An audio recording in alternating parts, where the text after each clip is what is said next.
Hello, it is me again. I'm back in the building again. Hello. How's everyone doing? It is I.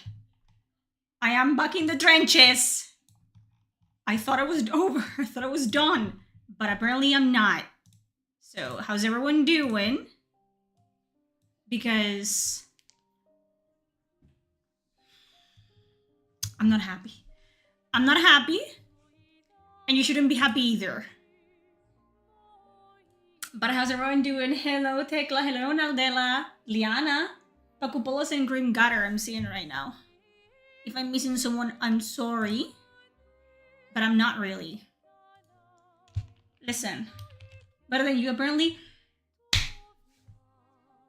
I will get into it. Hello, Christina.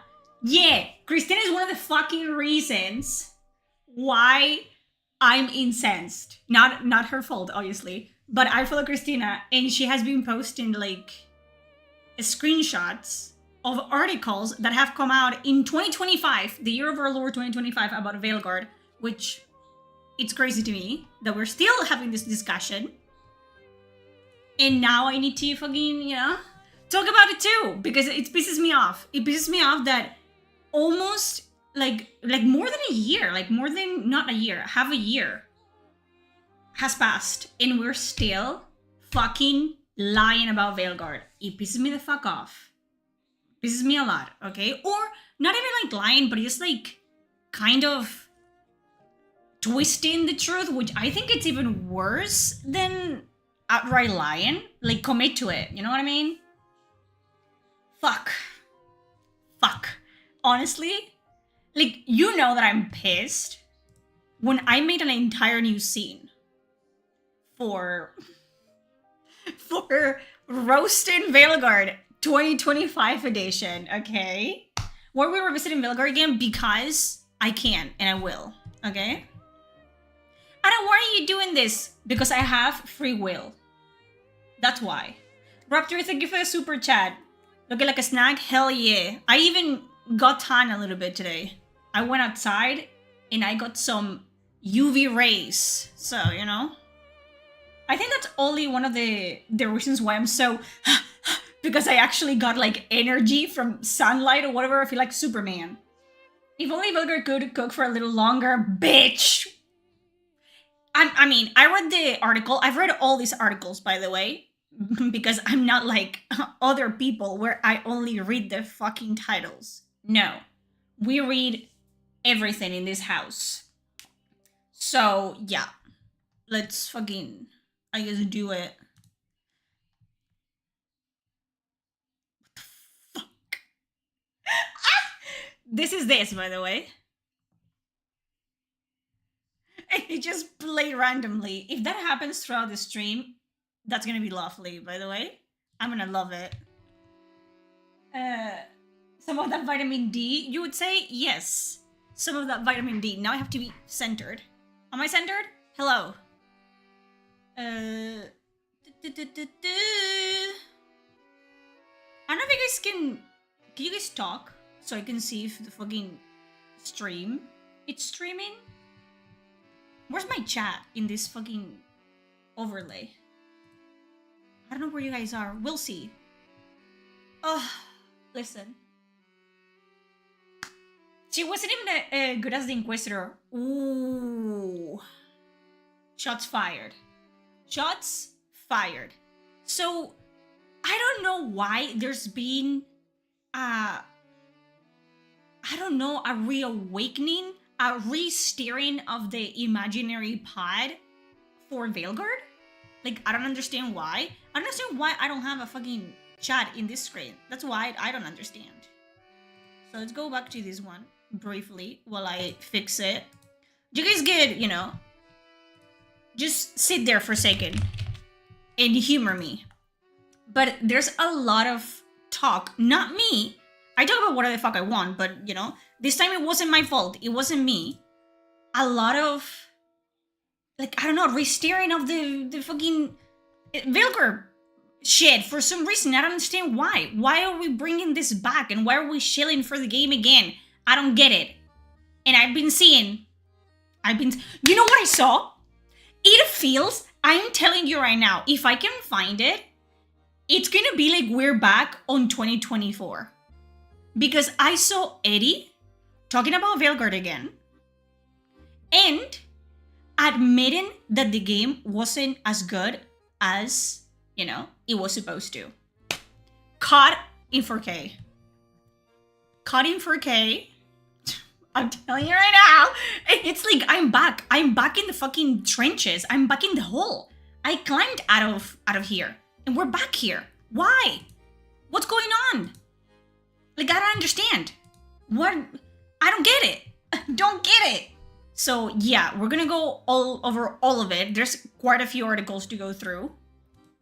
But first, we're gonna figure out where my chat went. Okay? You guys are there. I see you there. So why are you not? Bitch.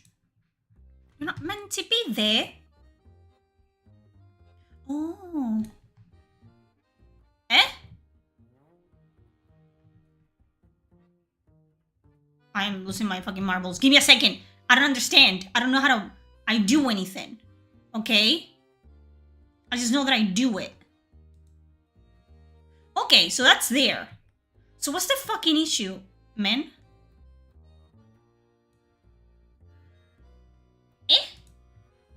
I'm back because I love it. I love the fucking franchise, and I'm also doing like a... Okay. It worked before. I did this before. What the fuck is going on in the House of Commons, dude? I don't understand. Give me back my fucking chat. You stupid whore. My fault. Oh, that's my bad. Extremely my bad, I think. Actually. Is it? Am I stupid? Don't answer that. Actually. Because who asked? Oh, I am stupid. No, I'm not. I'm trying to figure it out. Where's my chat?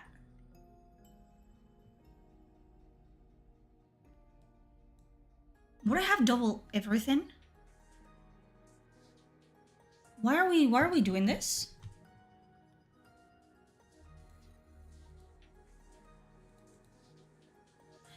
I see you. Don't even move. I see you. I see you. Come back to me. Come back to me. Where is it? Motherfucker, where is it? This website sucks. And I hope it dies. Where's my chat? Do I have to physically...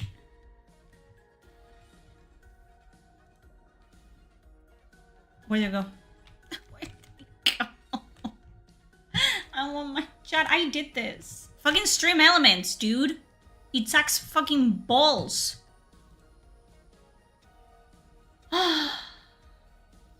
Originally was the interview with David Gator, the original writer for Origins. However, PC Gamer literally said that it was received well by all fans. Oh, I saw it. Oh, I saw that. Don't you worry about it. I saw all of that. What's the purpose of this? Why am I here? Just to fucking suffer?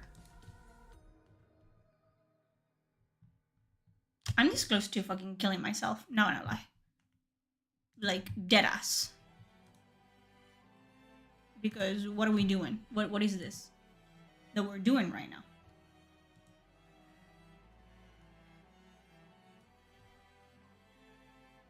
Patience. Patience? I don't have patience. I don't have none of that. I genuinely fucking don't. And I swear to you, I did this. I did this before.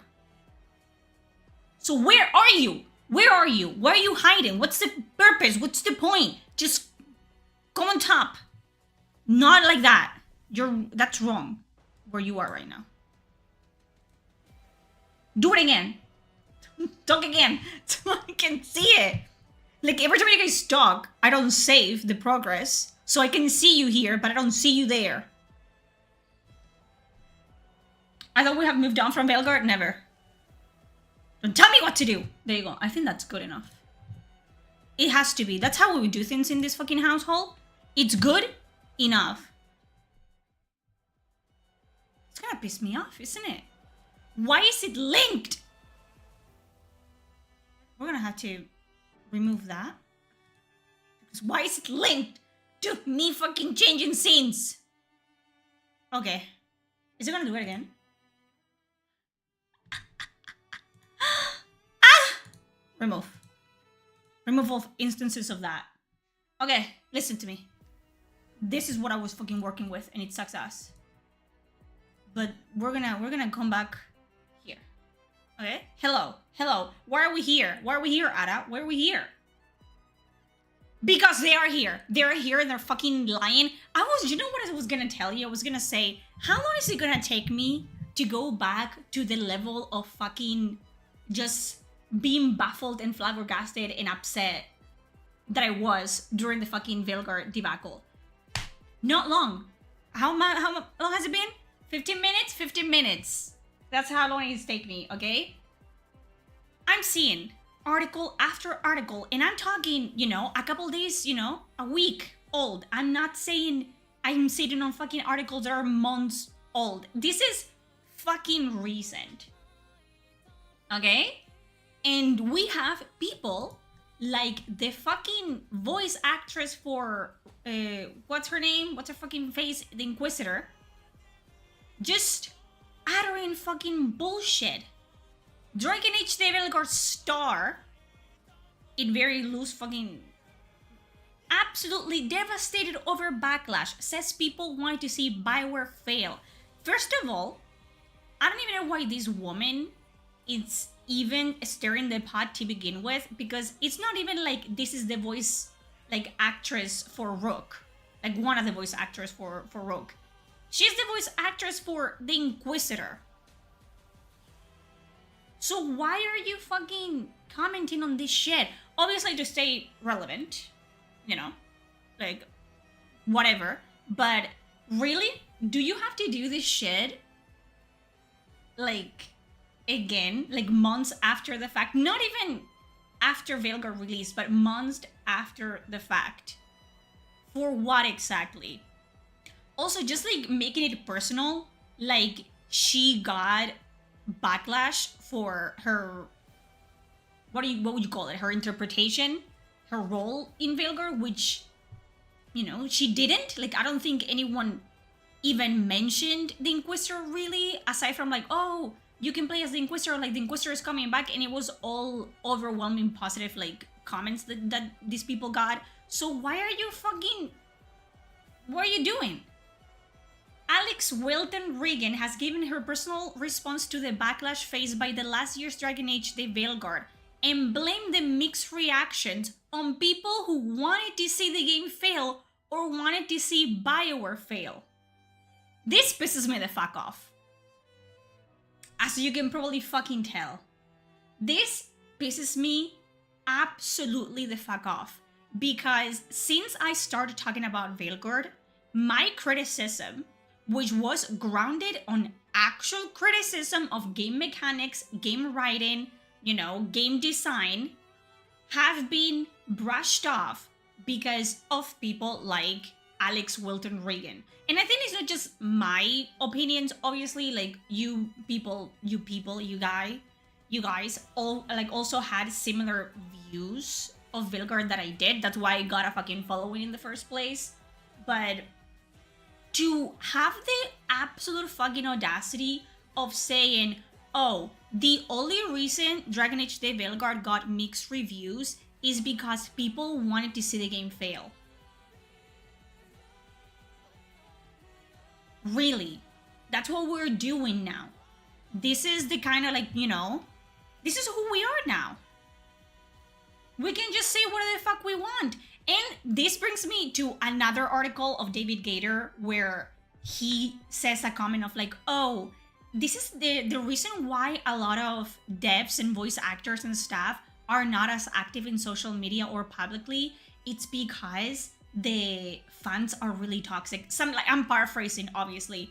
And it's like, what do you mean, old man, that this is the reason why devs and, you know, CEOs and voice actors are not as publicly, you know, vocal about their work, when there hasn't been a fucking year where devs and voice actors have been putting their fucking feet in their mouth, like both of them.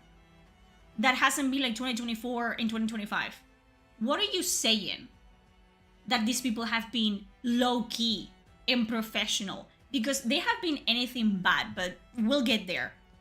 The actor who plays the female Inquisitor, which doesn't make any sense. If this was fucking like the Rogue voice actress, I could understand, because I 100% know those actors have gotten backlash for their participation in Veilguard. I know that for a fact. But why is this woman even fucking bringing herself into the equation? Told IGN that she was absolutely devastated to see BioWare's latest game fail to find a larger audience, despite mostly positive reviews scores from critics. Let that sink in. Let that sink in. The fact that she's using the word audience and critics in the same sentence. Who's gonna tell her? Who's gonna tell her that just because IGN and PC Gamer, it's giving you like 8 out of 10s or 9 out of 10s, that doesn't reflect the actual opinion of the public and the audience? Who's gonna tell her? Should we tell her? Because what do you mean you go to IGN and you look at their score of the project you worked on, and you're like, oh, this game was amazing. And then you realize like, oh, people hate it actually. I'm lucky that I got paid. In what world do you live in that you think reviews from critics in the year of our Lord, 2024, 2025, we're gonna, you know, do a combo, a duo here, mean anything? Okay, so, and then, you know, we have more statements. I feel absolutely devastated for BioWare as a studio that they got such mixed reactions to the game. So which one is it? You know? Mostly positive reviews? Or mixed reactions? So you know that the only people that gave the game good reviews were the people that got early access and, you know, and benefits by BioWare and EA, and that affected their score for Veilguard. You know that information. You're just choosing and nitpicking what words you use, because you know why the game got really bad fucking reactions. I personally thought it was a really strong game. I don't care what you think. Honestly, Alex, I don't think anyone cares about what you think, to be honest. I thought it was just BioWare being more BioWare. Let that sink in.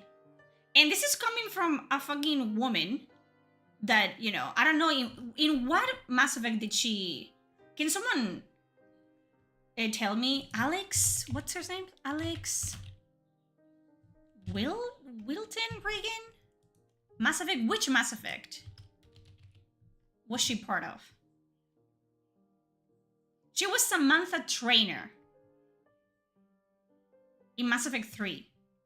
So she literally got into BioWare at the tail end of BioWare actually still kind of being recognizable as BioWare.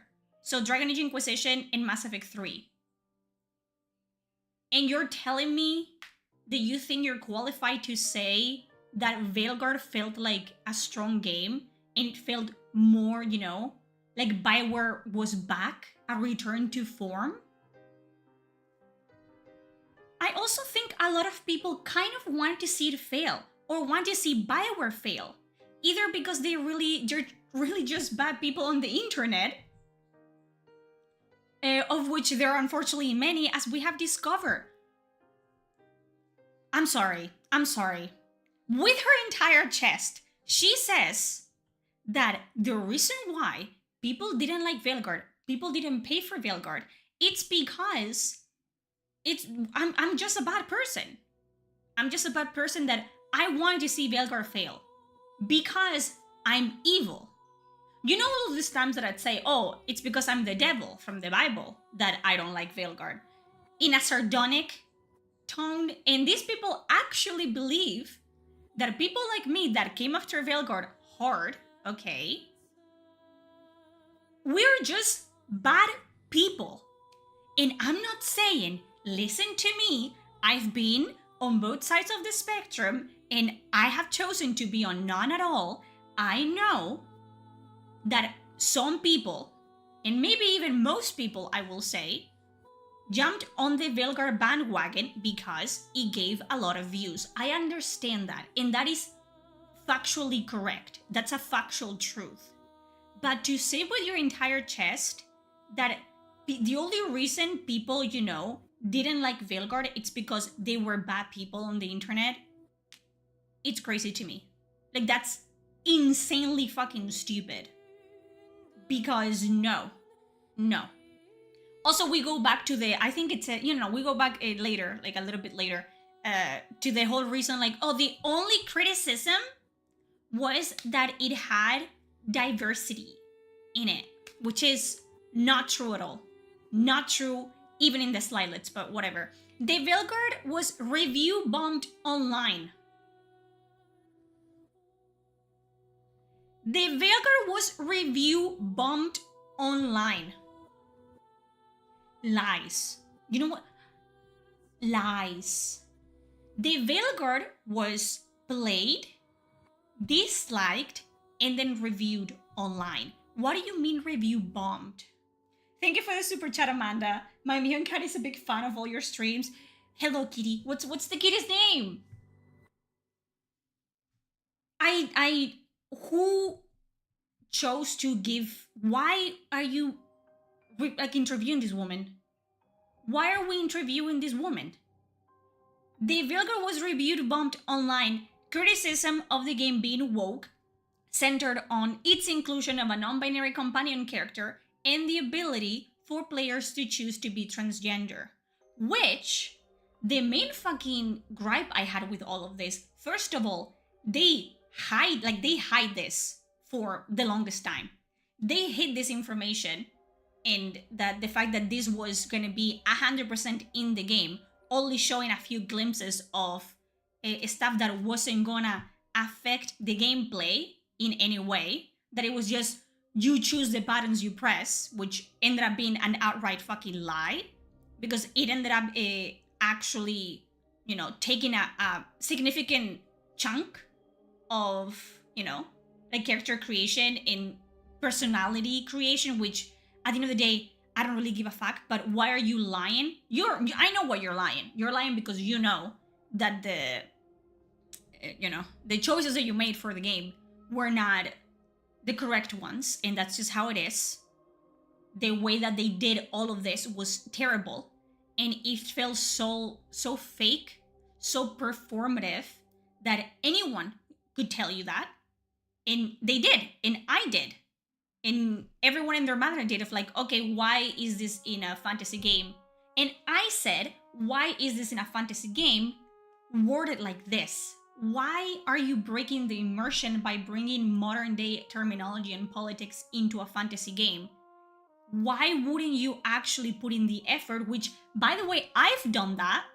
I did a challenge for myself on rewriting the Veilguard characters while still keeping their core traits, and I did a rewrite of Tash, and I kept them non-binary, but I didn't keep them non-binary. I actually, worked the extra mile to make it seamless into the universe of Dragon Age, into the universe of Thedas, which you can do. I am living proof that you can do that and still make it, into an epic fantasy universe, but they didn't do that.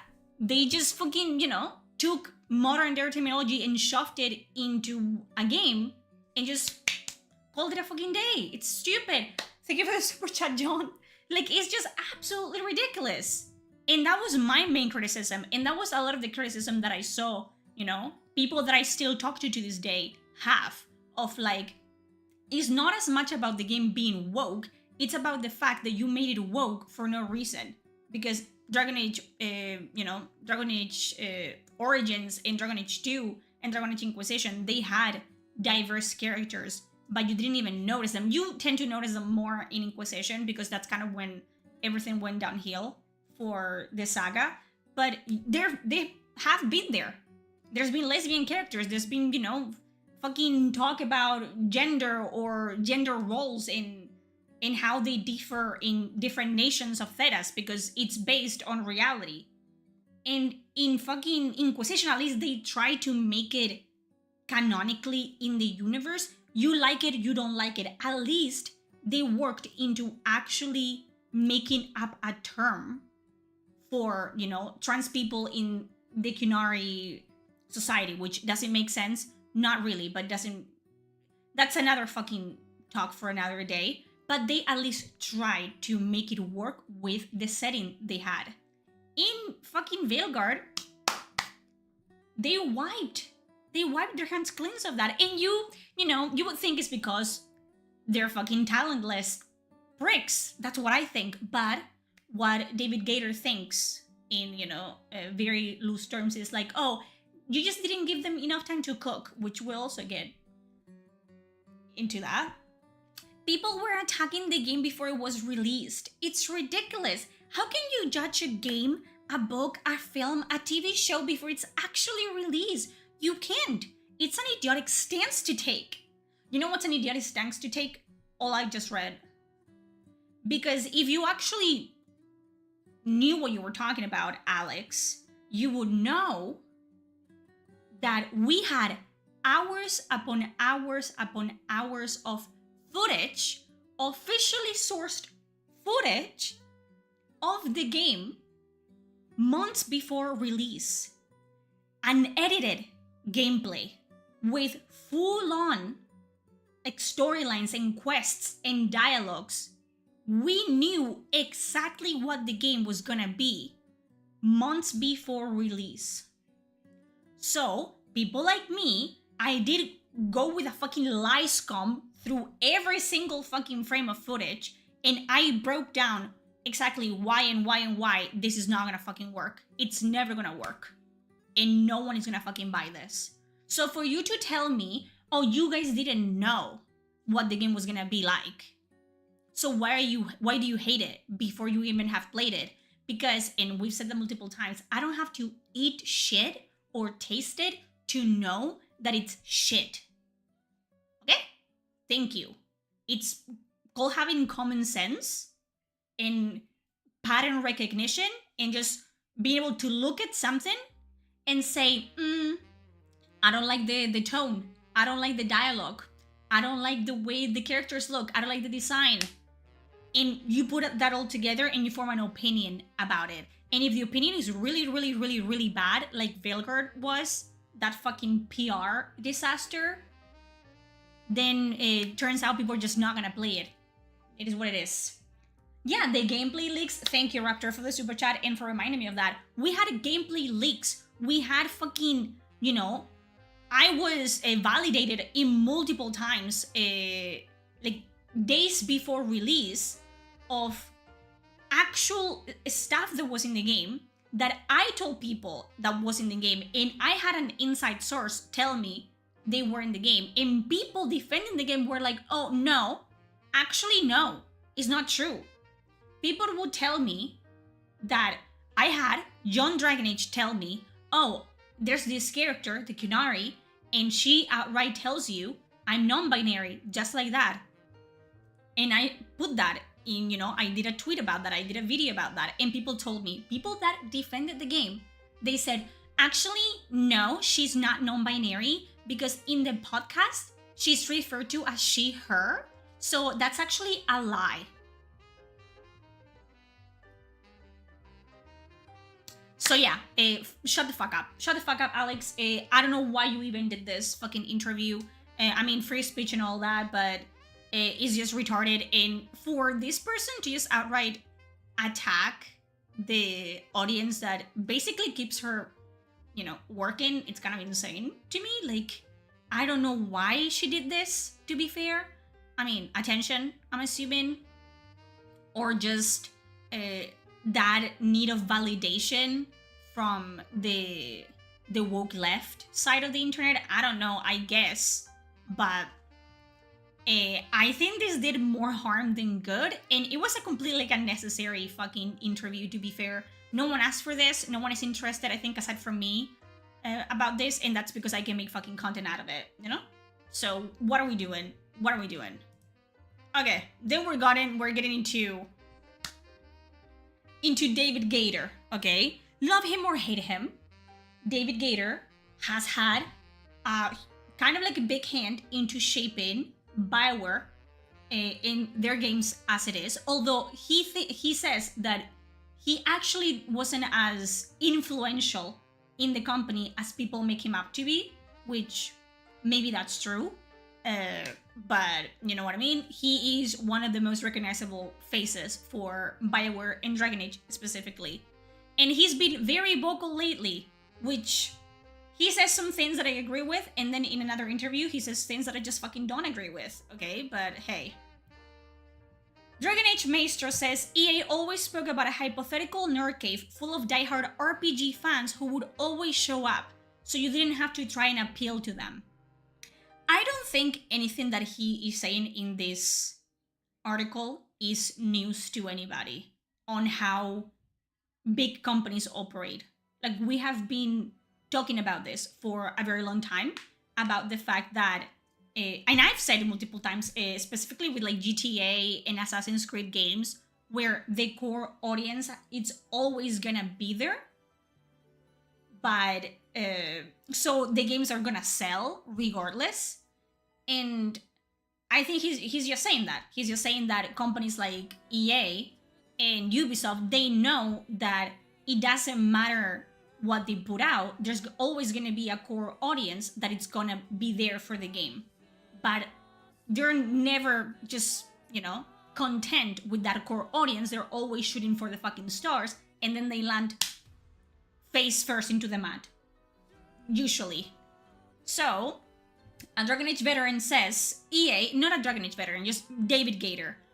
EA like to refer to a cave where RPG fans who could be trusted by anything the genre threw at them would dwell.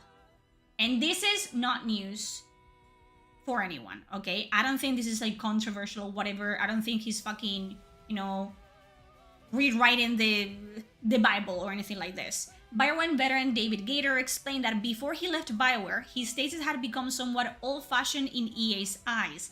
I was very vocal on the Dragon Age team. I was always trying to push it to our traditional mechanics, and that wasn't very welcome in the EA sphere. And that's why we got Veilguard, okay? It is what it is.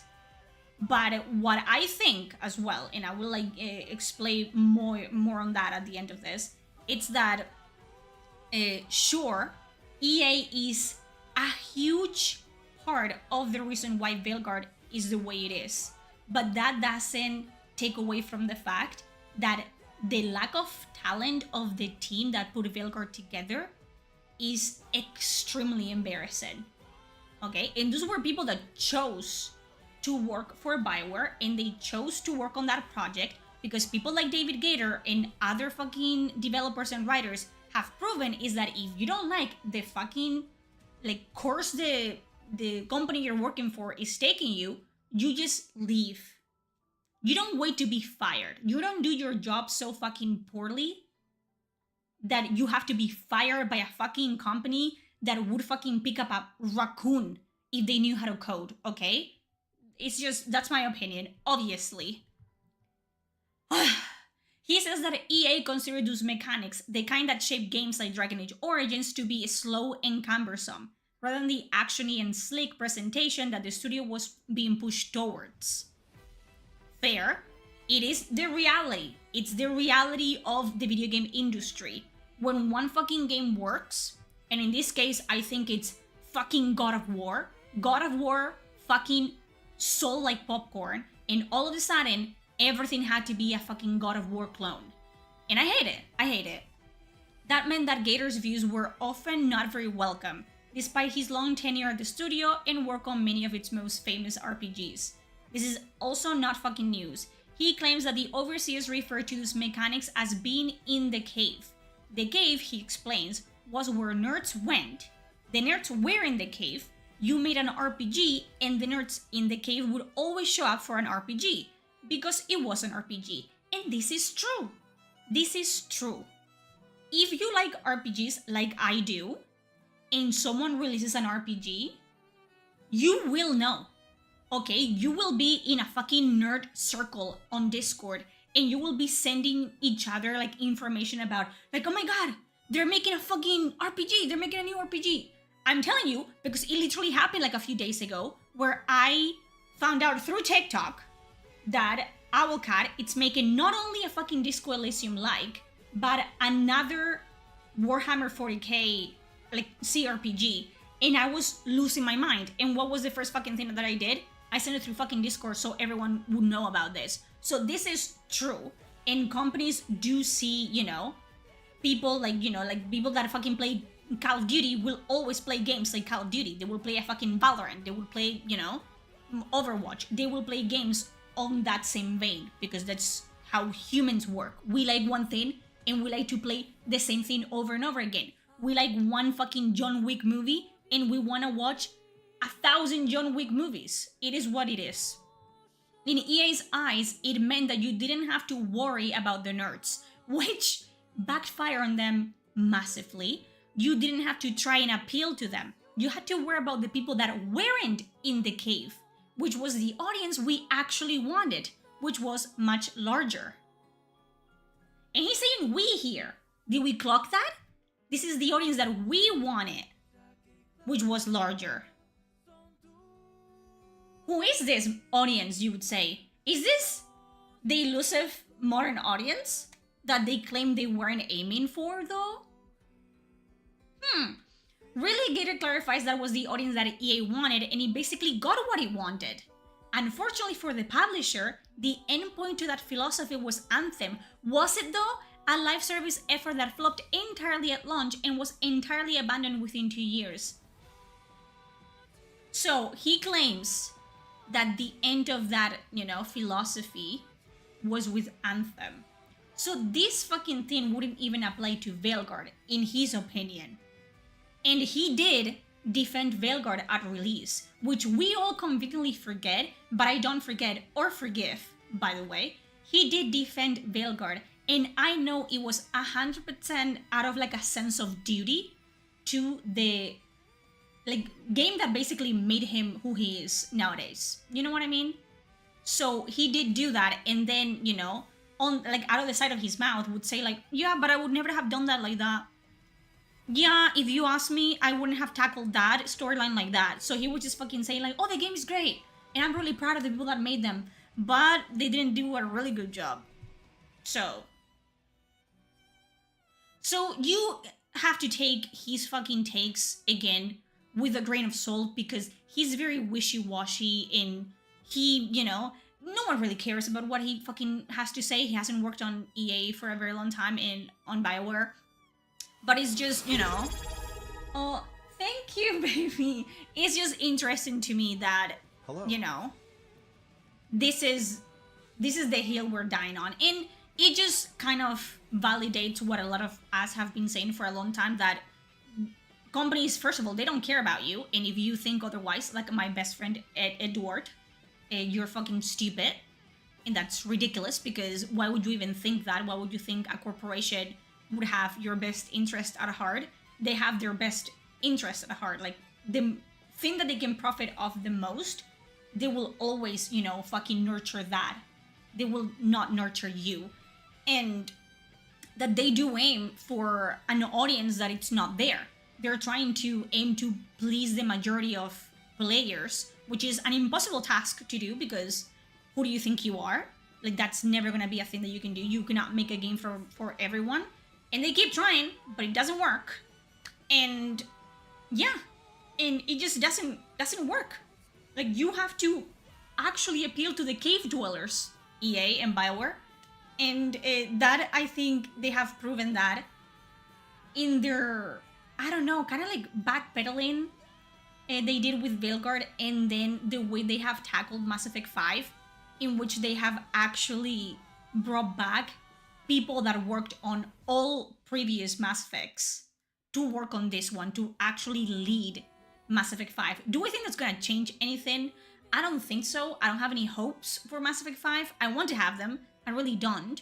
But, you know, life is life. But I think they have realized that they cannot do this. If they want to save the IPs, they have to actually put them in hands of people that know what they're doing. And Veilguard wasn't that. And I feel like this is just trying to kind of minimize the actual influence the people that worked on that game had. Because you cannot tell me with a straight fucking face that the people that worked on Veilguard all worked on it against their will and they wish they had done something different, because I literally have statements of the fucking art director and the game director literally saying otherwise. Literally, like, quotes of them saying that Veilguard was the best version it could ever be, and they're so proud of it. You cannot tell me, and people have tried to tell me, that the reason why Veilguard failed is because people were mistreated and they were under duress and they were stressed and they didn't have time to make the game, and it took them, you know, they were through so many changes so quickly and they had so little time to work on it. And they had no room for growth because the company wanted Veilguard to be like this and they couldn't do anything else. I don't believe that, like, at all. Sure, you're gonna have more constraints because you work for a bigger company.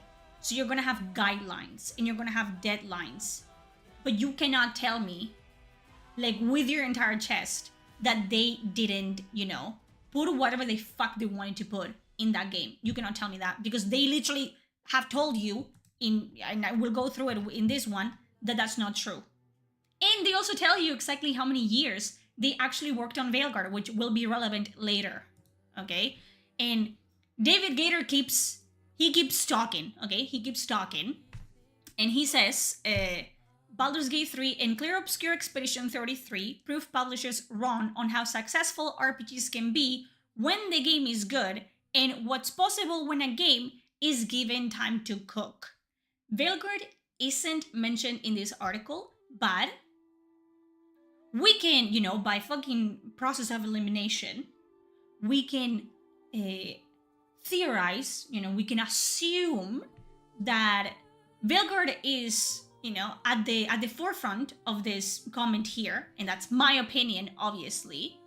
But, you know, Gator meant is that Baldur's Gate 3 and Expedition 33 are both kind of love letters to their genre that allow what they've created to translate to a larger audience that genre normally hits.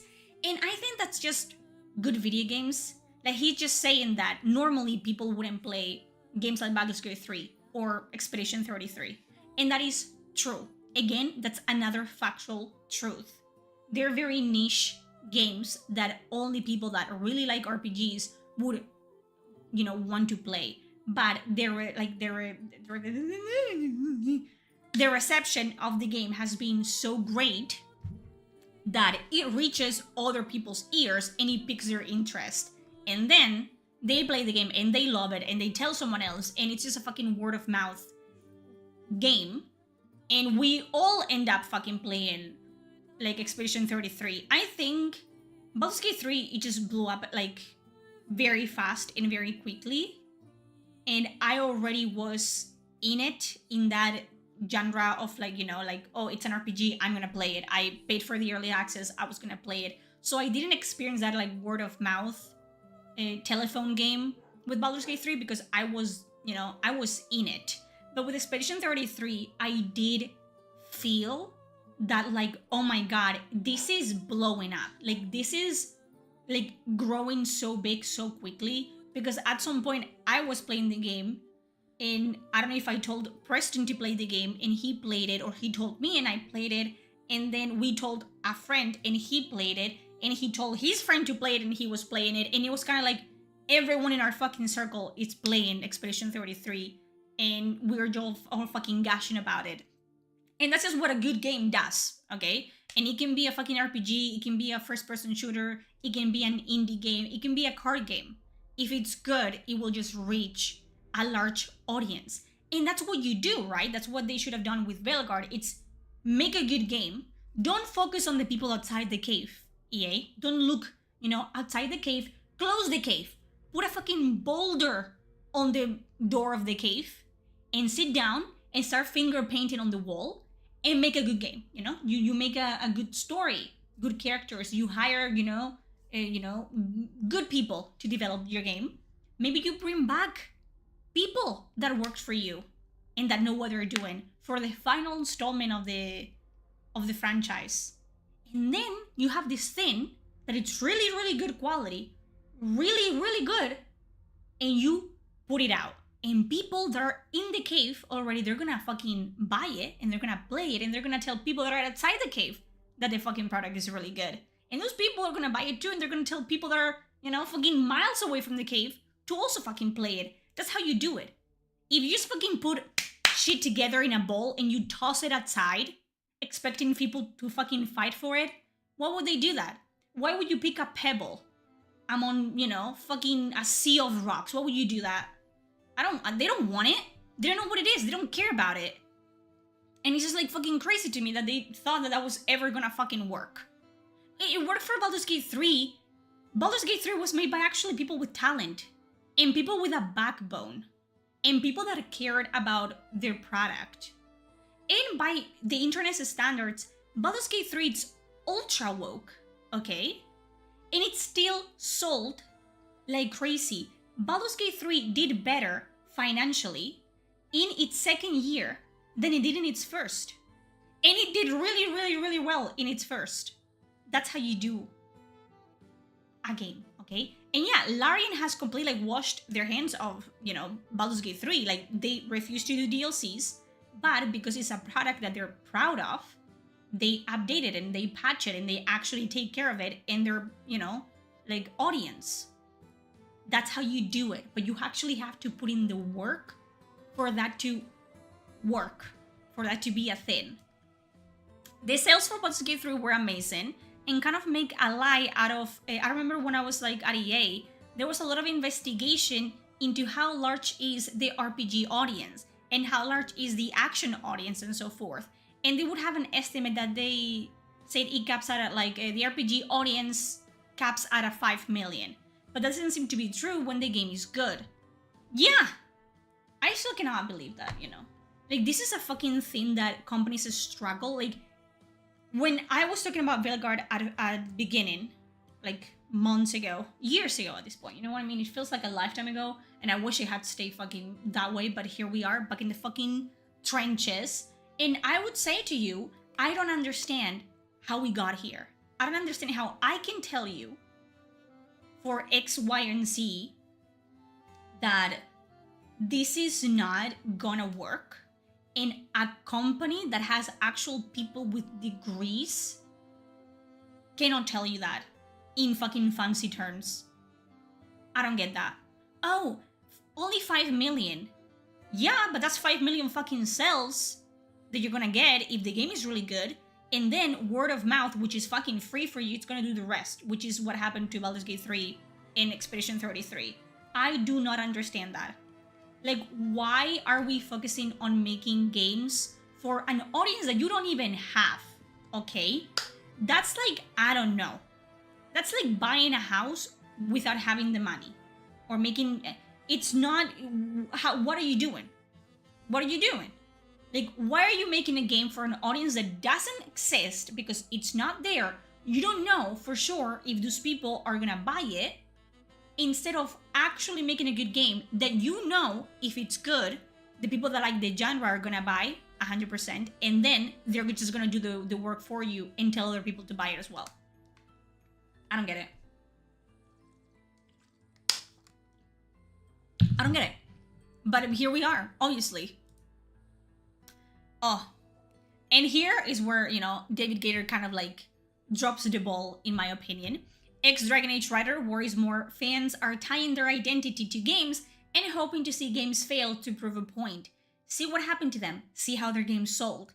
And I think he fails to mention that this is a pendulum, and his audience, the audience for Dragon Age the Veilguard in Dragon Age in general, it's just like one side and the other, but we'll get into it. The RPG audience doesn't really agree with itself as to what an RPG requires. No,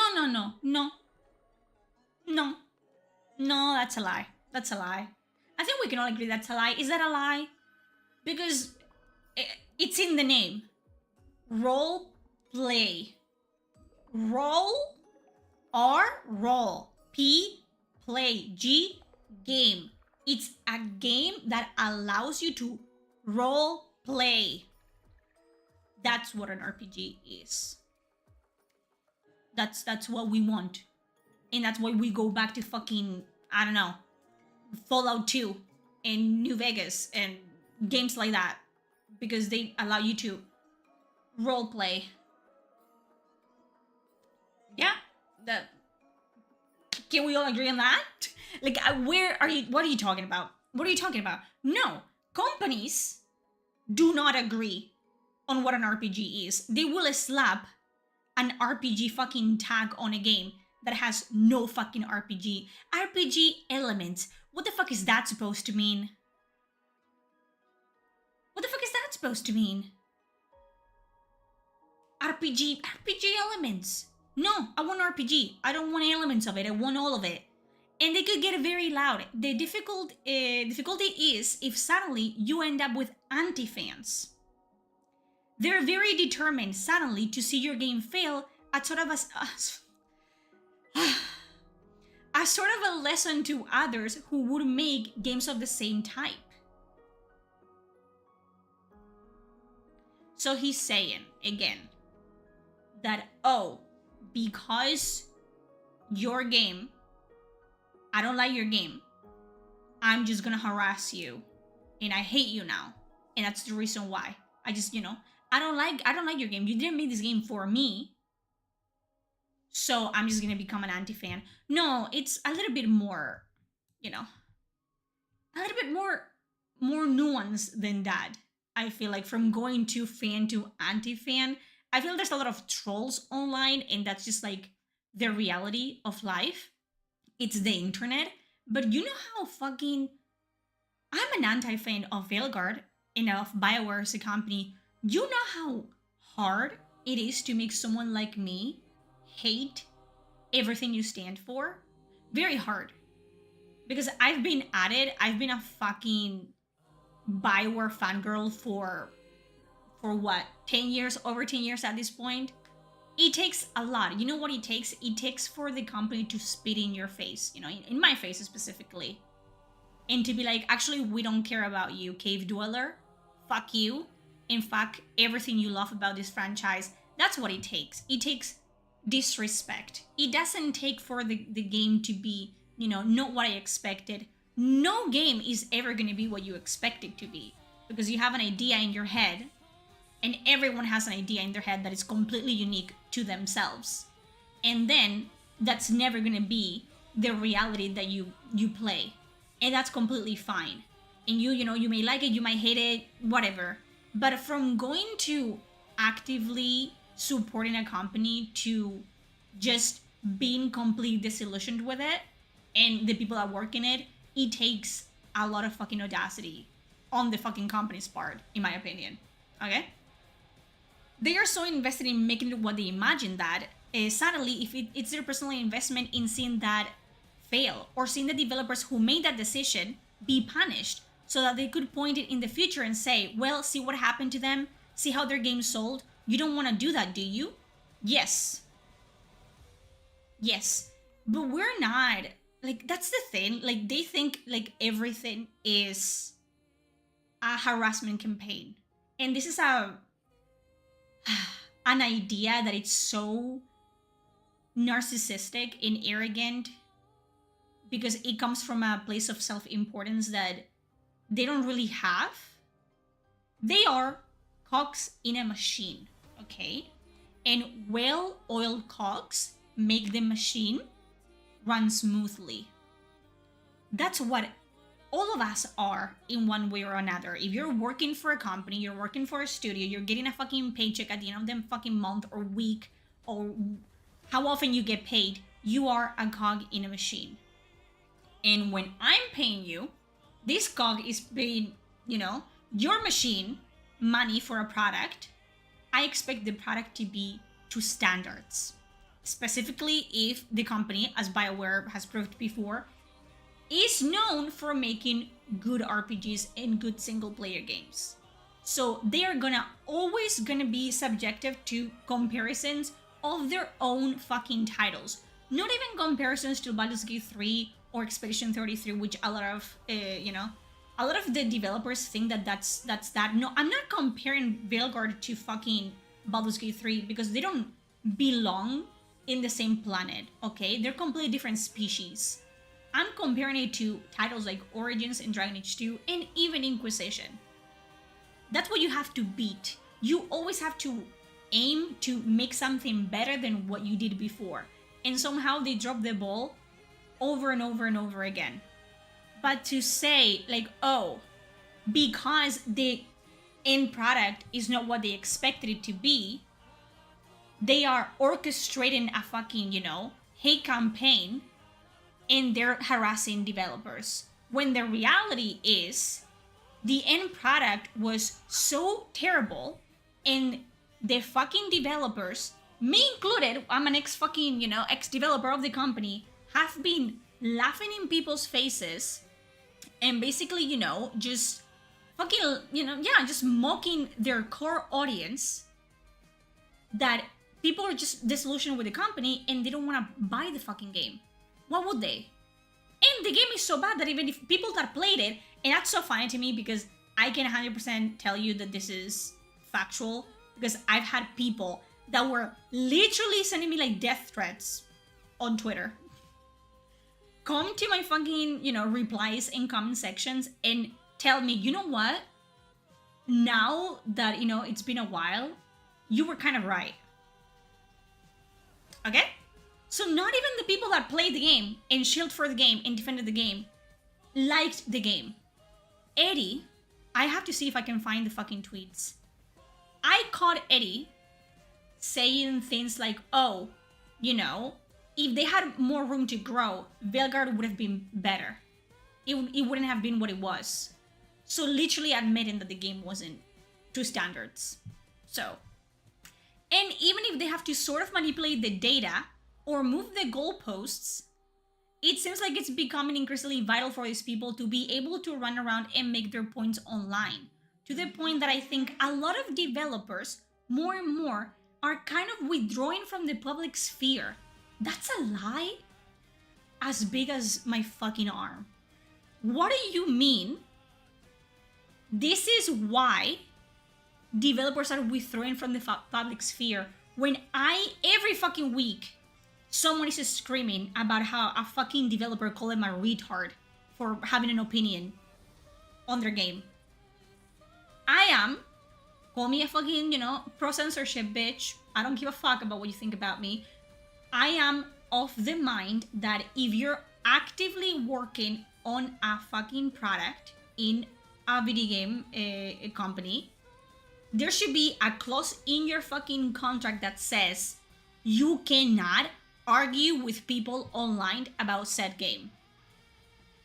You cannot antagonize fucking people online while you're working on this product.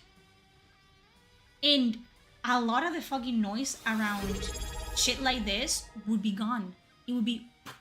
But no. Thank you for the...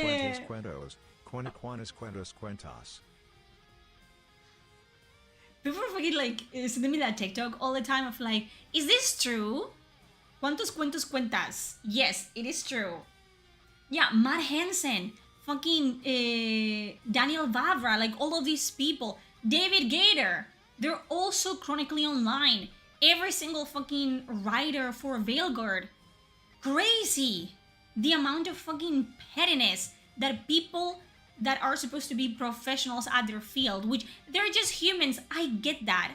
But if you're fucking tweeting from an account that says, write it at BioWare, then you have to have the fucking decency of acting like it.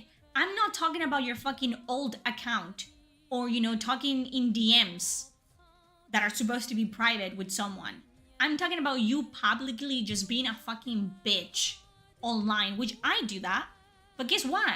I don't have to keep anyone's reputation. I'm not fucking hired by BioWare to work on anything. So what I say online doesn't reflect back on them. You know what I mean? But whatever. He stresses that even as a lead writer, he was just a mid-level manager with pretty limited influence over how a Dragon Age game turned out. But I'm a name that they see online. Why is that? I thought, developers became more withdrawn from the public because people were being mean to them, David. See online and they can attach to, so therefore I'm responsible for everything that they either like or don't like and can be held accountable. So it feels almost like it's getting to the point where it's easier to just not have a public name out there at all. True. I think this is just... I don't think anyone ever, in the history of ever, has blamed him for Veilguard's mistakes. I think people were calling him out on being a fucking hypocrite. When one day he would say that Veilguard was a great game, and the next he would just fucking nitpick about what he would have done differently on the game. So there's that. And I don't think it's the same case with actual Veilguard writers and developers, because again, and that's to their detriment, they are extremely fucking chronically online. So I remember seeing tweets of Veilguard writers saying, oh, I wrote Lucanis to be short and bisexual because I based him on myself. Oh, Patrick Wicks, who is now non-binary, wrote this character that turns out to be non-binary. You know? It's kind of like, they said that though. They said that they are responsible for the things that they, that people don't like. They literally admit and are proud of things in Veilguard that turned out to be publicly, and generally disliked by 99% of their audience. So why can I not say, oh, you ruined this thing that you claim to have come up with for this game yourself? It was bad and kind of ruined the fucking experience for me. I cannot say that to them. I cannot say oh, you shouldn't have done that though. That wasn't a good idea. No, when they actually admit it, that they were the ones that came up with it. Are developers and writers fucking held at gunpoint in studios? Is that something that I just don't know? Because it sounds that way. It sounds like being a developer, it's, like being a fucking veteran in Afghanistan. That's the vibes I'm getting, it's a hassle to go to work and have to sit down and make a video game these days because it feels like they're at war or something. Because what do you mean they have no fucking say on anything? Although they have claimed that they do, and the things that they claim to have actual, sway over are in the game, and people didn't like it. Which one is it? Do they have very limited influence over the game, or are they lying about the influence that they did have in the game? Because it was pretty limited, I'm sure, but the pretty limited fucking influence that they have, they used to fucking shoehorn whatever the fuck they wanted in make the game what it was. So which one is it? Which one is it? Yeah, and those people are still unemployed. I had someone on Twitter. I had this conversation. This has been gestating, okay? I've been carrying this fucking rage and hatred to term for weeks now, okay? I said, you know what? Veilguard is fucking disgusting. And I'm sick and tired of people in 2025 telling me that it wasn't. And I had someone say, oh, it's, it's not their fault. It's not the writer's fault that the game was bad. They were under pressure. And, you know that it's not their fault because they got laid off.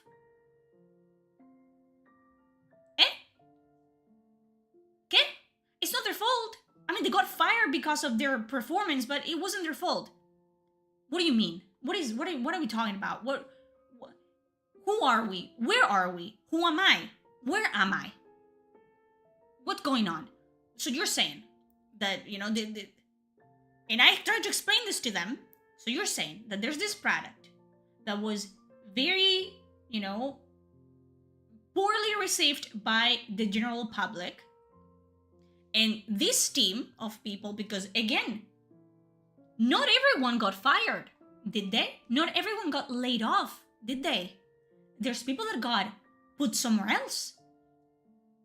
Do I believe that every single person that worked on Veilguard is bad at their job? No, I don't think so. Like, I don't think every single person that worked on fucking Forspoken is bad at their job. So, do I think Bioware NEA think every single person that worked on Veilguard are bad at their job? No. You know why? Because they picked the good ones out of the fucking shit pile and they put them in other projects. They picked people for Mass Effect 5, and they picked, people for other EA titles. Why didn't Patrick Wicks get moved to another fucking project? Why didn't 99% of the writers... No, I don't think it's 99. I think it's 100% of the writers for Veilguard get picked and moved to another project. Is it because they were bullied and they were, forced by the company to work at the company? Or do you guys think maybe, and call me crazy if you like, because at the end of the day, they didn't do their job and they were more of dead weight to the company that the company wanted, and they ended up losing the company money, so they didn't see any reason to keep them employed? Do you guys think, I know, controversial opinion, hot take, do you guys think that could be the case?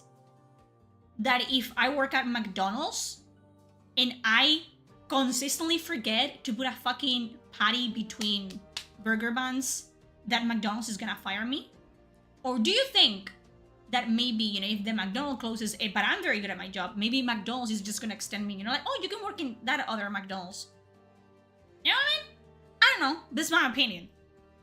That's my opinion. No, I'm crazy. The way that I think, the way my brain works, I know. Insane. And then, this all just culminates into people are trying to gaslight me, just like they were doing Veilguard, because it's 2025. This is the future. I know it doesn't feel like it. I know it feels like we're back on 2024, October 2024. It feels like that for me as well, okay? You're not alone.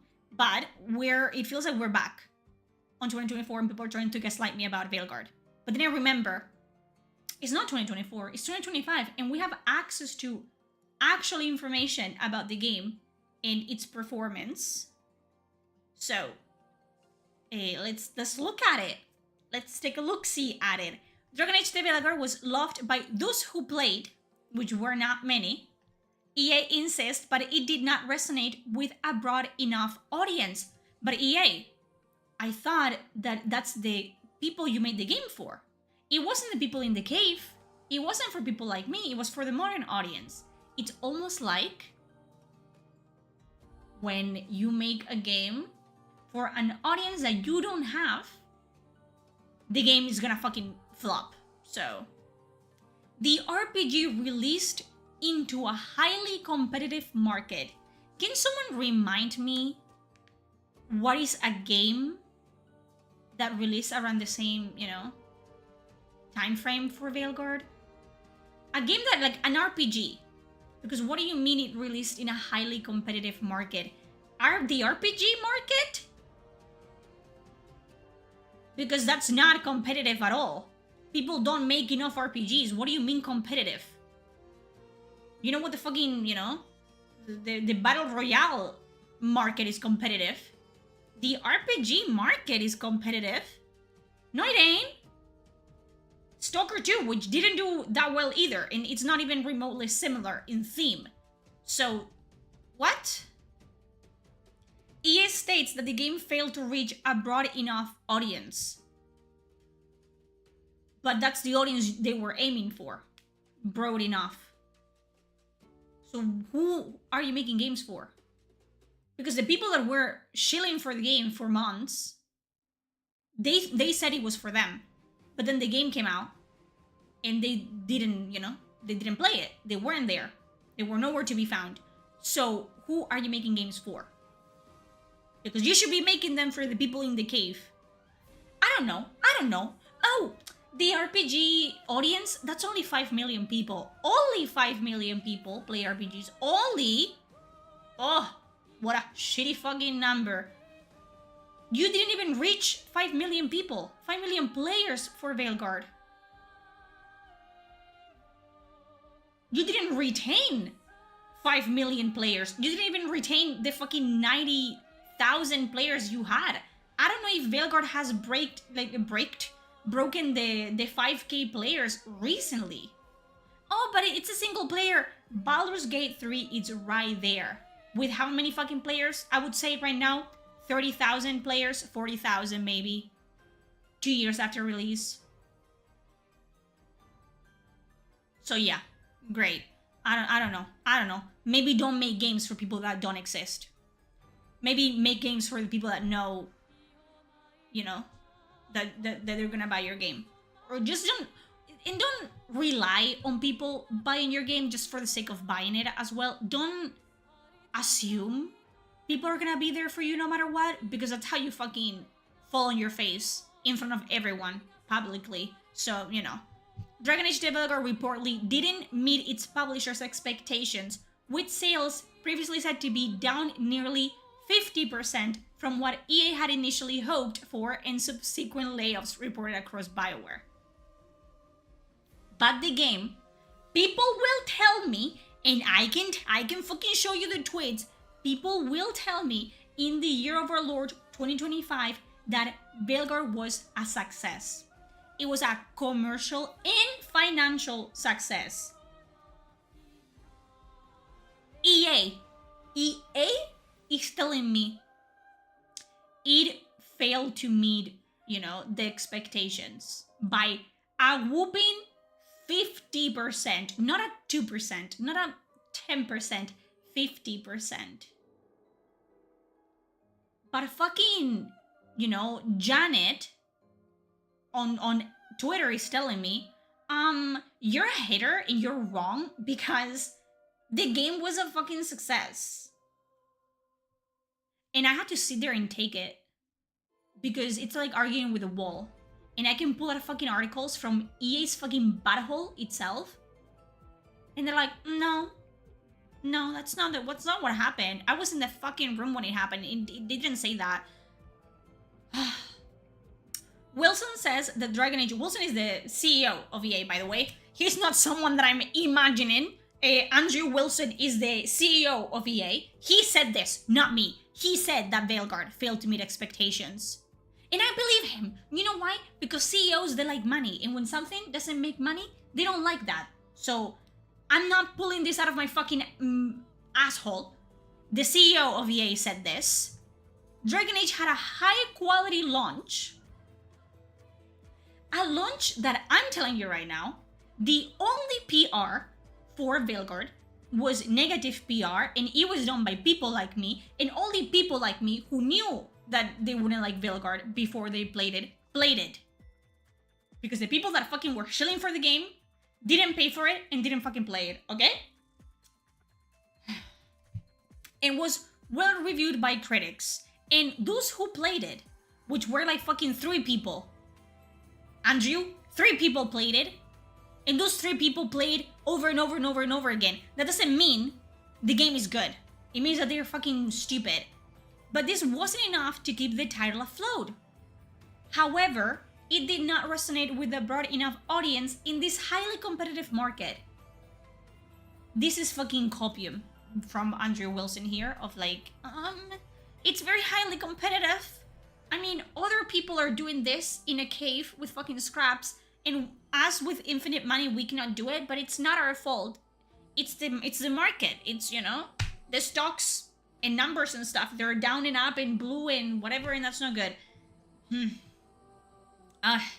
Later on during the financial call, Chief Financial Officer Stuart Canfield, again, it's not me saying it, Twitter, they're saying it, agrees that the Veilguard underperformed. So where is the fucking success? Where's the success? Where? I don't think that word means what you think it means, because it doesn't mean what they think it means. Okay? So, and I want to bring it all back to that comment of, oh, Clear Obscure is what, you know, it's the prime example in Baldur's Gate 3 of what an RPG could do if it was given, you know, time to cook. Okay? And let's see for how long Clear Obscure cooked. Clear Obscure cooked for, let's say, 5 years. Okay? Because, you know, people left Ubisoft, they made a new studio, they started working on Clear Obscure, and from leaving the company to actual release was 5 years. Clear Obscure had 5 years of development, and it sold 1 million copies, not players engaged, none of that fucking stupid bullshit. 1 million copies in the first 3 days, and topped Spotify viral charts with its soundtrack, and even won praise from the fucking president of France. I don't think Veilguard did that, okay? So, Expedition 33 had 5 years to cook. Pretty standard in today's day and age. What Expedition 33 didn't have was the money that BioWare and EA have, and the just overcrowded amount of fucking people that worked on Veilguard. Okay? It was a very small team with very, you know, little people. People that, you know, Expedition 33 has been widely praised for its production values, rivaling those of games worked by hundreds of people, even thousands of staff, which Veilguard was one of them.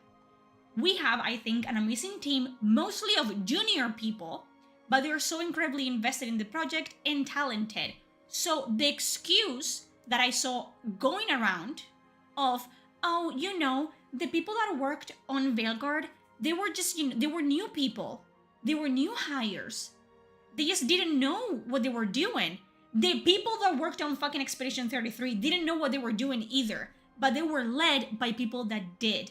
And they were like mentored by people that knew what they wanted, and they knew how to create it, and they were fucking guided there.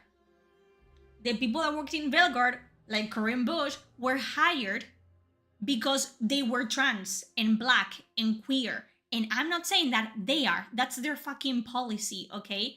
That's what they fucking preach on their LinkedIn, which is so fucking stupid, because why are we doing this in 2025? Why? It's ridiculous, because that, I mean, I don't care. I'm not gonna waste my money on a game that I know is not gonna be good. But then, you as a company pour fucking millions of, $200 million, mind you, $200 million into the last chance this fucking studio has to prove to the world that they still got it, that they still know how to make video games. And what you do is hire people by their skin color and gender identity and pronouns. Not actually because they have all of those, because you can have pronouns and, you know, you can have a different gender identity than anyone else, and you can be black and whatever, or Asian or Mexican or whatever the fuck you are, I don't care. And you, on top of that, be a good writer and a good developer. But that's not how they hire people nowadays. That's not the priority. Priority is the checkbox, isn't it? So then you're surprised when people that don't know what they're doing, and, you know, the blind is leading the blind, and then you're surprised that the fucking end product is shit? You did that. You hired them. Veilguard allegedly cost $200 million to make. But, Ara, like, people are saying, like, fucking Veilguard wasn't in development for 10 years, okay? Because it changed hands, and it changed genres, and this and that, and game directors for so long. It didn't have 10 years to become Veilguard. How many years did it take for Veilguard to be made? Not the previous iterations, not Dreadwolf, not any other projects that, you know, would eventually become Veilguard. Just Veilguard, the game we played. How many years? And you would think, Ara, are you gonna make it up? Are you just gonna fucking throw numbers at a wall and you know, expect people to believe you? Or are you gonna actually take the word of someone that worked in Veilguard? Technically, it's been 10 years since the previous Dragon Age game, but that doesn't mean Veilguard has been in full development the entirety of the time. But John Epler, the art director, says, and John Epler worked alongside Corinne Bush in Dragon Age the Veilguard, he says, in terms of actual game as you're seeing it now, as it's shaped today, I would say 4 years. Dragon Age the Veilguard was in development for 4 years. The industry standard nowadays is 4 to 5 years. And you're telling me they didn't have time to cook? Is that what you're telling me? That they didn't have time to cook in 4 years? Mind you, the heavy lifting had been done for them. They didn't make Veilguard from scratch, okay? Expedition 33, that game was fucking put together from scratch. Dragon Age the Veilguard wasn't put together. But it wasn't. It was 4 years of using assets and ideas that other people had, because the people that worked on it weren't talented enough to actually do anything interesting with it. And we know that there's people in there and there's writers that actually had good ideas. The art book, if I wasn't so fucking anti-giving Bioware and EA money anymore, the Dragon Age the Veilguard art book has the what if we had done this for Veilguard. This is what we wanted. The people that fucking did the art book, not everyone else. What we wanted for Veilguard. And they say this themselves, by the way. Then the game was given to Corinne Bush. And they said, nah. And they scrapped everything that was good. And they put together their fucking Frankenstein monster. Okay? Okay? So that's great. Def, it's not an anti-woke channel. It's not nothing. Don't fucking say that. People are gonna fucking screenshot your shit and they're gonna cancel me like they cancel you every 2 business days. John Epler. Again, who the fuck is John Epler? No one, I think, nowadays. But again, a narrative director. Is he narrative director of... Stop it. I don't know if he's still with Veilguard, like not Veilguard, Bioware. Was he fired as well? Yeah. He was fired as well. He was in Bioware for 17 years, and he got fired. He got laid off. But he was the creative director for Veilguard, by the way. Just so you know. Just so you know. I'm not fucking just quote tweeting the janitor that fucking cleaned the fucking floor after the orgy at the Bioware fucking studios. No, this is someone that worked at the fucking game actively. And he says, that's when everything just started to come together and you're like, oh yeah, this is what we want. This is what we need for this Dragon Age game. The game was put together in 4 years. It wasn't put together in 1. It wasn't put together in 16 months like Dragon Age 2. You know, it wasn't rushed. If it was rushed, it wouldn't have taken 10 fucking years for the game to make, okay? For the game to come out. But it was Veilguard as we know it. It was worked on for 4 years, and they were happy with the game. So do not come in my fucking replies. You know who you are. Don't come into my replies and try to convince me that the developers and the writers were held at fucking gunpoint when making this game. And that they weren't happy with what they were making, and it wasn't what they truly wanted to make.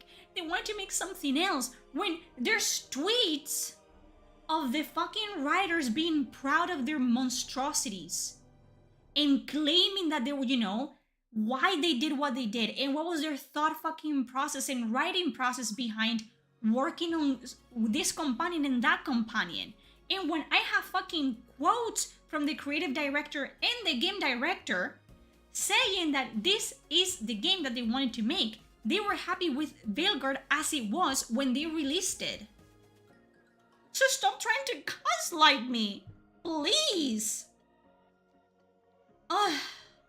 The version that we were working on back then, again, Veilguard wasn't made from scratch. The foundations were built by people that were much more talented than the people that, worked on Veilguard, and people that had much more of a moral backbone and dipped and left the fucking company because they knew that fucking BioWare was gonna crash and burn, and then they didn't want to be on the plane when that happened. So, there's definitely similarities. You'll see names that are the same in terms of the major actors. Obviously, Solas is still a part of it, but the structure of the game has definitely changed, and we refined as we build. And again, as we really focused on making it a single-player story-based RPG. We tried a few opportunities, how it would work and what didn't. But what it comes down to is that we're a studio that's made around, that's been constructed and honestly staffed around building these single-player story-based experiences. So once we started focusing on that, that's when things really came together for us. These are people that are proud of what they made. This is a person that took a huge fucking dump on the toilet. So huge that the fucking shit came above the waterline. And they took a picture and they sent it to everyone they knew. This is what's going on right here, okay? The Veilguard co-director, Corinne Bush, says, one of the things I would add as well is the conclusion of this game needs to matter. If you guys haven't played Dragon Age the Veilguard, and I wouldn't recommend you to do that, because why would you do that? Okay, don't do that. For someone that claims that the conclusion is what matters, and they were very focused on the conclusion of the game, on making everything, come together. The ending of Dragon Age the Veilguard, it's basically the Illuminati did it. I wish I was joking with you, and I wish this was a parody, or I was paraphrasing, or was like being exaggerated. The canonical ending of Dragon Age the Veilguard is every single decision you have made from Dragon Age Origins, which is the first one, to Dragon Age the Veilguard wasn't actually your choice. It was all preordained by the Illuminati.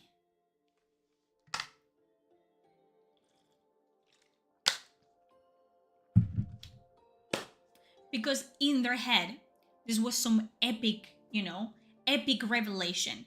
It was shown in, because the game wasn't Marvel-fied enough. It wasn't like Marvel slop enough.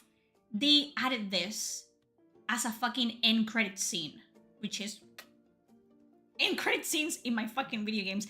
I have to sit on a fucking Marvel movie for like 30 minutes to get a shitty fucking end credit scene. And I have to do this on fucking video games as well, but great, that's amazing. We love to see it. And they reveal this. They reveal that, none of your choices that you made in games that are actually, worth your time mattered.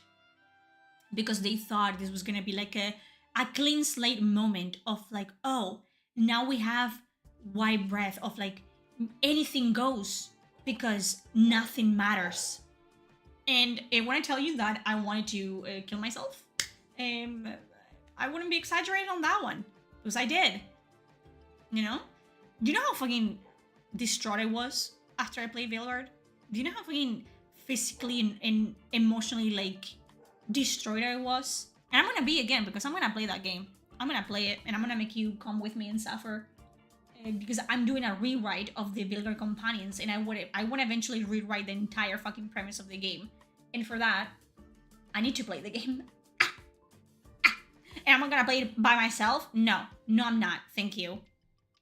Emperor continues to open his fucking mouth and says, I don't think you'll ever make everyone happy. Which is not the fucking... No one thinks that you have to. And it's never gonna be a thing. You can't. Not even just on video games. Just like living. You cannot make anyone happy. It is what it is. And I think, honestly, if you do try to make everyone happy on any creative product, you ultimately end up making no one happy. Which is really funny when we know that EA did try to make everyone happy. They didn't try to make the known 5 million RPG enjoyers happy. They decided to be like, nah, I don't like you, and go outside of the cave, as they like to say it, and make a fucking, you know, majority of non-existent audience happy. And that's what happened. Shiva is also not happy about this. So, as you can tell, you ultimately end up making no one happy because you're compromising one thing for another thing. Really? Almost like you compromised the fucking integrity and common sense of the setting of Dragon Age to push fucking politics into it. Politics in my salad? In my Christian server? Modern day politics. Not even cool fucking politics. Not even cool ones. Fucking modern day politics. In my fucking Christian server. In my fucking fantasy RPG. You end up in a mushy middle where nobody's happy because you're not doing X well enough for the people who like X, and you're not doing Y well enough for the people that like Y. This has aged like milk for them, and for like wine for me, because woo, they didn't do X or Y well. They didn't do anything fucking well. And more importantly, you yourself as a creator are not making the thing that you believe in. Again, this is them reiterating that Veilguard is the thing that they believe in. So stop trying to gaslight me into, you know, believing that they weren't happy with the end product. I always find design by committee in a lot of ways ends up being the death of creative endeavors. When you're trying to make everyone happy, I don't think we're ever gonna make everyone happy. There's always going to be someone who's unhappy, but ultimately, it's about making the best version of the game that you believe as a creator is the game that it needs to be, and then putting it out there. Veilguard was this. Veilguard was their magnum opus. Some people will love it, spoiler alert, and some people won't. But at least you'll have those people who love it because you did care enough to go in that direction that you felt was right. And you're telling me in the year Overlord 2025 that people that said stuff like this, okay, people that claimed over and over and over again that they were happy with Veilguard, and Veilguard was gonna be a game changer, and it was a return to form, and they, you know, they couldn't be prouder of what they made. You're telling me these people, because I happen to be right, that these people actually weren't happy with the game. They were forced to make the game what it is. You don't understand. Companies are bad, and they forced them to do this. The game didn't have time to cook. It only had 4 years to cook.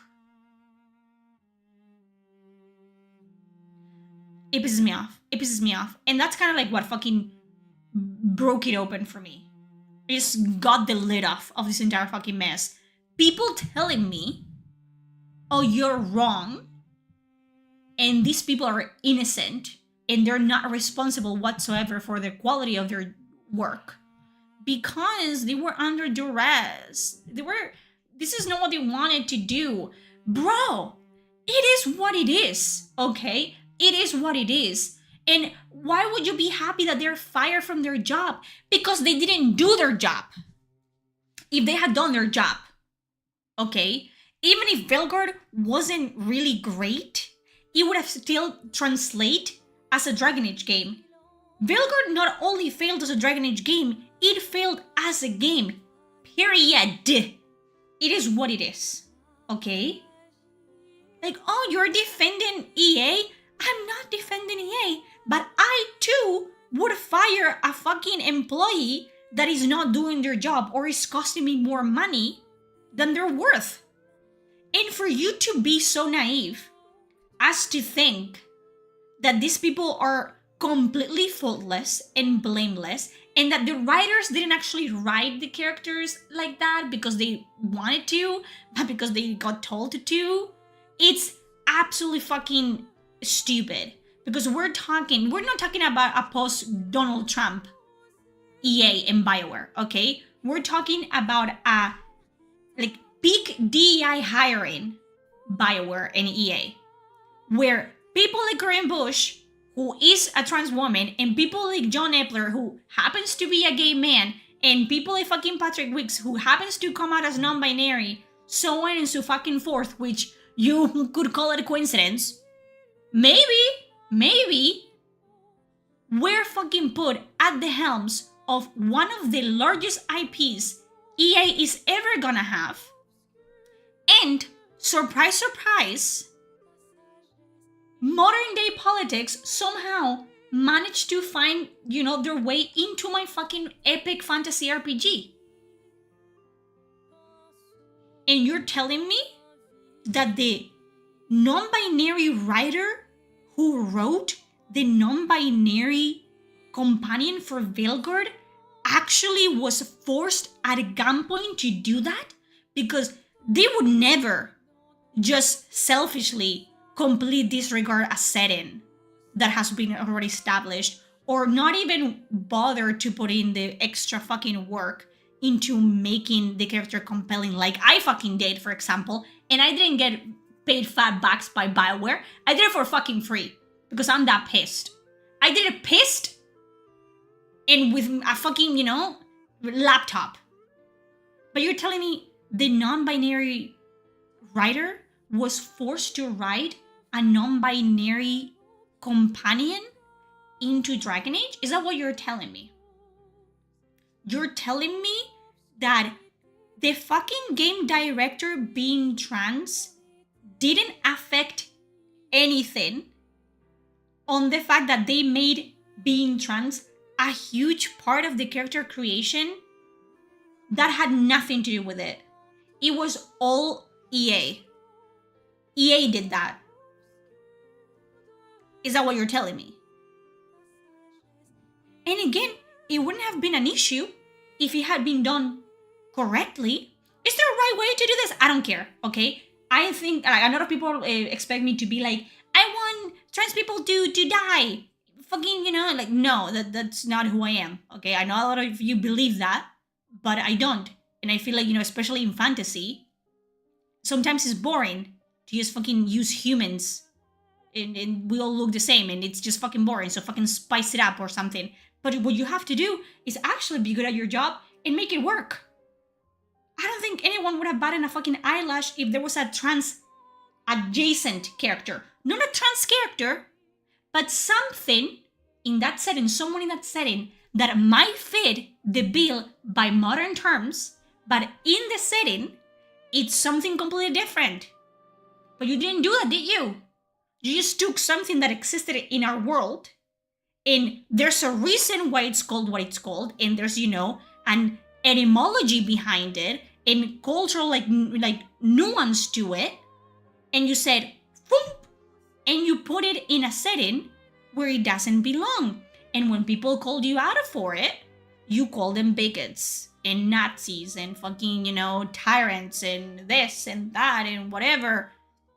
Instead of admitting that for a good, game to be good and for people to be willing to just step out of their comfort zone, you cannot lecture them about every single thing.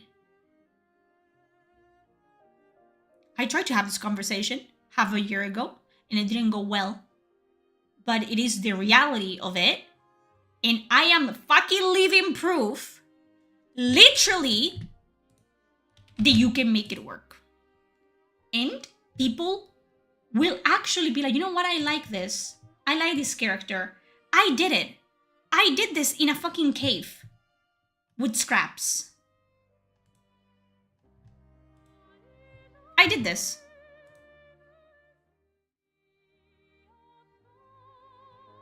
I wrote a 25 fucking minute video rewriting Tash from the ground up,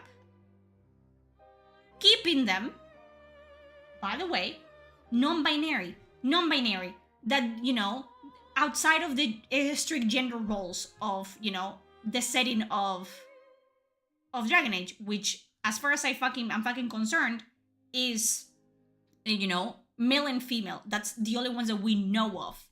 And it's like, if you want to, like, you know, delve into, you know, the lack of gender or a third gender or whatever, you actually have to put the work in it. And I'm telling you, 101 comments, not a single one telling me, oh my god, that's fucking woke.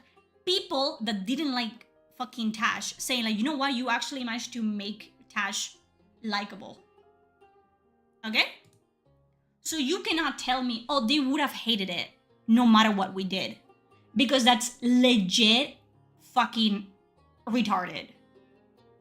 I know that there's a lot of fucking people that are very loud on the internet on both sides. And a lot of people are like, oh my god, there's a fucking gay person in this. Kill it with fire. Because they think that they're edgy and interesting when they're just fucking sheep and they bleep. It is what it is, okay? But most of us live our lives completely unfazed by what people choose to do with their own. I don't care. I don't care what you do. You, I don't care what you do.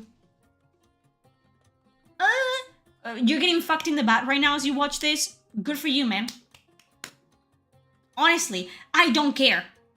I feel like some people care so much for one reason or the other that they think everyone else cares as much as they do. We don't. The majority of us, we don't care. And we understand that, you know, people that live their lives completely different than we do exist. And what am I gonna do? Fucking yell at the sky for it? What am I gonna do? I don't care what you do. And thank you for the super chat, Some Valleys, for the war crimes, man. And they proved that people don't care in previous fucking installments. Literally. Like, one of the main complaints I've heard about Creme, for example, is that they didn't actually use Creme properly. Okay? Creme is like a trans character voiced by the great Jennifer Hale. And they were just used as a way to say, like, hey, we put a trans character in the game. Like, they didn't actually use Creme properly. They didn't make him a companion or actually make him, you know, have a bigger role and be more interesting, because Creme as a character was interesting, not as a trans character, just as a character. Like, he was interested, and then they didn't use him properly. He was just tokenized. Okay? So, but they have had, there's been bisexual representation. Okay? Diversity in fucking Dragon Age. Since forever. And no one cared. No one fucking started making podcasts about it or crying about it online. No one did that because no one gave a shit. Fucking Mass Effect has had bisexual characters since forever and player sexual characters, and no one cares because it was written properly. That's what I'm fucking trying to say here. It's like all these excuses just piss me the fuck off, and I've been seeing so many lately for no. I don't understand if there's something brewing related to Dragon Age the Veilguard. I hope not. I hope they don't try to, you know, make a DLC or anything, because know your fucking place, honestly. But there's been so much talk about it, and not from people like me, okay? Like, a lot of people are like, oh my gosh, she's still talking about Dragon Age the Veilguard. The main reason I'm talking about Dragon Age the Veilguard lately is because I have a project that I'm working on.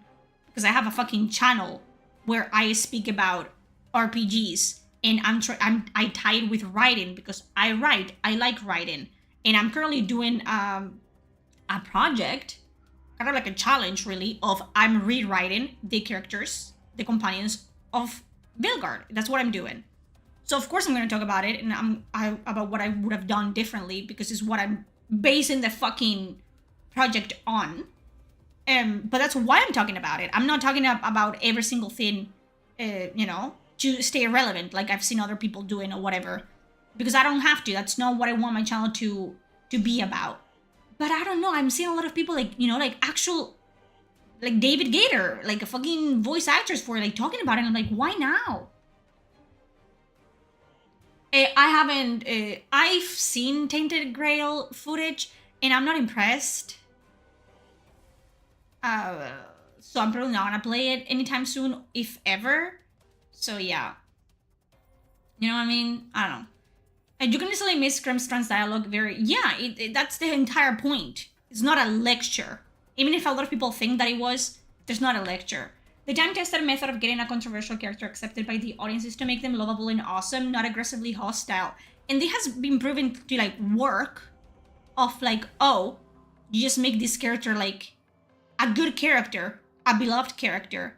And then if you want to sprinkle some, like, oh, Parvati from the Outer Worlds, whether you like it or not, Parvati, she's asexual in the Outer Worlds.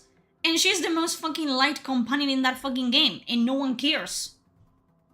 So, you know what I'm talking about? It's just like excuse after excuse, and I don't understand where all these... Like, I don't understand how you can complain as... Hello. I'm not back. They pull me back. They fucking grab me by the hair and pull me back because I don't understand why people are giving interviews talking about Veilguard. I don't get it. I don't get it. And I'm smelling something and I don't like it. I'm smelling smoke. So where's the fire? Because I hope they don't do anything with Veilguard anymore. I hope they don't have the audacity of trying to do anything with Veilguard. And why are they talking about it? Why are they talking about it? I don't get it. Do you guys get it? Why? Why now? Why almost half a year after the fact? Why are we still trying to defend the undefendable? I don't understand. Why do I still have people on my fucking replies shilling for this game when then they're on Blue Sky admitting that the game wasn't good? Why? Like, let me see if I can find the fucking thread of Blue Sky tweets. Because the way that it will be on Twitter being like, it's actually a commercial success, it's a great game, and then they're on Blue Sky being like, well, they could have done it better. It feels like I'm on 2024. It feels like it's 2024, and I am back on the trenches, and tomorrow I have to edit, a fucking 4-hour stream talking about, everything wrong in Dragon Age the Veilguard. It feels like that. It feels like that. It feels like we're back on the fucking building again. What's going on? Why am I back on the building? When did I get here again? Stop. Ugh. Okay. Am I gonna do it? Okay, guys, you guys have to be enablers or not.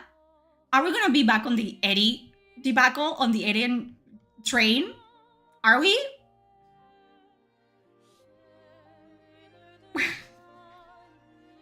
Are we? Because it's right there. It's right there.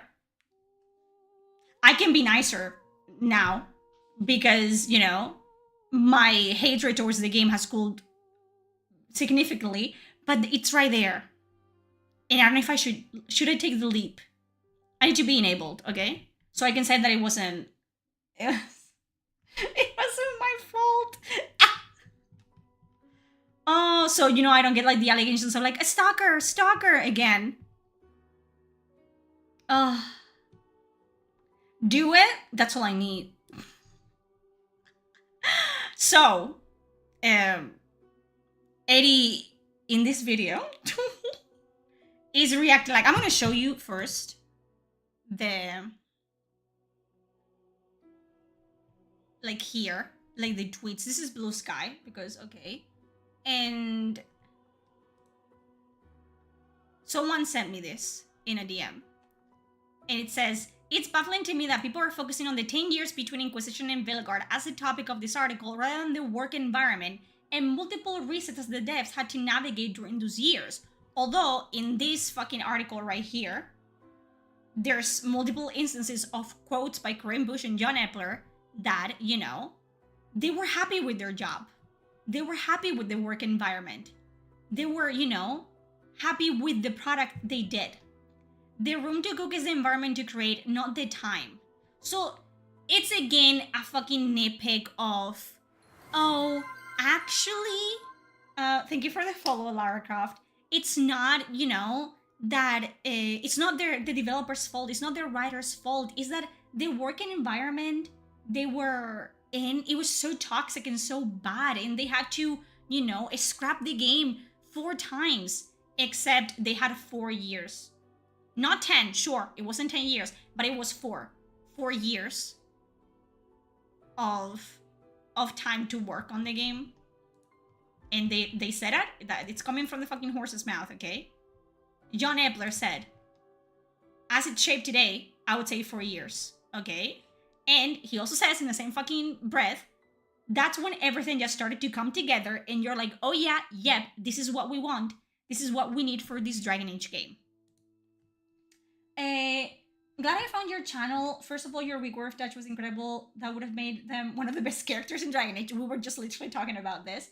Veilguard is sacked in every single regard, and because of all the lore being turned upside down, it puts me off playing the old Dragon Age games. That I feel you completely. That's what happened to me as well. Of like, I cannot even play Dragon Age Origins now because it pisses me the fuck off. And that's great, I guess. Keep up the amazing work. I can stay long. It's okay. Thank you for the follow. Environment was hard to work in. That's what I'm fucking saying. It's like, what are you talking about? Crazy. People seem to be hell-bent on blaming the devs for everything that went wrong. Yes, they developed the game. That's what that developer does. And stop fucking telling me, like, oh, everything that it's good about Veilguard, it's actually the devs' idea, but everything that went wrong with Veilguard, that's not their fault, though. That's EA's fault.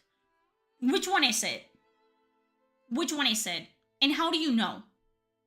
How do you know that, you know, the good aspects of the game came from them and the bad aspects didn't? You don't know that. But then I have an article of John Epler and Corinne Bush telling me that, you know, the game that they made is what they wanted to make. So which one fucking is it? They also seem to focus on their writing as their excuse to blame it all on the devs so they can ignore everything else. What are we ignoring? They're purposefully changing the narrative to clickbait rage and hate. It's totally stupid. Like, get over it. It's not that deep. I think it's horrible that people don't want devs to have a good work environment and endorse online stalking and harassment. Holy guacamole. Fucking reach. The whole fucking reach is insane. Honestly. And this is another one that I saw. What lore bits did you not see in Veilguard that you wish were here? Was this the one? No, not this one. Oh, it was another one. Is it safe to speak about Veilguard? No, Eddie. Obviously no, because I'm here again, dude. Sorry. Sorry, my man. I saw something before. It was something stupid, as per usual. This fucking stupid shit. Reading this brought me to tears. You know, the fucking interview about Alex that I read before? I feel you, girl. Why do chats feel like they have to ruin a game before and after it's out, even though Dragon Age was always inclusive? Shut the fuck up. Shut the fuck up. Shh. Shut up. Please. I saw it. I saw a fucking tweet of Eddie basically admitting that the game wasn't good. Was it here? I don't think it was here. Where is it? Motherfucker, where is it? That's fucking stupid shit that I don't care. I saw it. I saw it and it's gone now. Fuck. We're gonna watch the video. When we're watching it, I'm doing it. I wanna see where it was. Is it deleted? What's going on here? Ew. I guess, I don't know. Whatever. Fuck me then. If I find it, I might post it later, but let's see the video, okay? I'm gonna get called a stalker again. Oh. I did not miss you, Eddie. I wish I could. You didn't miss me either, okay? So it is what it is, I guess.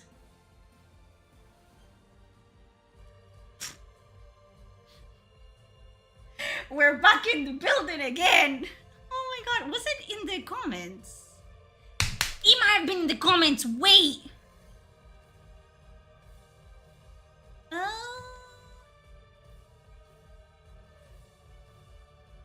I'm sorry. Eddie hasn't played Expedition 33, so why are we commenting on Expedition 33? I think it was in this one. Dragon Age 2, you're gonna see it, and people are gonna say, oh, you made it up. You made it all up. Like usual.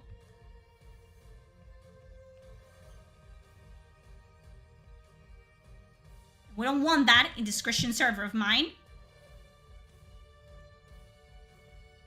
Is this good enough? Let's hope it's good enough. It says here, okay? Dragon Age I felt was better game than Veilguard. Sure, it had its issues, but the characters were great and memorable, which is more than what Veilguard gave us. And Eddie says, Dragon Age 2 is definitely the better game. But considering what EA was trying to make Veilguard, which again, that's not true. What EA was trying to make Veilguard was a live service, and then they, got talked down, off it. And then Veilguard was what Corinne Bush and John Epper wanted to make Veilguard. The game we got is an honest miracle. It could have been much, much worse. But when I say that, you fucking blow up a fuse. Eh? You blow it. It was that. That was the fucking thing I was looking for. But when I say that, you call me a bigot. Come on, Eddie. I feel like if Eddie and I were much more like level-headed people, which neither of us is, we would have been able to like get together and talk about Veilguard, like proper, like people. But we didn't do that. we didn't do that. I was gonna say something mean, but I'm not gonna say it. We're back in the building. It is October 2024, ladies and gentlemen. Okay, let's do this. Let's fucking do this, I guess.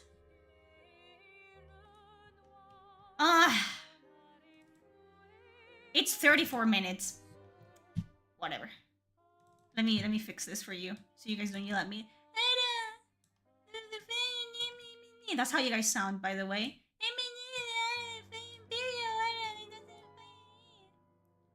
That's how you guys sound.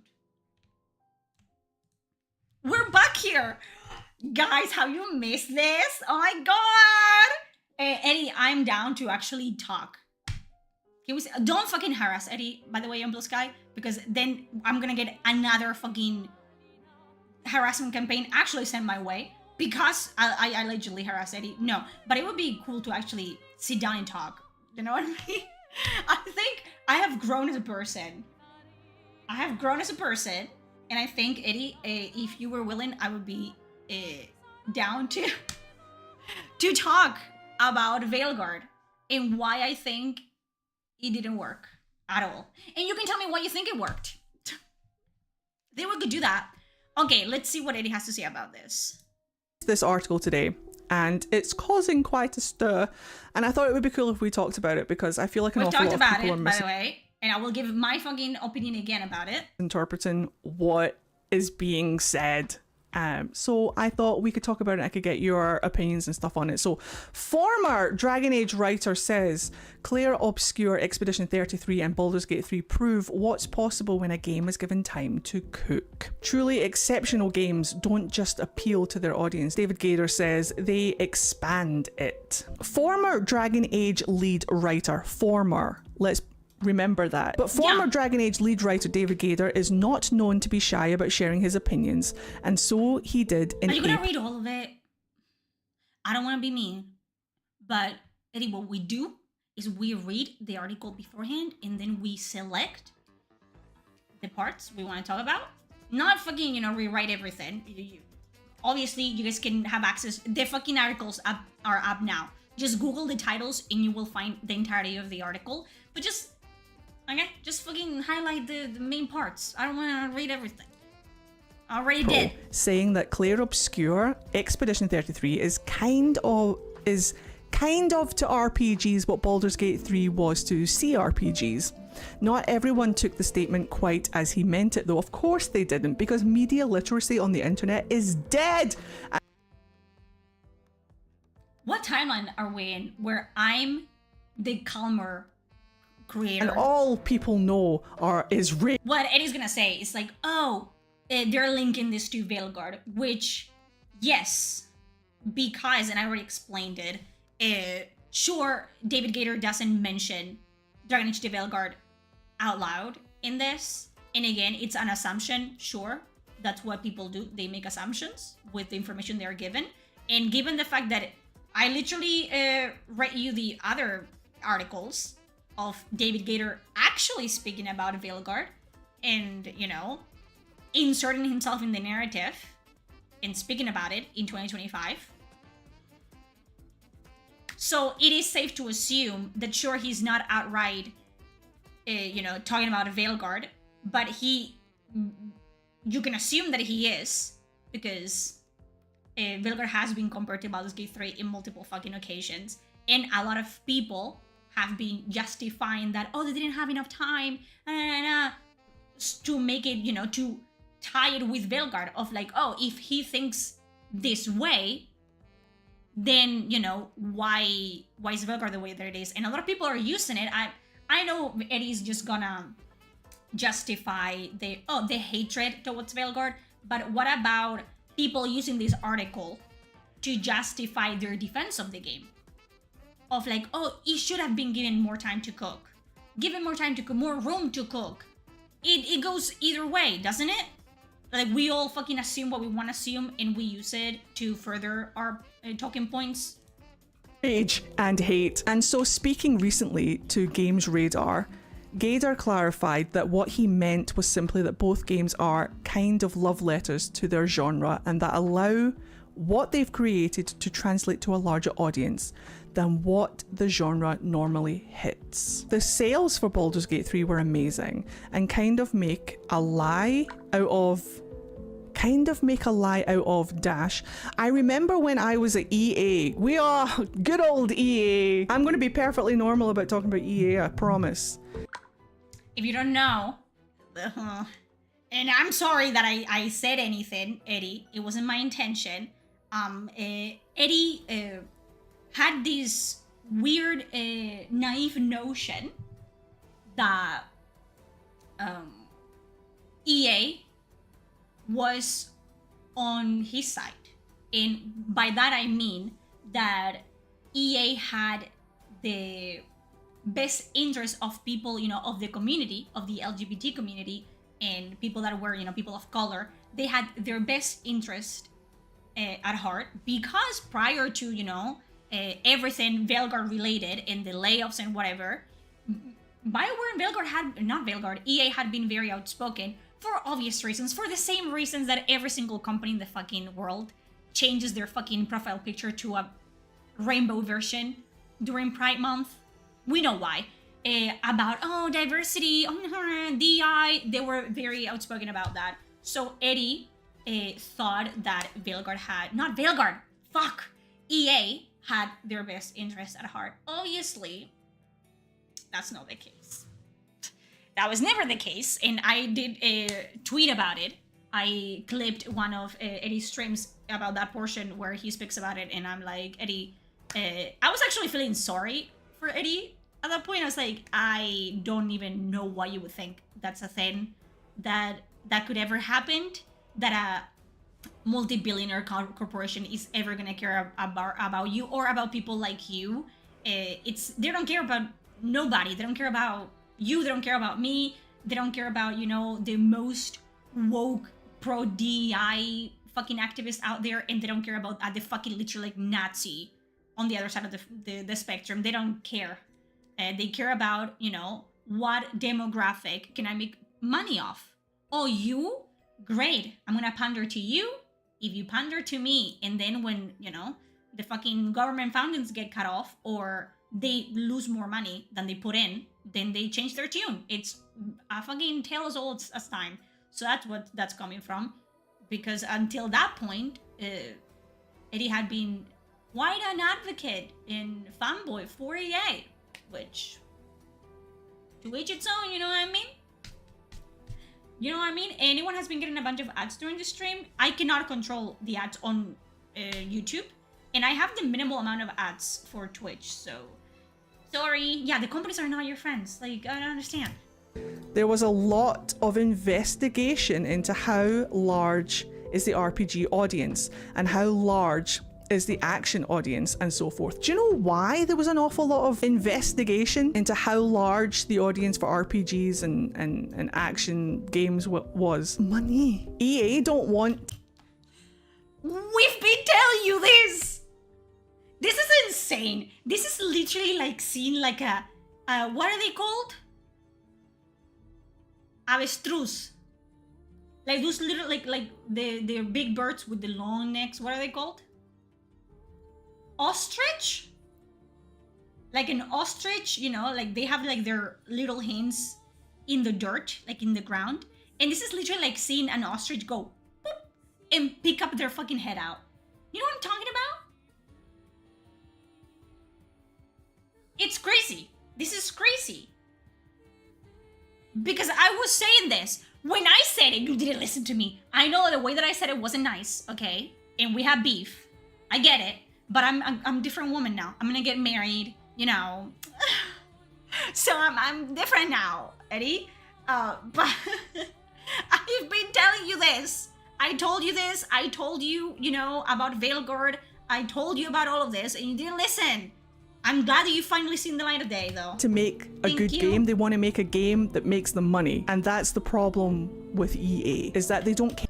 Okay, but now we have to do the tie-in of like, and EA did that, and they got, what did they get? I want to hear him say it.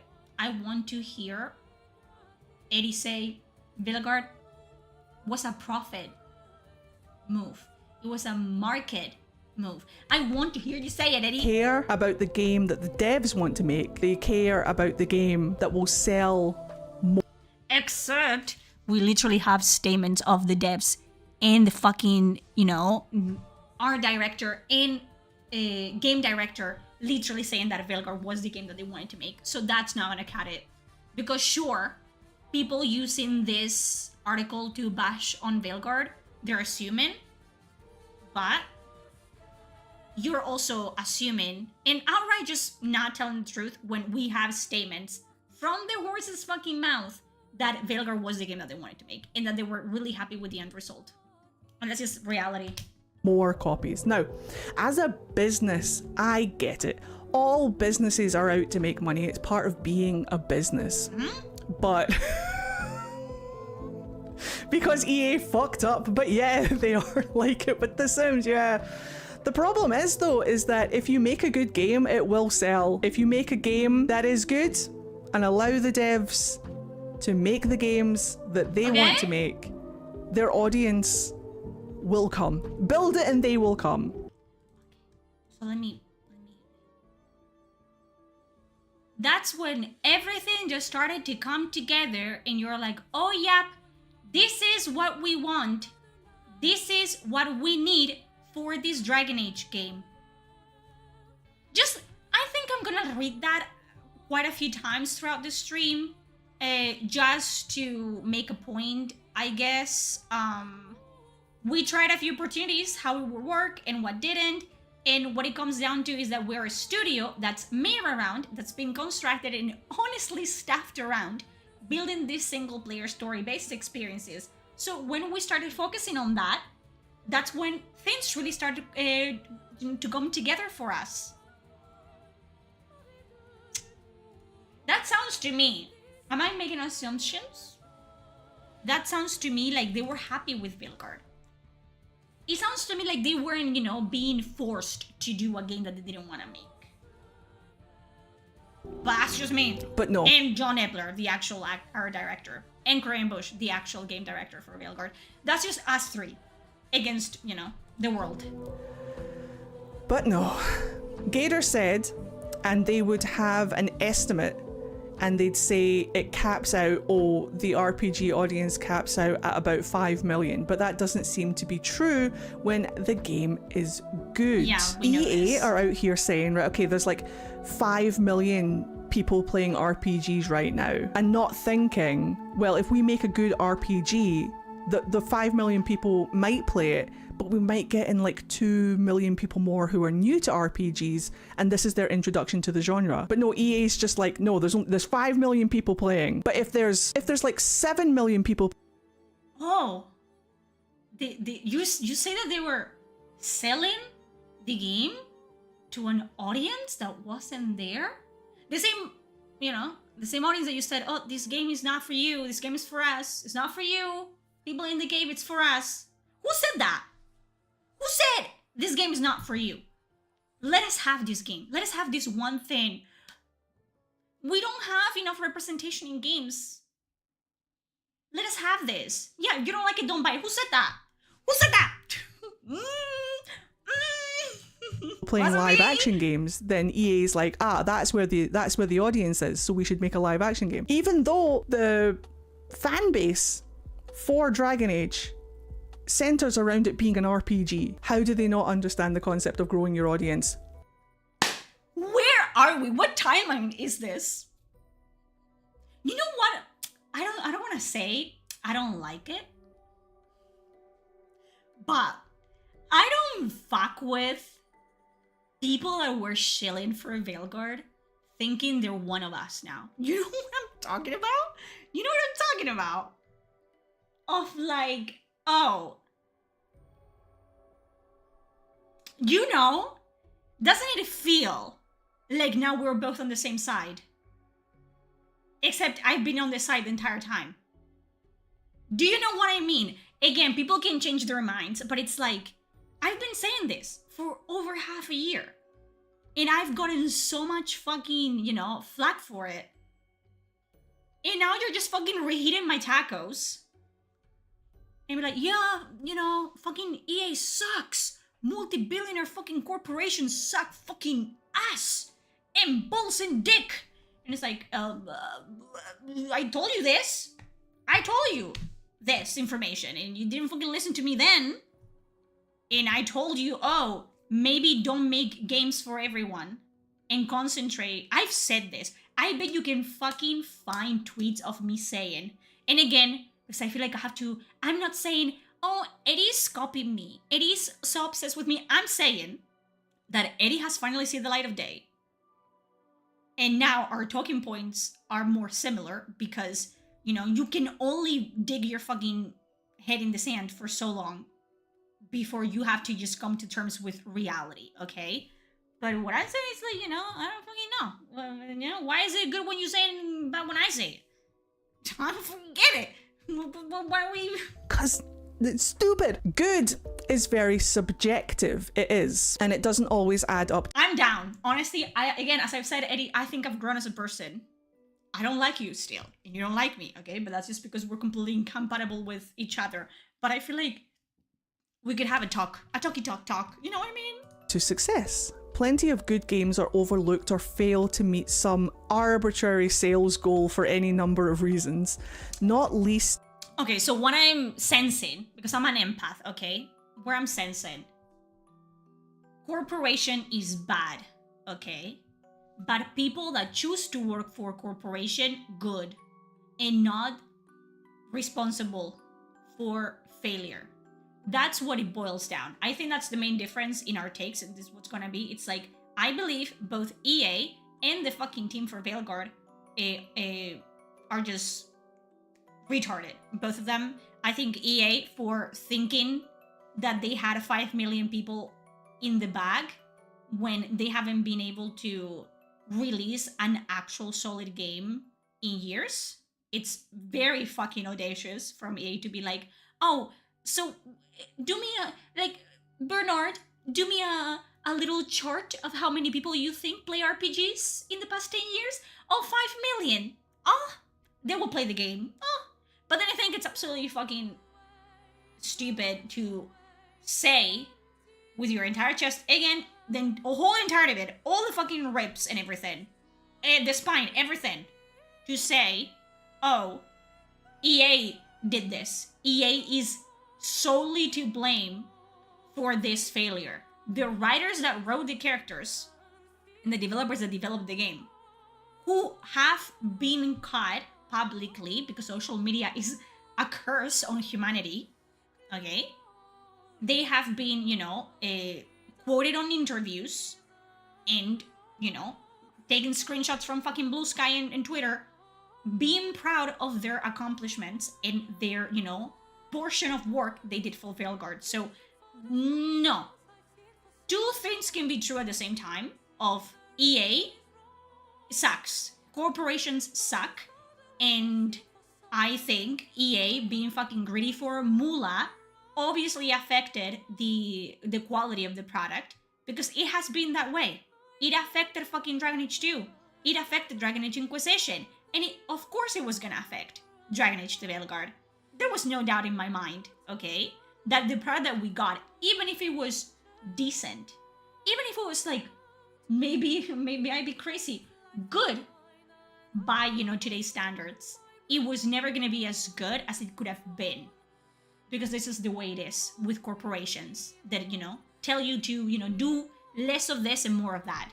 David Gator has said that in multiple occasions of like, hey, I wanted to be more traditionalist in the way of doing RPGs. The company wanted to make more modern, RPGs. So we weren't compatible. I left the company, okay? That's a choice that you can, that's, you have free will. I love it when people discover that they have free will. Just like babies, when babies, become sentient. That's just like adults that discover like, I have free will. But they have bills to pay, okay? So you're making a choice. It's staying in the company. And I don't believe the company is telling you, fucking EA executives are so involved in a game that they're telling you bit by bit what you have to do. That they're gonna be breathing over your shoulder, telling you don't do it like this, do it like this. No, they're gonna give you guidelines of, listen, we have to meet a fucking quota of this many, out of all the companions, only one can be white. Work with that. Make it work. Because that's the reality of it. But I don't believe they made the companions in the game and the story what it is. I don't believe that, not for a fucking second. I believe the people that made it like that. Call me crazy. Of which is the overwhelming number of good games out there. One obvious example is EA's own recent RPG, Dragon Age the Veilguard. Veilguard mentioned, so everybody on the internet is fucking mad. How dare you mention Dragon Age the Veilguard in the year of our Lord 2025? That's my line. How dare you? I thought we had put this all to bed, but no, that's jingle. So did I. I thought we put this all to bed, but we're both here. What's going on, Eddie? Do you know what's going on? Do you still have Korean Bush's number? Are we getting a DLC? Why are we talking about Veilguard? What's going on with both of us? Oh, Veilguard walk, jingle. Jingle, pay attention. I said your favorite word. The back rooms, okay? The back rooms. Dingle, dangle. Which was all well received by critics. It was well received by critics and players. But critics. Full stop. Period. Like a dot there. Boop. By critics and then you say 5% of players. Okay? You don't say critics and players. You say critics and 2 players. failed to put up sufficient numbers and may well mark the end of the series, at least for now. Because EA said it wasn't good enough for them. No.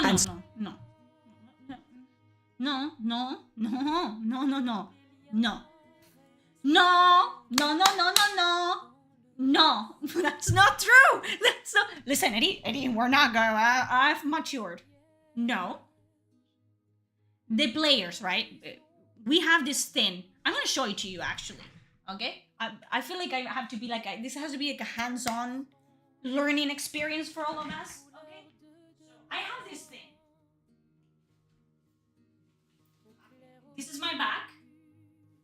Very cute, very demure, and I have this thing in it. And it's a wallet. You see this? I know a lot of you are not, familiar with the. And I'm gonna do it like this, and I have, I have credit cards in them. Show me the numbers in the back. No, I'm not gonna do that. You will have to put money in my account if you see just how fucking broke I am. So don't even fucking try. You will feel sorry for me. You will play yourself. But we have this. We have this thing called wallet, and if you're an adult and you have access to any sort of income, you have credit cards or debit cards and you put money in them. And if you're a fucking nerd, in some regard, as I am, you have a hobby.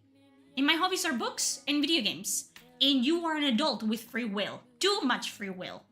So you say, I'm gonna peruse Steam or Epic or whatever. And I'm gonna see what's cooking. What's cooking? What are the chefs cooking? And then you see a game and you're like, oh, that's good. I want to buy it. And you buy it. And there's a transaction made.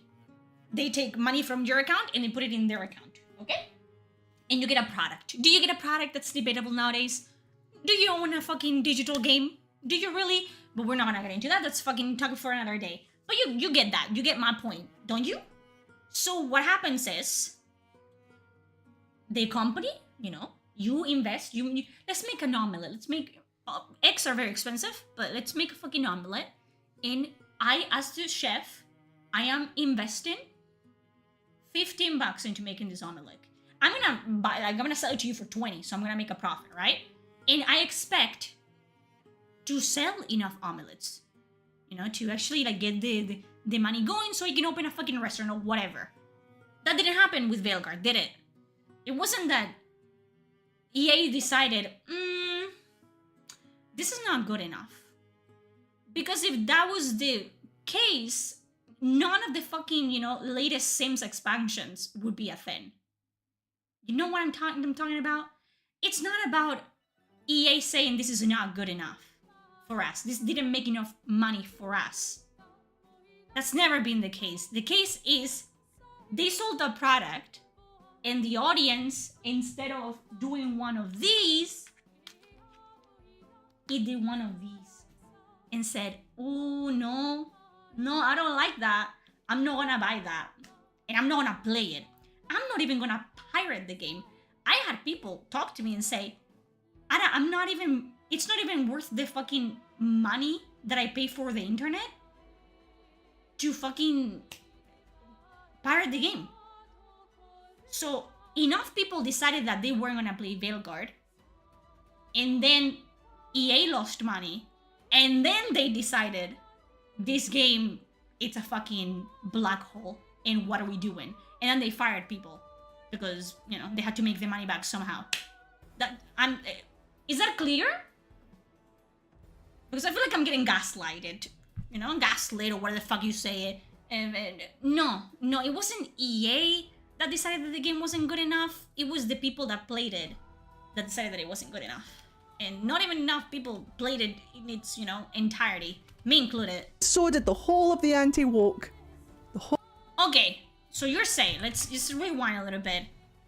You're saying that EA didn't think it was good enough, and all of the anti-woke side also thought it wasn't good enough. Right?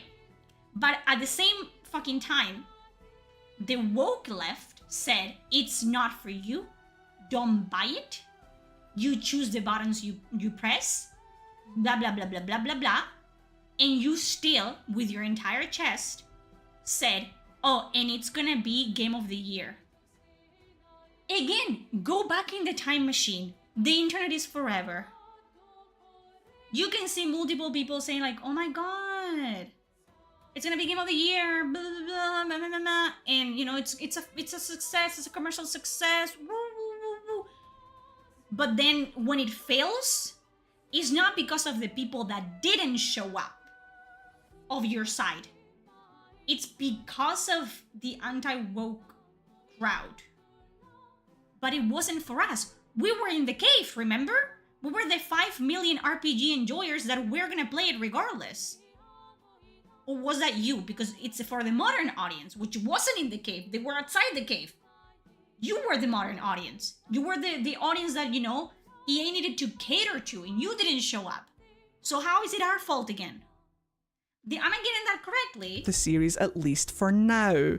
Because EA said it wasn't good enough for them. Yes, and so did the whole of the anti-woke. The whole of the anti-woke crowd were like, it's a failure, it's a flop, they call it Veilguard. It is. But it is. No one is playing it.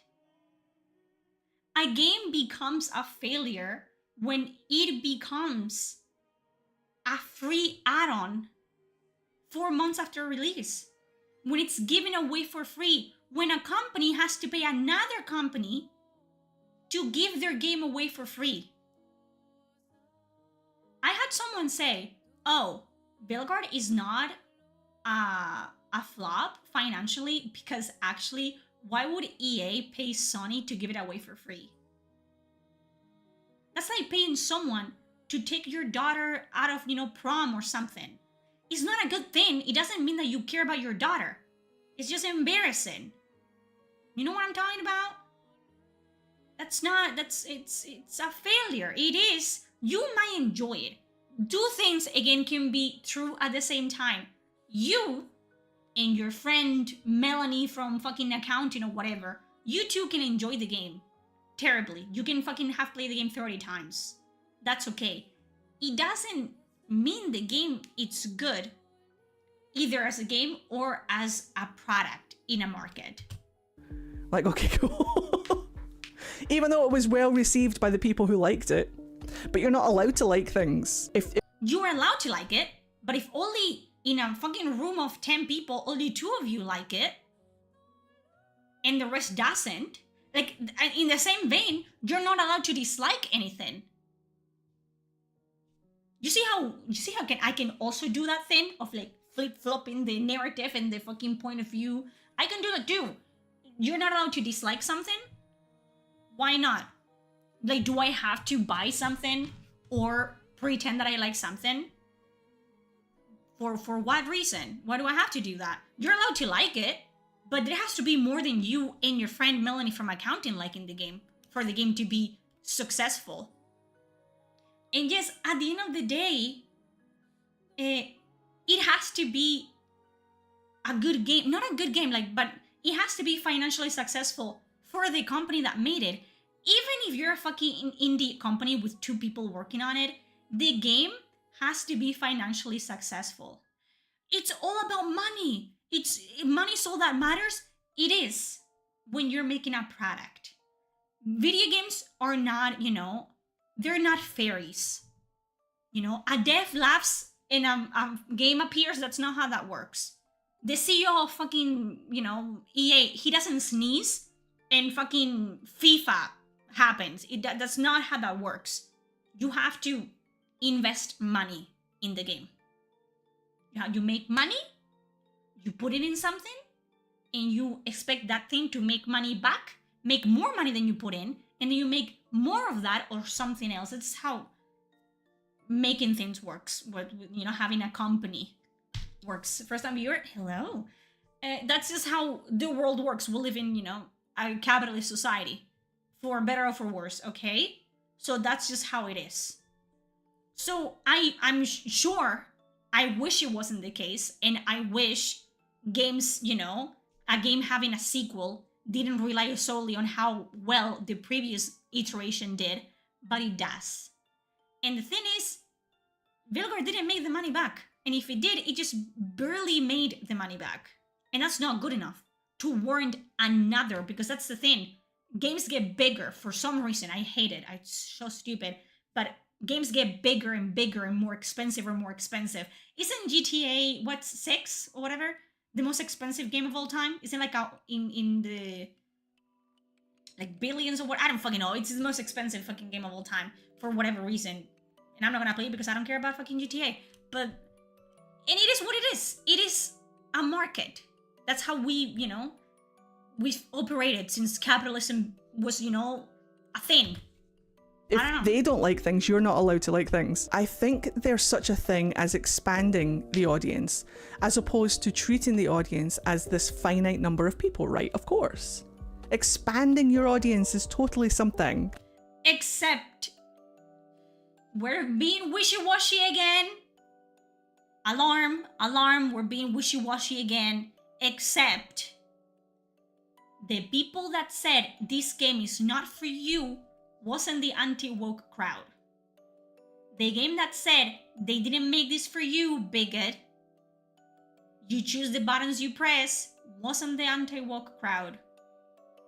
And the people that said, you don't like it, don't buy it, wasn't the anti-woke crowd. So what do you want? You want them to buy it or you want them to not buy it? Which one is it?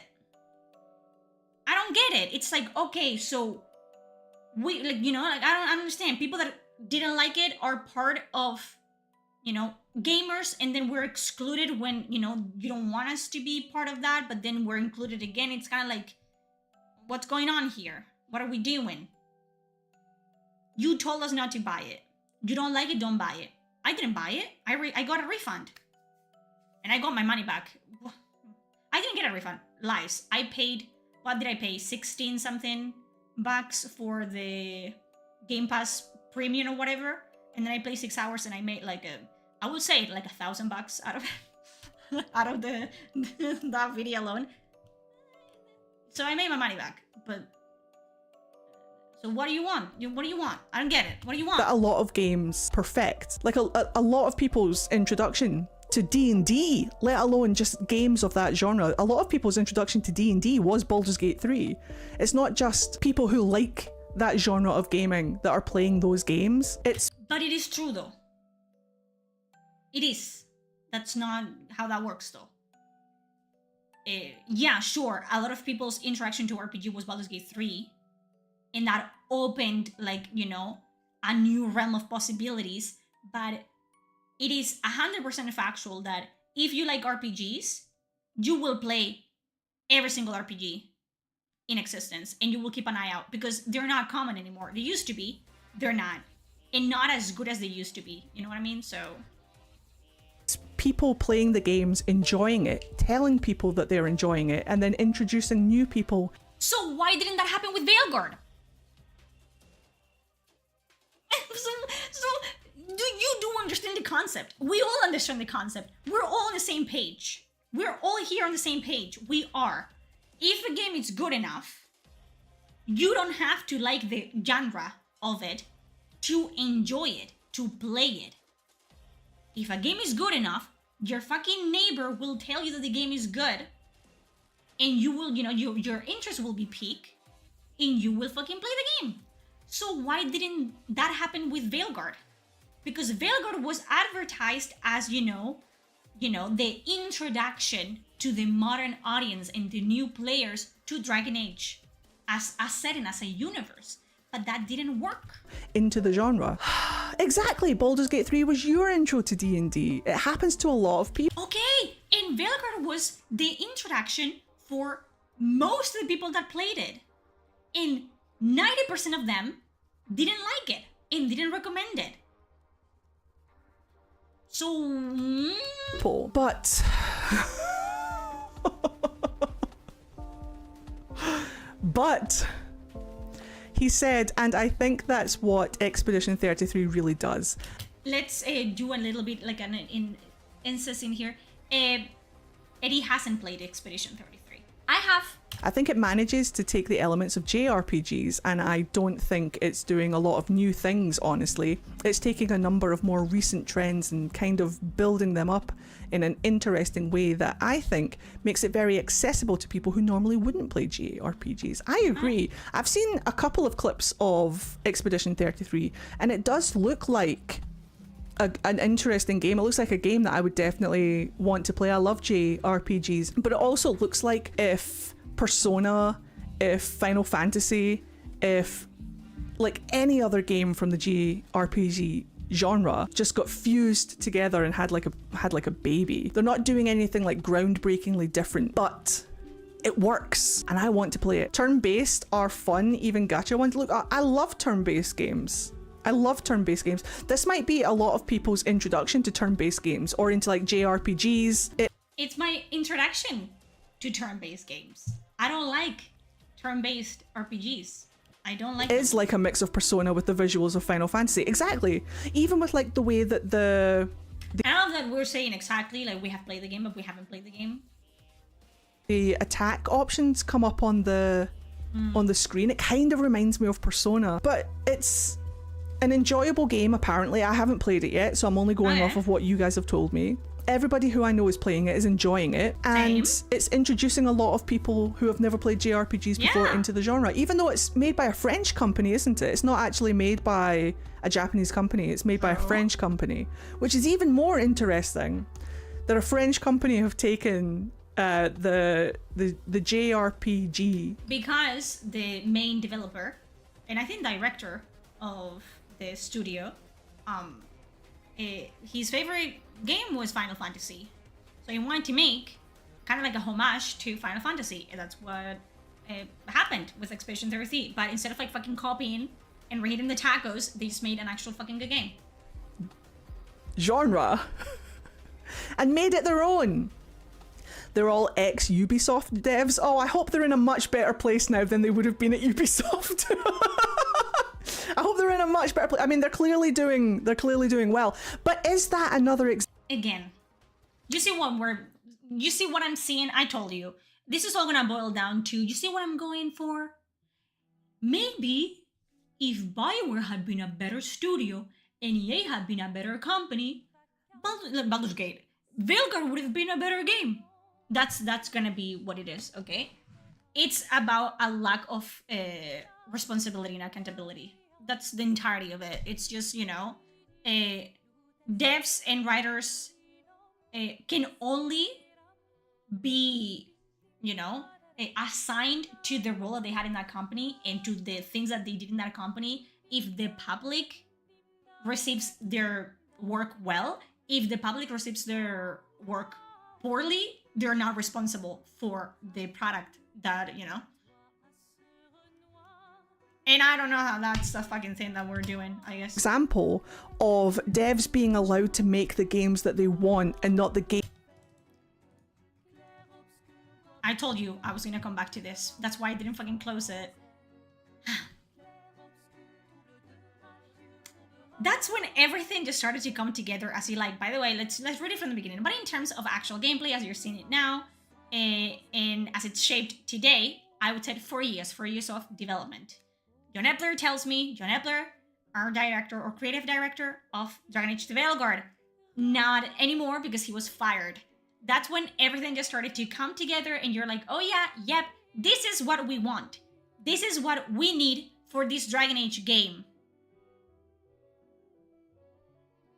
This is what we want. This is not what EA wants. This is not what BioWare wants. This is what we want. The people working in this game, this is what we want the game to be.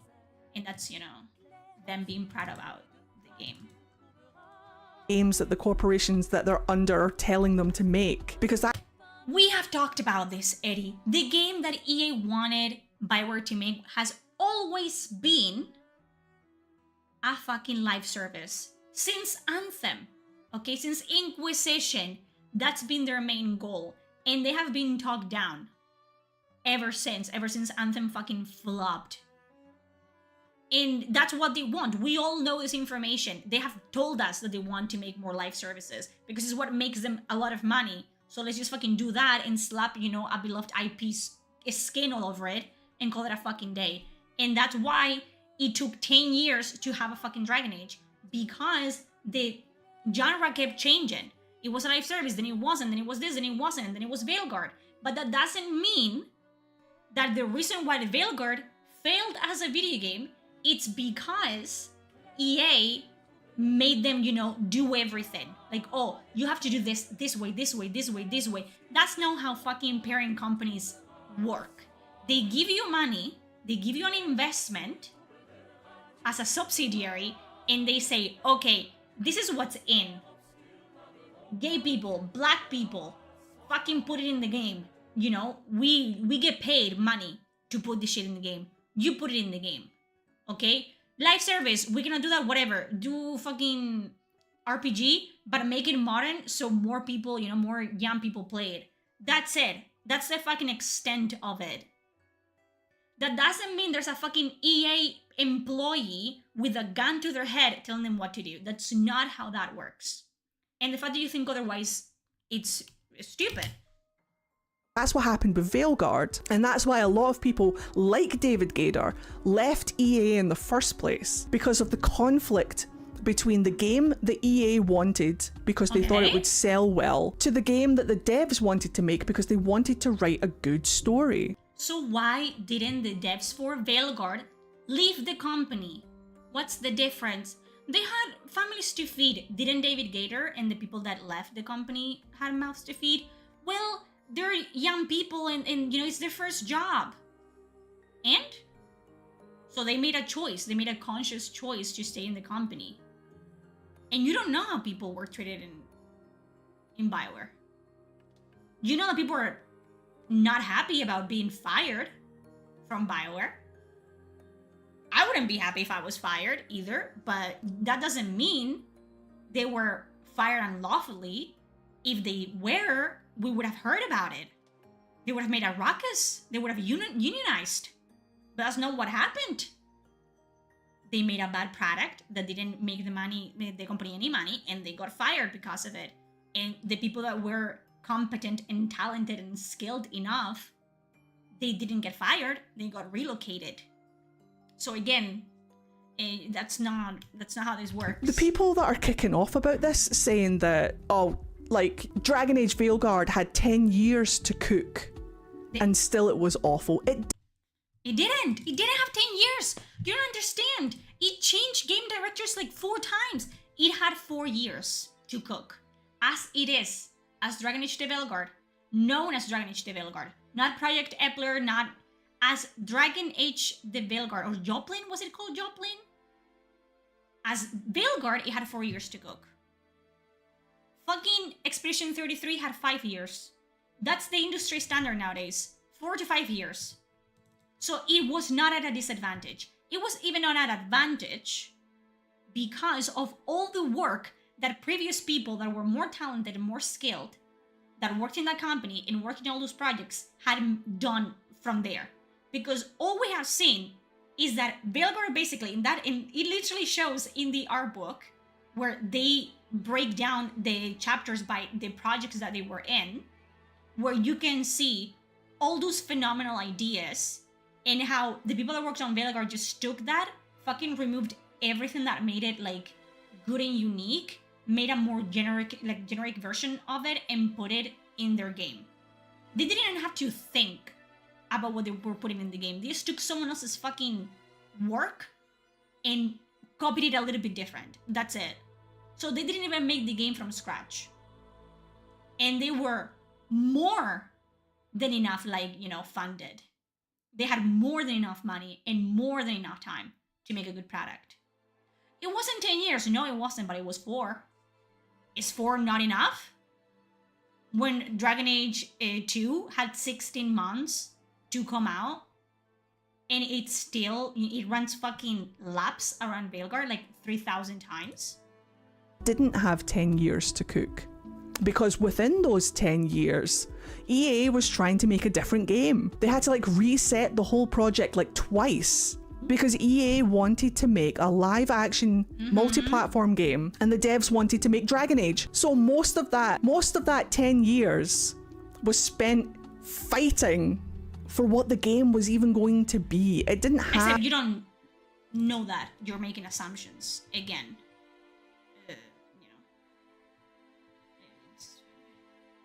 The version that we were working on back then and the version we're working on now, there's definitely similarities. They're not totally different. And again, this is the creative director saying this, not me. There were definitely similarities between Veilguard and the other projects because, again, it's just reheating, the tacos. You'll see names that are the same in terms of the major actors. So the main characters and downright main plot lines are all the same because we all knew that Solas was gonna be the villain, the main antagonist in any iteration. In Dreadwolf, it was obvious, and then they changed it to Veilguard, and we know. And if you have the art book, again, if you can get your hands on it in any way you want, I don't care, and you can see that that was always the case. But it was just better executed in previous iterations. The structure of the game has definitely changed as we refined, as we build. Refined means you have something already, you have something, and you refine it into a better version of it, or to a less polluted version of itself, which establishes that they had something prior to work on and based Veilguard on. They didn't spend 10 years fighting. They didn't do that, okay? They spent 10 years working on a project that then got cancelled and changed into another project that then got cancelled. And then they took all of that and gave it to people that had no talent or a hand in making, that happen. And then they told them, okay, you do it. And they did it. And they were proud about what they did, but no one else was. That's just how it is. Have time to cook. What David Gader is saying is that if you give devs the opportunity to just cook and make the game that they want, you'll get good games. But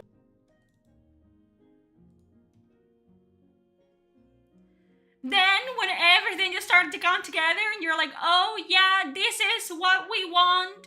This is what we need for this Dragon Age game. if you're constantly bombarded in your workspace by a company... You don't know that.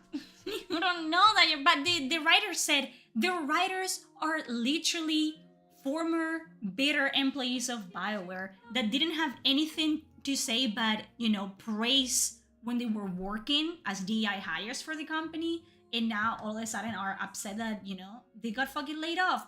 Again, I would be too, but you're making assumptions that, oh, they were told to do this. They were told to make Veilguard exactly what it is today, and that's literally not true, because again, EA doesn't have fucking time to do this. EA doesn't have time to micromanage every single IP under its belt. They have... If they want to micromanage, I would micromanage fucking FIFA or The Sims. That's their fucking moneymaker right there, not Dragon Age. That's saying, no, we want to make something that's completely different. Can you guys imagine if Dragon Age came out as a multiplayer live game? I remember when that first got announced. We were all up in arms, like the whole... Yes, let devs dev! They did dev! They did! So you're telling me, okay, that all the interviews with Corinne Bush and John Epler, the fucking developer commentary that they were doing in IGN, all that was orchestrated by EA? All that was a lie? That every time Corinne Bush and people that worked in Veilguard came out publicly in their social media, in interviews, in articles saying, we love this game.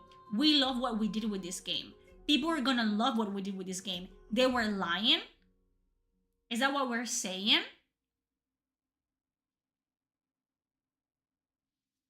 No, it's not true, is it? I understand. Thank you for the sub, nerdy. Listen, what are we talking about? We're talking about Johnny Veilguard. You look fabulous as always. Happy 8 months, bestie. Thank you for the resub.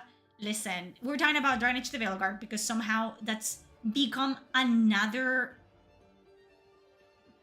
talk that we're having again. Like, this is great. What are we doing? And people are defending it again. They're defending the writers and they're defending the devs and just absolving them of all fault and all responsibility for the downright mediocre job, downright bad job that they did during Veilguard, because they cannot be blamed for the faults and the flaws in their work. That was the bad company did that. But if it had, been received well, then they would have been, the devs and the writers did an amazing job. So it's just pick and choose, as always, I guess. Some things never change, I assume. The devs were not allowed to dev. You don't know that. You're again making assumptions. The same thing that you're complaining other people do, you're doing that. So no, again, if you did your research, there's multiple instances of devs saying they're deving and being proud of the dev work that they're doing. So yeah. I said that as well. If Dragon Age the Veilguard had been an online multiplayer, blah, blah, blah, blah, blah, I wouldn't have played it. But it wasn't. It was a single player game. So what's your point here? It wasn't, though. It wasn't a live service multiplayer game. It was a single player game. So I was so up in arms about it, and so were we as a community. I know a lot of you guys are newer here now, but when it was first announced, I remember this whole community were like, what the shit? You better not. You had better not. Do not make me wait 10 years and then release a fucking multiplayer live action bullshit. Do not do that. So most of the 10 years, whilst the devs were supposed to be deving, most of those 10 years were them fighting with EA. Again, that's assumptions that you're making and not true at all. Just trying to get Dragon Age approved. So how long you would have let them cook? They had 4 years to cook Veilguard as it is. From the horse's mouth, from John Epler's, who I trust his word more than yours. And I trust him when he says, oh, we had 4 years, because it's a very specific number to just be lying about, which apparently every time they say they like, the product that they made and that they're proud of the product that they made, that's a lie, apparently. In that, EA had a fucking gun behind the scenes. They had a fucking red dot in their forehead the entire time, like they were fucking part of the Marvel universe. You know what I mean? But again, they had 4 years. How many more years you would have given them? Considering that during the 10 years, their work was already, the food was chewed thoroughly and spit in their mouth by the time Veilguard became Veilguard.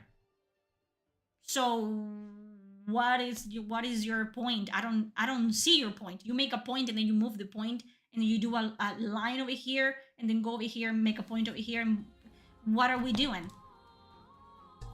To be what it is, and not this fucking live bullshit that EA but it wanted. Wasn't about live That's bullshit. what David Gader is saying. But of course, media literacy is dead. And common sense. EA has always been obsessed with an online game. I know they wanted The Sims 4 to be one, but backed out because of fan outrage. They only wanted one because they know the formula makes money. Exactly. No, they wanted it for Dragon Age Inquisition. I love how they're just like. This feels like if you have a mom. Congratulations, I also do. She's pretty cool. But you have a mom, and moms have phones nowadays. They have smartphones, and they show you a fucking Facebook reel of something that was relevant 3 months ago. Like a meme that was funny, 3 months ago. This is that.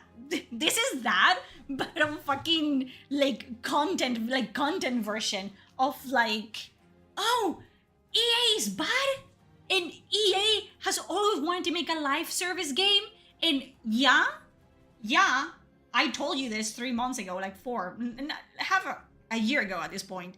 Yeah, we know this. The rest of the world, we know this. Outside the echo chamber and the bubble, yeah, this is not news to anyone. Like, bro, it just feels like they're finding like the holy grail.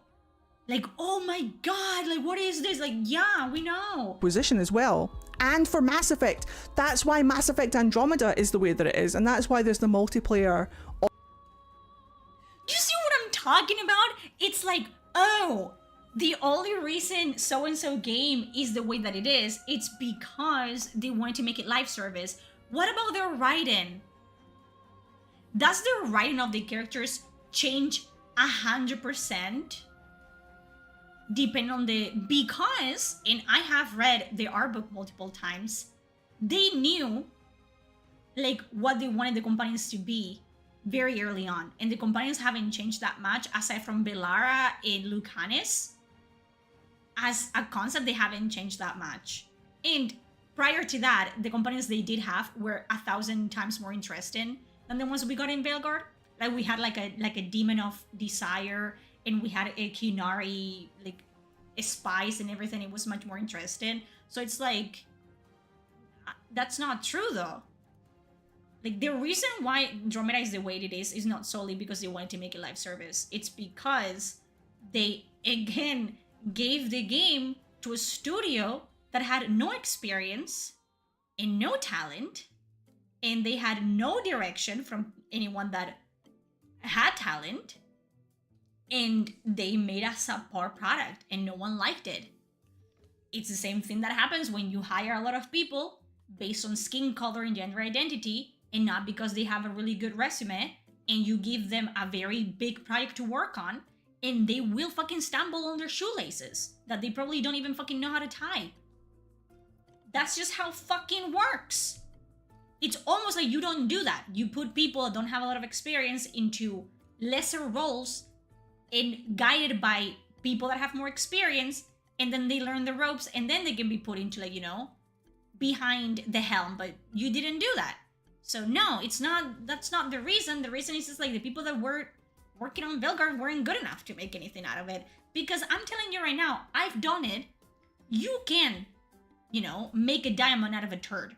I've done that. I rewrote fucking Tash into a good character. You can do that. But if you don't have the talent to do so, then you are never gonna, like, you know, if you're given a pile of shit, you're always just gonna have a pile of shit. But it's not always the case, okay? You can transform it, you can transmutate it. I've done it before.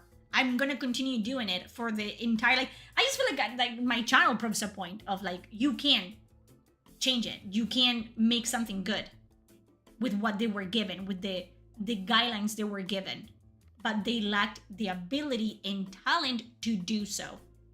Period. And that's okay. No one is born knowing things, okay? And those people were 100% set up for failure because they were working in an environment which, mind you, at the time, and literally, there's a statement, anonymous statements, but I know exactly which voice actor was it, because Smash JT did and I'm not gonna say the name, obviously. Smash JT did a interview with one of the voice actors, male voice actors for Veilguard, okay?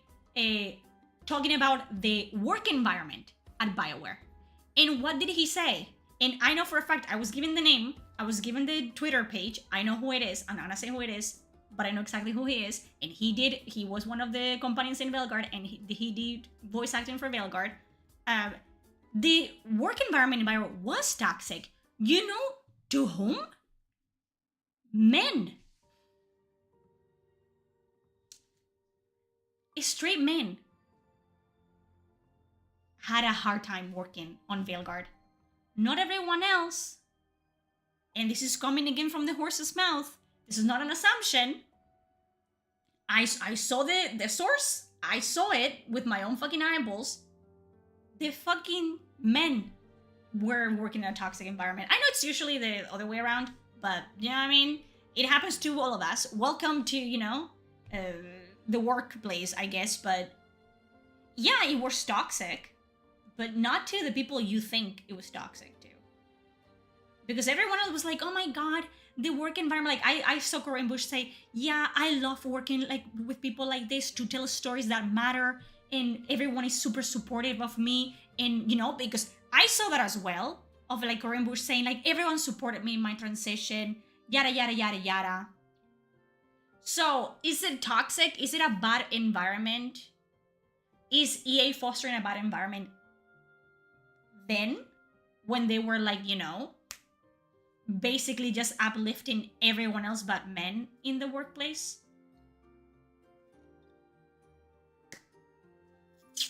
So yeah. Option in Dragon Age Inquisition. They've been trying to make this multiplayer live action game thing for ages, not even just for Veilguard, for ages. If they had let the devs just make a Dragon Age game over those 10 years, I can guarantee you we would have gotten another Dragon Age game. And the game that we got, to be fair, the game that we got was well received by critics and well received by the people who played it. Who was how many people? Also, critics don't matter. Take that out of the equation. We both know that they don't matter, okay? How many people played it? The only people who didn't like it are people who don't like trans people. And Eddie, haven't we grown as people? Come on. Are you fucking kidding me, bro? We're not allowed to like things. But you're not allowed to dislike them either, because you get called a fucking transphobe. So, the people that liked it, they're good people. They're amazing people. And if you didn't like it, you're a Nazi.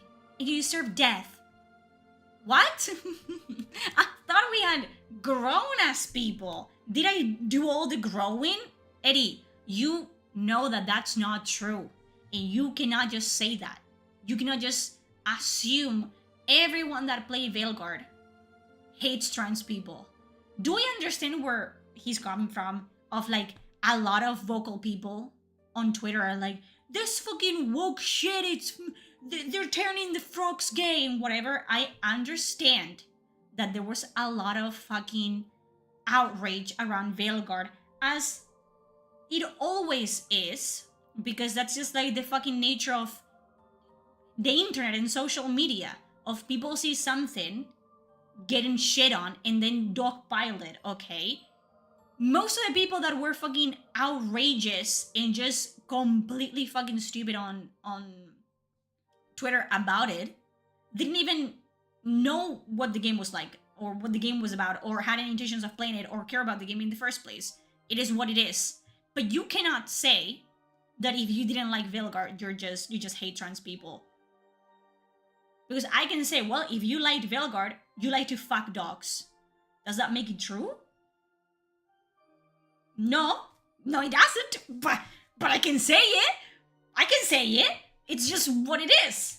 Received by the people who played it. The only people who didn't like it are people who don't like trans people, and some people that genuinely didn't like the game. That's okay. It's okay. But what is the line though? Do you get to decide who genuinely didn't like it?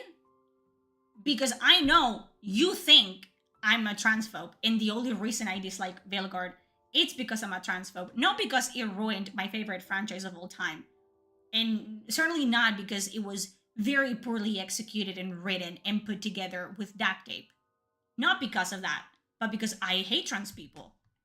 I know you think that, so you can just like fucking pick and choose, you know, who you give the benefit of the doubt and who you don't, because of, you know, because you're biased, because you're a person, you're a human being. But you know what I mean? You cannot just outright say that. It's your opinion, but it's not the truth. Okay if you don't like Dragon Age, it's okay if you didn't like Veilguard, that's fine.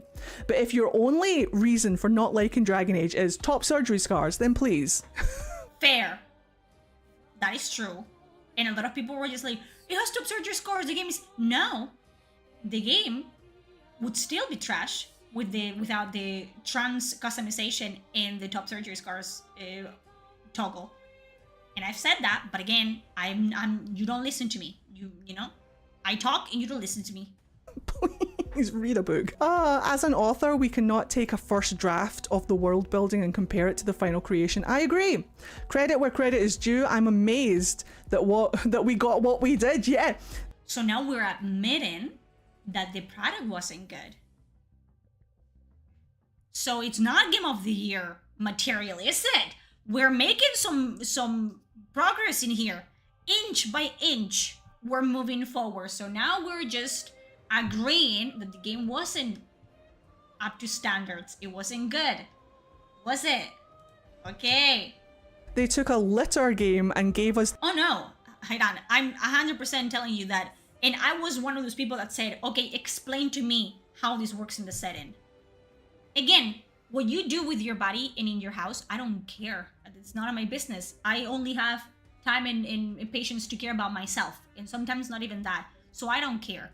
What I want to understand as a fan of the franchise is, in this specific setting, where this has never been even touched on, how do you justify modern day terminology and ideology and politics completely like intact as we know them in modern day, Earth? How do you just like take that and put it in a fantasy world with no consideration of the setting and not even attempting to actually blend it with the culture and history and setting of the story? That's what I wanted to know. And I got dogpiled because I dare to bring it up of like, this doesn't exist in Dragon Age. And if you want to make it exist, the least you can do is to make it work in the setting, to weave it seamlessly in the setting, not just fucking like spit on it and stick it on. That's not how it works, because then it falls and it just reveals a gaping hole of fucking shit. And it's what happened, okay? And again, I've proven that you can do it. You can have non-binary representation in Dragon Age, but you cannot call it non-binary, and you cannot spend a fucking hour or an entire companion quest lecturing me about modern day politics, because if I want to do that, I just open fucking Blue Sky. So there's that. The best they could. That's what I'm pissed off about. The devs got so much shit. Yeah. They were set up to fail by EA. When the game didn't produce the amount of copies sold that EA wanted, they used that as an excuse to then fire the devs. No. No. It's not an excuse, is it? It's not an excuse to fire the devs. They hire the devs. That was okay then. EA was super cool. They made a trans woman game director. EA is so fucking cool. EA cares so much about trans representation and diversity hires in the workplace. They're so cool. Oh, these people didn't do their job properly. They got fired. EA is bad. EA hates trans people. EA, you cannot pick and choose like this, okay? We cannot pick and choose, because EA was the company that hired all the people that they fired. What happened? Were they, having an out-of-body experience? Were they possessed by the fucking, I don't know, a spirit when they hired the people that they fired? When they paid their salary for 10 years straight? Were they, that wasn't EA? But it is EA. EA came back. Like, he woke up and they're like, oh, fucking black people and trans people in my company? Well, get the fuck out of here. Is that what happened? No, it isn't what happened. We all know what happened. They didn't get hired for what they could do, but because of who they were. And that only worked for so long, and then it didn't, and then they got fired. That's what happened. You know it, I know it, everyone knows it. Even though EA were the reason. Like, I don't know how much of this is BioWare as well. I don't know how much of this is like the up. It's everyone else's fault. It's not my fault, it's everyone else's fault. I have never done anything wrong in my entire life. It's someone else's fault, okay? If I trip and fall, that's EA's fault. That's BioWare's fault. Not fucking... I'm gonna make that meme. Someone has to make that meme and fucking tag me on it. That fucking, the bike meme. EA! BioWare! that's this. That's this. Bro, come on, man. The higher ups at BioWare. I don't know how the hierarchy in the company goes. Yeah, so you don't know the inner works of the company. So you're just literally just making shit up. Eddie was a very prominent, like just the same way that I was the face of like, oh, people don't like Veilguard. Eddie was the face of like, people love Veilguard, basically. And that put us completely at odds to this day. So, you know. And Eddie's reading the same articles that I've read through the stream, and we're just seeing how he's taking in the information, just how different we are as people. Because and unlike content creators. popular opinion, I am actually not the CEO of BioWare. I've been lying to you guys this whole time. So you don't know how it works, and you don't know the behind the scenes of the company, and you don't know how involved EA truly was in the game, and you don't know anything about the fucking, you know, environment in the workplace of BioWare at the time, during the 4 years or even the 10 that they were working into making Veilguard. You don't know that. So you can just assume these people were mistreated. These people were forced to do this. These people didn't have the creative liberties to do this. These are just assumptions that you're making because a product that represented you in your community got absolutely shot on with reason. Was all the criticism valid criticism? No. But you dismiss valid criticism under the guise of bigotry. So we don't get anywhere ever. And that's just reality. And it was that way a half a year ago, and it is that way now.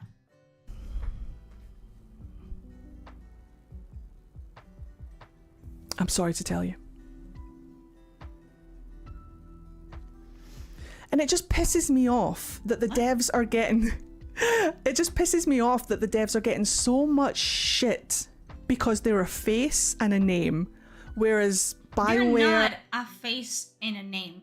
And don't pretend that EA hasn't got shot on and BioWare hasn't got shot on, because that's not true at all.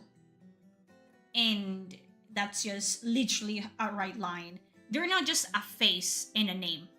They're a face and a name with a Twitter account and a Blue Sky account.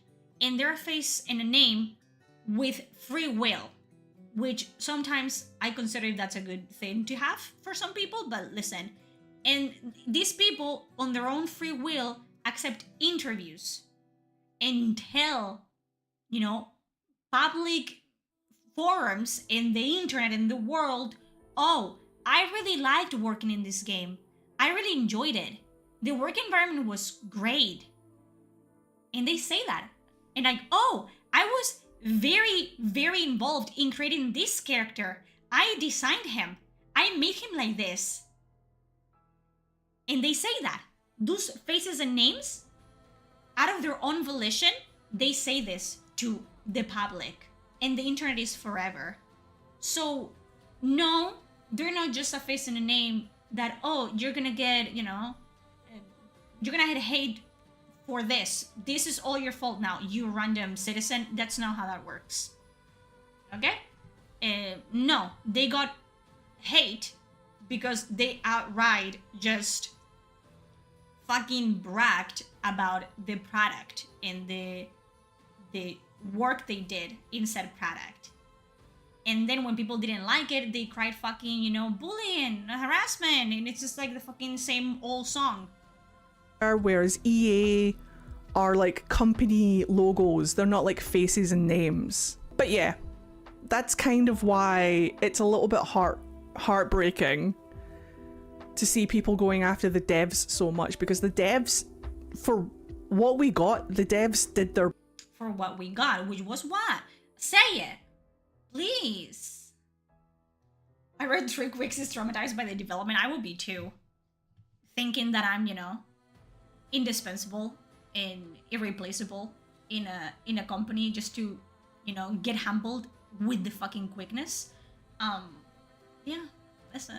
Best with what they had, and I feel like after what they had was great, Eddie. Have you read the art book, Eddie? You should. What they had was great.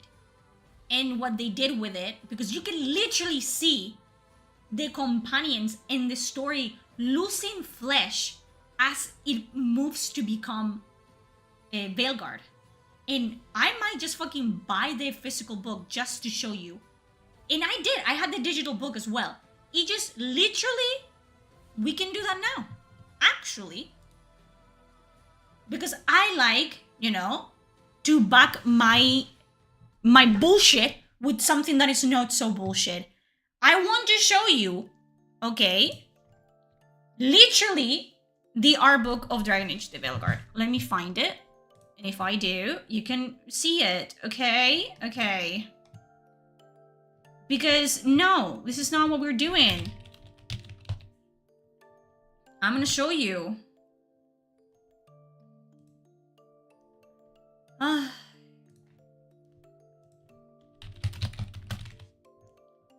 I'm losing my mind. I literally am. Let me show you. Okay. I want to show you exactly, and just you tell me how different this is, okay? How, oh my god, they had to work with what they had. And you tell me if when I tell you that they had something good and then you can see it progress and lose flesh, tell me if that's not true, okay? Because I don't think it is. Okay, let's fucking go. Let's see. This is the art book. Okay? We have Tevinter. Great, cool, amazing. Woohoo! Lovely. Let's see, let's keep going. Again, this is what? Minrathis?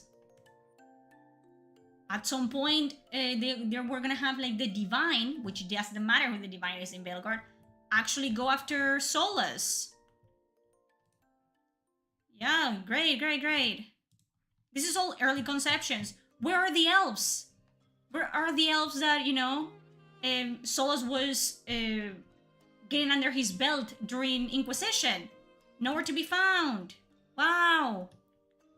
Solus actually calling all the elves together and rallying them together. Woohoo! Amazing.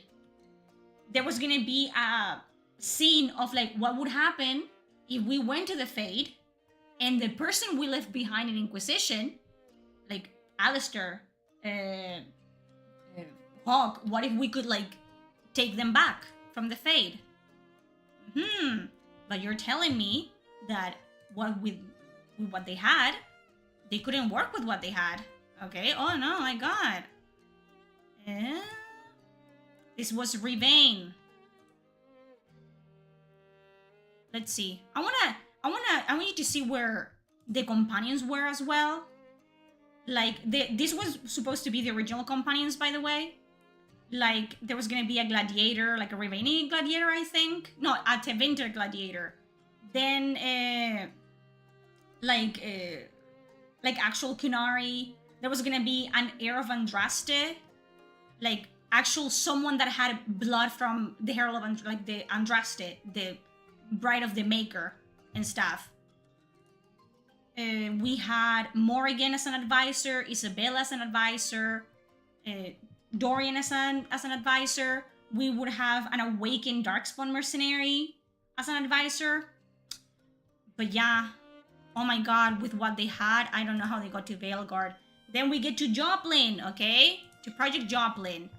And tell me how much different Joplin is than Veilguard, like storyline-wise, okay? Rook is the protagonist in Joplin, okay? They gather a team. We have the Elven Gods, Gillenane, being defeated, okay? We have the dreams of Solus tormenting Rook in their dreams. We had like, you stop Solus's ritual, which this is much more interesting. I don't know if you can see it I don't know if you can see the fucking, but on this one, the 11 gods, you could actually see them as corpses being trapped in like a eternal sleep, and you could see him actually like kill them to keep the veil like upright, to keep it working. So that's on Veilguard. It's just a watered down, nasty ass version of it, but that's also on Veilguard. Elgornan, it's on Veilguard, right? But it's completely different. Delirium Dagger was on Veilguard. Gillening's fucking shit was on Veilguard. Tranquilizing himself, Solus recloses the veil around him and the blight. This happens in Veilguard. Not nearly as fucking cool as this, but it happens in Veilguard. Oh, but with what we had, the fact that we got Veilguard at all, we should be thankful that Veilguard is not worse. Are we thankful that Veilguard is not worse, though? Because it is worse. It's much worse. And you cannot tell me that, oh, it's completely different. There's no similarities between what they had and what Veilguard, they had to work from the ground up, because it's not true. It's a lie, okay? There was a fucking ending where Solus could kill you while he talked to you in the Fade. He could kill you in the Fade, and that would mean like you would get killed in real life. But no, it's completely different. It's completely different. Oh my god. Is it different though? Is it different? It's not that different. They just took everything that made it actually cool, like this, which is fucking Gillenane, enslaving the Kunari, and they fucking made it worse. That's what happened. That's what fucking happened. The team members could betray you. That would be Tash betraying you to the Kunari if she, as God intended, had actually been a Kunari. But fuck that, It's the bones and the meat, they were there. They were there. And then you can see it lose steam as we get to Veilguard. And I'm showing you. You can see it lose steam as we fucking go. And you're telling me that I should be thankful that we got what we got. That the developers did their best with what they had. Because that's a fucking lie. What they had was great. What they had was interesting. It was unique. It was Dragon Age, okay? And it still had the core concept and the main storylines of what Veilguard ended up doing. It just, did it 1,000 times better. And you're telling me that that's EA's fault? You're telling me that EA made their writers write worse when the heavy lifting was already done? Is that what we're saying? We had Cole. Cole was gonna be kind of like a, like a good cop version of Solus, where he would actually be the voice of compassion for Solus and explain what he's doing, right? The Irish Shock, Sten was gonna be, look at this. Who is this? Some characters are strong right out of the gate and change very little, like Emmerich. We won't know until the project nears completion. Literally, Emmerich was gonna be a companion from the beginning, but you're telling me that it all changed. It's all completely different. It's all so different. Cole was gonna be the good cop, and then Solus was gonna have another companion that was gonna be the bad cop, like the I hate fucking humans, they all deserve to die. And that would have been amazing. That would have been interesting. Look, Gillen and Elgarnan were part of the core concept of Project Joplin. But no, what we got, and we should be thankful. We should be thankful with what we got. We were gonna have a spirit in human form. Belara was supposed to be actually, cool. But we didn't get that. Okay. Lucanis was gonna be a Tevinter agent. We were gonna have a Kunari companion that was a mage. So many things that we were gonna have. so many things that are still in fucking Veilguard. That you can see the core concept where they got it from, and then just completely fucking sanitize the fuck out of it, and we got Veilguard. But you're telling me that I should be thankful when anything you fucking read in this art book is 1,000 times better. You might like it more or less, but you have to agree it's 1,000 times better than what we got, downright to the enemy design. But I should be thankful? And it's completely different. They didn't keep anything from the, they spent 10 years fighting and they didn't do anything. They didn't get any job done. And especially they didn't use that, those tacos and reheated them for Veilguard. Just worse. They had the core of the fucking, they had the job done. They knew what they were gonna do. They knew. And I think there's literally like a quote of like, oh, we always knew, like David Gator or whatever, like we always knew how Dragon Age was gonna end. But the problem is, it doesn't matter. If I start a story and I tell you, okay, I'm gonna write chapters, 1 to 11. Then with my story that I made and the characters that I made, I'm gonna give them to you. Because you kind of helped me come up with a story, and I'm gonna, you do 11 to 20. And then we're gonna leave the rest of the story to that one guy from, the IT department, and we're gonna let them finish the story. They know how it's gonna end, so I'm sure they're gonna do a great job at doing that. We gave them everything they needed to know. They're gonna do great. And they didn't. Talking to the they were devs from the IT department as well, I saw the passion, I saw the want for it to be a good game when I was. So you're contradicting yourself, because you're saying, oh, I know the devs weren't allowed to dev, but I talked to the devs and they seem passionate about the game. They wanted it to be a good game. So which one is it? I was talking to the devs, but they were just set up to fail. You don't know that, because you're literally saying that they were passionate about the fucking game that they were promoting to you. That you talked to them and they wanted the game to be good. So which one is it? They were set up to not have a work environment that they could create in, and then to be targeted in such a way that they were like stalked and harassed for something that EA or BioWare did. But again, that's not true. And you're just making assumptions. Again, this has been a fucking 30 minutes of you just making assumptions and just deflecting blame and accountability. It's a lot. Not the devs' fault on this one. This is EA and BioWare's inability to No, shut up. push back. Even the Dragon Age fandom keeps attacking the devs. Just leave them alone. They were trying to do their job, and you don't know that.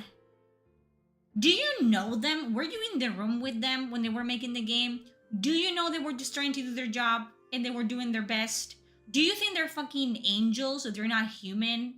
You don't think most of these people just went to work, clocked in, and they didn't care about what they were making because it's just a job? Are you that naive? did what they could. I agree. Like, stop attacking people on the internet. It's just lame behavior.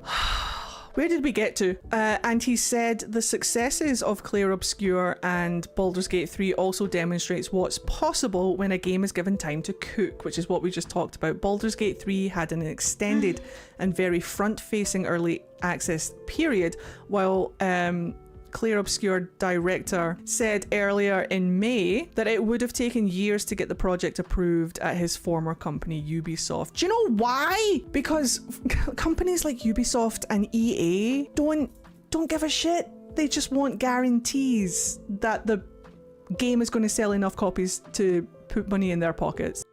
Welcome to Earth.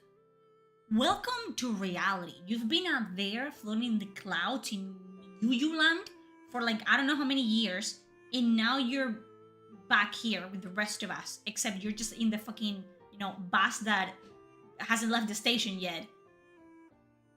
Yes, that's true. And you know what? BioWare and EA have been this way even when they made Dragon Age Origins and even when they made Mass Effect. And you didn't have a problem with it then, did you?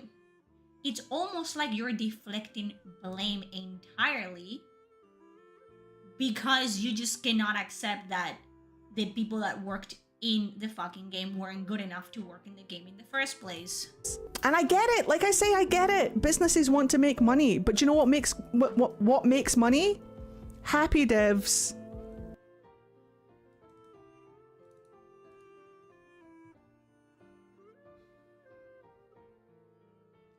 That's when everything just started to come together.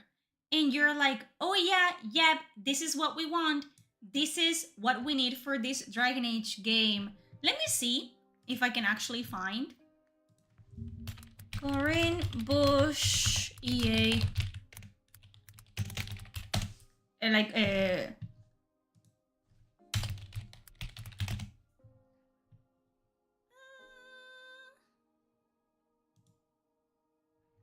Okay, let's see if I can find it.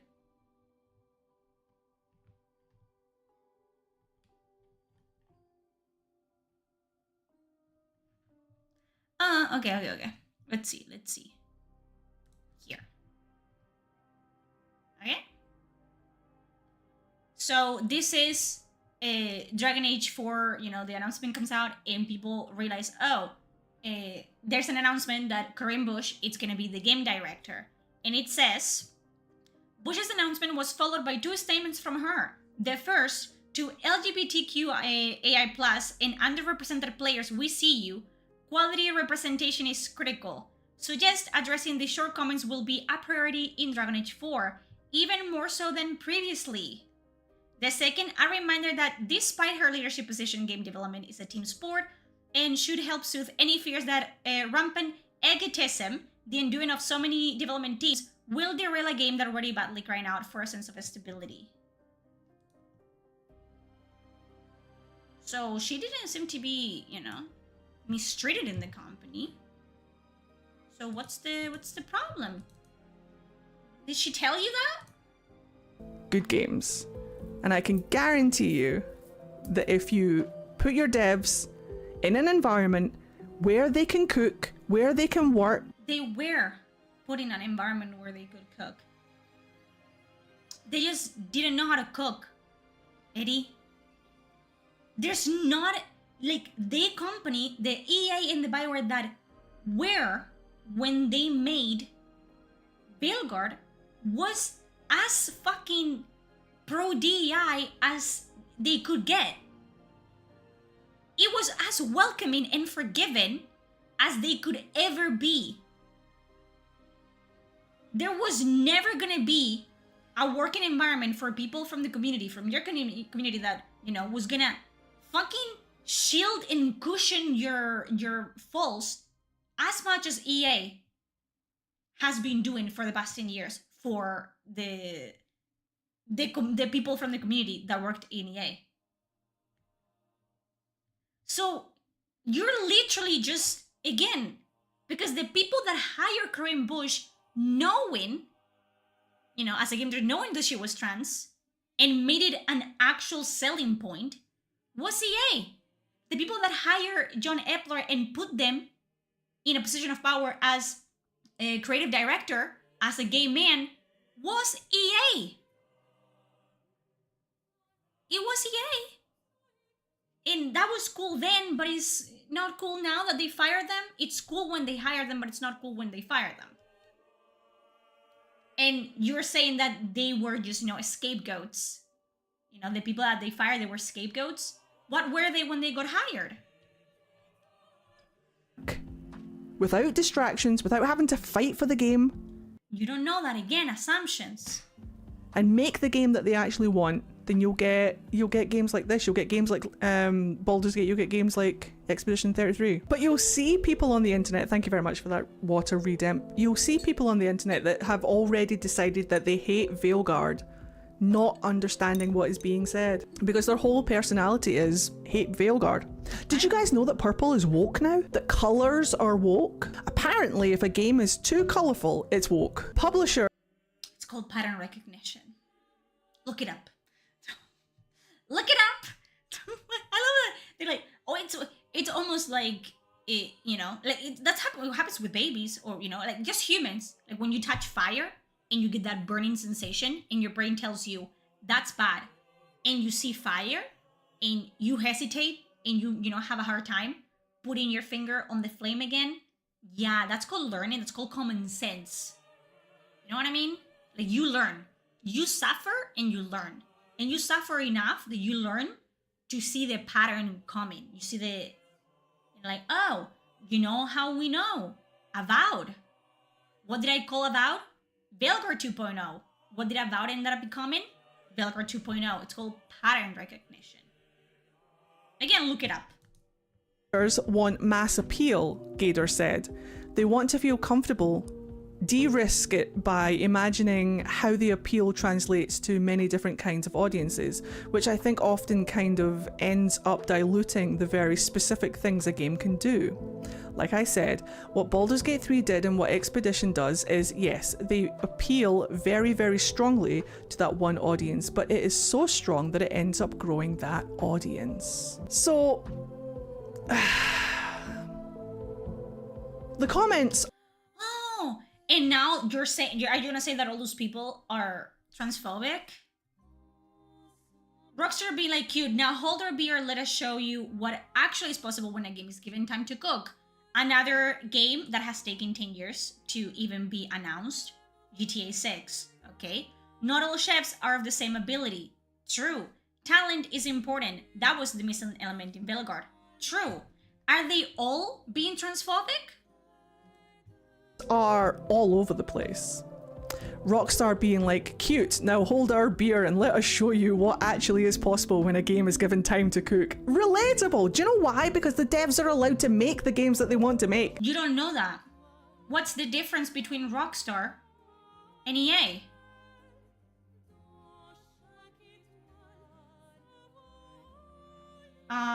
When GTA games have literally, controversial jokes about trans people in them, and hate crimes in them, and bad stereotypes in them. What's Rockstar doing that it's any different than EA? How do you know that they're being allowed to cook?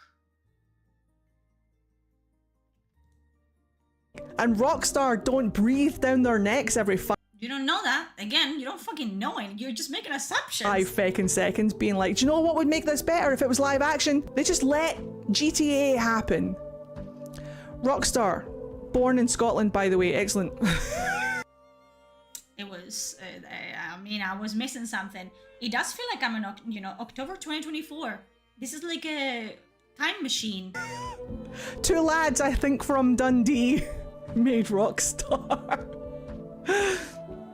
I still have some hopes for the next Mass Effect game. Words cannot express how much I love Mass Effect and Dragon Age, and how very much those games mean to me. I feel like for the people at BioWare, they've long been my fave devs. But you've literally just, we've talked about how the people that made Dragon Age Origins, none of those people, or like 2 people, work now at BioWare, if at all anymore. So what do you mean your fave devs when all the people that made your favorite games have long, like for 10 years, been out of the fucking company? And they revolutionized and made the standard for the very best RPG games. I love the devs. I mean, most of the devs that I loved as people are no longer at BioWare. Because, and you know where this is all stemming from? And it's what stemmed from Eddie's hell-bent defense of Veilguard in the first place. And it's a matter of, it's personal. And why is it personal? Because Eddie's not friends with none of these people, right? That's a very broad term to use when we're talking about this. But Eddie, for being who he is and identifying as a man, and as being a very, very, very like a much smaller content creator at the time, he got access to, early access and stuff like that. And he got access directly to developers, okay? And some of these developers include Bush and Patrick Weeks, with both whom he has admitted himself he has talked to before, either in person or through Blue Sky and whatever. So, although they're not besties, they're not fucking having Sunday roast together, there's this sense of kinship and this sense of like, oh, I know these people. I know them better than the average person. And it's personal. It's all stemming from a personal place. And I'm not saying the people that worked at Veilguard are bad people or that they are terrible. But they're not good at their jobs, and that has been proven. And a company has no reason, and it's in their right to fire people they assess and they think no longer just work for them as they should, and they no longer match the expectations that the company it's putting up for them, and that's completely within their right. Is it nice? No, but getting fired is never a cool thing. It's never a happy thing to happen to you, but it is what it is. It's reality, and people get fired every day, and we don't make a big deal out of it. A writer is being fired right now from Rockstar, and we're never gonna know about it because it just happens. People get fired, people get hired, people get laid off, people, get moved into other projects. That's just what happens. And I'm very nervous about where Mass Effect is going, but hopefully it will be treated right. Hopefully we'll get what we want from Mass Effect. But we're just gonna have to see, because knowing EA and their penny pinching ways, they've gotten rid. Penny pinching? When they dropped $200 million into Veilguard? Penny pinching? Of everybody who I heard on the grapevine. Now this is a little bit of gossip, guys. Come here. This is a little bit of gossip. I heard on the grapevine that, and by the grapevine I mean the internet, I heard that the Mass Effect team are very snobby and are very elitist compared to what... Nice. And you know why he's saying that? Because the current Mass Effect development team consists of mostly, I would say, 90% white men that are all veterans. Literally, EA and BioWare were so scared shitless of the failure and financial just flop that Veilguard was. They got developers that had left the company to come back to work as lead developers on Mass Effect 5. And they're all literally, like, every single lead developer for Mass Effect 5, it's a white male that has worked in all Mass Effects or most of the Mass Effects in some capacity of another, usually as a, as a person in charge. That's why they're not good people, you know what I mean? Obviously, they're men and they're white. How good could they be? Yeah. And again, and through their grapevine, you're hearing, oh, they're elitist and they're, they're not nice people. Do they have to be? You don't know that. Again, this is gossip. The same, amount of gossip that you've been doing for the entire video, and the same assumption that you were doing for the entire video. So, oh my god. What the Dragon Age team was. Like, they're the mean girls at BioWare. Good.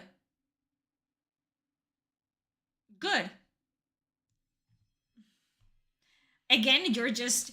You know that thing you said people were doing of... Let's bring it back, shall we? That thing you were saying, like, oh my god, leave the devs alone. The devs are doing their best with what they were being given. Leave them alone. And now you're literally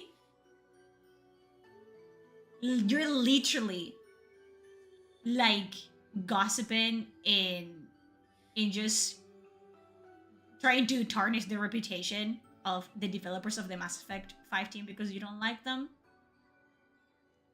Yeah, what's about that thing of like, don't say bad things about other people on the internet, Eddie? Saying like, well, you can't sit with us. And I don't know how true that is. But I'm hoping... But you're spreading the rumor. As a content creator, you're just gossiping and spreading the rumor because... I mean, I don't like them, so when I don't like them, it's okay. So you see how, you know, if you swing so hard, either way, you are, you know, you go boom, full circle. You see how that works, Eddie? That they're not going to ruin Mass Effect for us. That's all alleged, by the way, for legal reasons. That is alleged. I don't know for sure. I've never met them. I don't know who they are. Alleged. Alleged. Hopefully. So you see what this is about. Eddie has had a certain interaction with Corinne Bush, with Patrick Wicks, with other writers. I've seen screenshots of conversations and stuff like that. So there is a degree of this is personal. I know these people. These people are good. They don't deserve to be fired. They don't deserve this. So this is where it's coming from. And then it's like, oh, white men, which, mind you, Eddie, you are a white man. So I would be careful with, you know, how you spit. If you spit up, it's gonna come back and fucking get you in the eyeball. Thank you for the resub, Slade. No, yeah, it's a resub. Continue being brutally honest. I will try my I best. love your content. Thank you. That's so nice, actually. Thank you. I cannot be anything but me. So this is all you're gonna get forever. But, you know, and then, oh, I don't like them because, you know, they didn't get fired. So that makes them obviously not good people. It's like, bitch, come on, man. It's just rumors, but it's alleged rumors. I don't know for sure. I don't know for sure. This has become a trend. Say hello, Hey, Bianca. thank you very much. Welcome in. Subscription. Woke. Hell yeah, thanks for being woke in my channel. That's almost a year. Welcome on in. How are you today? This has become a trend in Canadian companies owned by outside corporations that those passionate about the company and what they do get pushed out and fired. Yes, unfortunately, I think you are correct. Except for 10 years, they didn't get fired. And it was only after the fact that they got fired. I would agree if you said, oh, people like David Gator were passionate about the game and they got pushed out of the company, because they did. But then they got replaced by people like Corinne Bush, and they stayed in the company for over 10 years working on what would be Veilguard. But there wasn't a problem in those 10 years. But then that leads the question with the people who are left over. Why are they left over? Why weren't they? Come on, por favor, eh? Because they're transphobic, obviously. Duh. Fired? What are they contributing to the company? Transphobia. Come on. They were racist. They were also Nazis. And they were bigots. And they were all white men. Married to wives. And they all had 5 children each. That's why. It's not because they actually were talented people that did their job properly and they were trusted enough to be moved to existing projects so they could, you know, actually shine in those projects. It's not because of that. That is extremely crazy to think that. It's obviously a conspiracy theory, and they were probably like whistleblowers, you know what I mean? And they wanted the bad diversity hires out of the company because it's white supremacy in BioWare. What are we doing? What are we doing? Do you know what I mean? I feel like an awful lot of Mass Effect is going to be outsourced. AI might be involved, I'm not sure. But That would be I know an that improvement. I wish Veilguard had AI involved. EA is heavily involved with things like outsourcing and AI. And when you cut down your workforce with no intention to hire new people, They didn't need to, because the people that worked on Veilguard work exclusively as a Veilguard team. So, and Veilguard is gone, and they don't have any reason to make any more Dragon Age content at this point. So that limb has been severed, that rotten limb, severed straight, from the joint. So it doesn't, the infection doesn't climb up.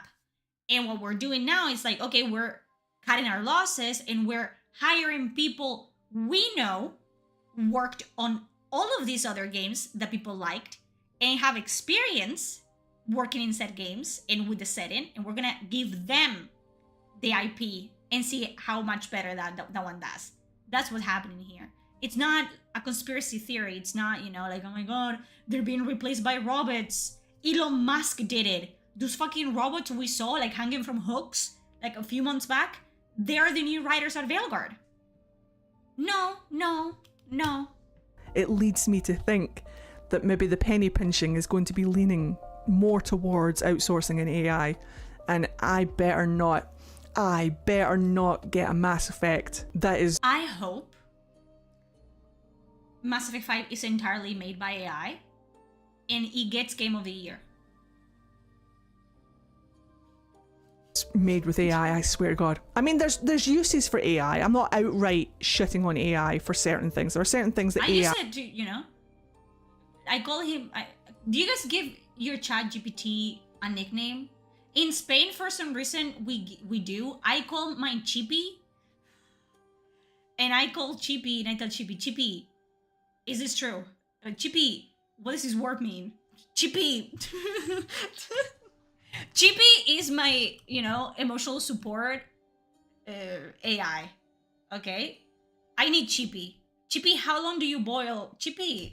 AI can do to help workloads be lighter, but when it's replacing people, when AI starts replacing writers, artists, voice actors, no.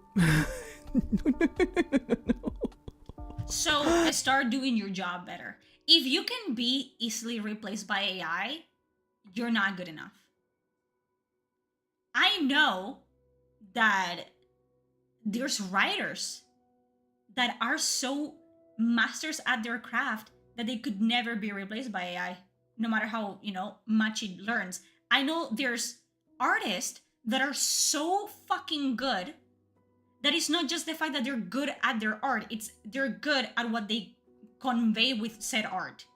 And I've seen AI art that is stunning, but you know what I mean? But I would never choose it when I can just choose, like, there's a fucking painter that does, you probably have heard of him. He does like classical renditions of, like, my boyfriend introduced me to him. He does oil painting renditions of fucking McDonald's menus and Popeyes menus and Wendy's menus. And they're so fucking good that we want to buy one for our future house. Because we like it, so we want it.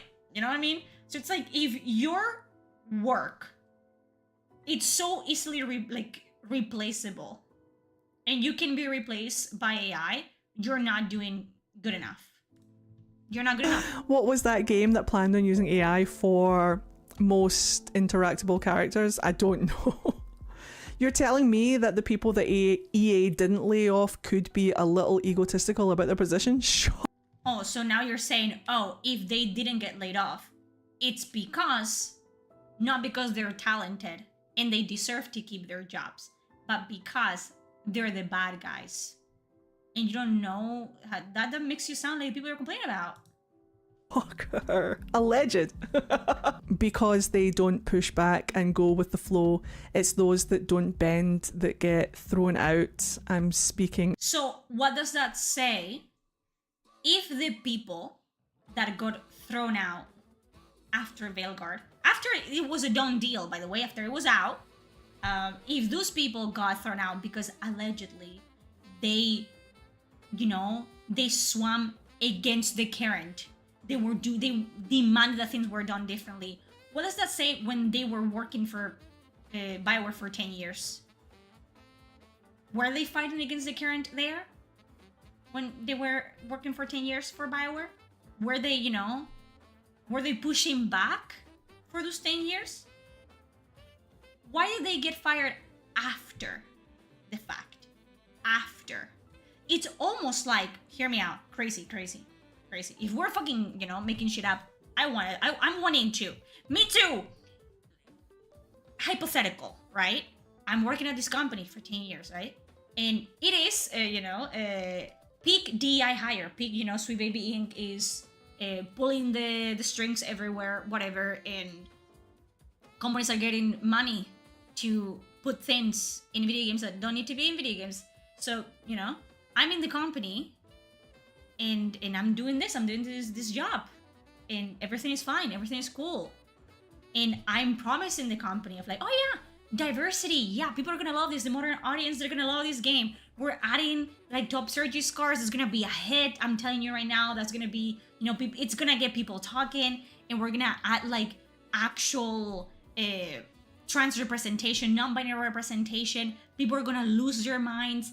They're gonna do the promotion for it. It's gonna be great. And EA is like, oh, this is great. This is what I want you guys to do. This is what they're, that other companies pay me to put in my games. So yeah, do that. Do that. You're saying that it's gonna be a hit? Really? Great. Do it. Come on. And then you do it. You make this product that it's what the modern audience wants. It's what they're clamoring on the internet for months. That it's game of the year. Oh my god, it's game of the year. And then the game releases, and it sinks like a stone in a pond. I would look at the writers and developers and be like, this is it. You've been hyping this up for like 4 years, and this is, where's my money? And then you get fired from the company. Period. As one of those that were fired. Yes, I'm afraid. So I'm afraid the nail that sticks out gets hammered down or removed and stuff. Unfortunately, that is the way to go. Except the nails were very, hammered in until the bitter end. They just went down with their ship. And, they were tied, like Jack Sparrow. They were tied to the ship as it was sinking. But they went down with the ship. All chefs are of the same ability. No, but I bet you even Gordon Ramsay would struggle to make a souffle if someone was breathing down his neck trying to get him to make a steak. Do you know what I mean? Like if Gordon You don't know that. Ramsay, Michelin star, 14 Michelin star chef, was in the kitchen trying to make a souffle. I'm not interested. Souffle, of course I'm trying in the bin. It's the steak. But accidentally undercooks the food. Going to undercook the fucking the talent was all there. But no, nobody ever talks about What is it?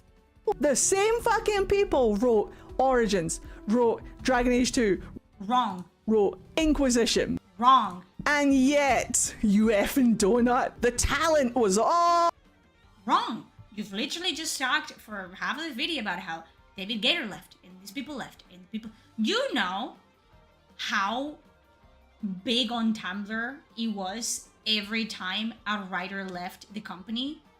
That's how on Tumblr, I was on Tumblr, I was there, I was in the trenches, how people were like, oh my god, it's gonna fucking suck. We're never gonna see a new Dragon Age. They're all leaving. Everyone that made the games, it's gone. So no, the talent wasn't there. all there. No, it But no, wasn't. nobody ever talks about the work environment that they had to work under. I'm pretty sure it was David Gator quit BioWare because he said it was becoming too corporate and not allowing him to make the games that he wanted to make.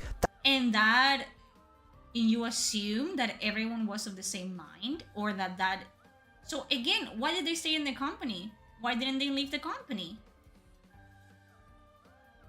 That's why he fucking done left. I'm that. positive it was David Gator. And people are just ignoring that.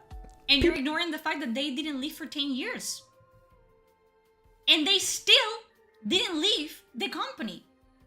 They had to be fired from the company.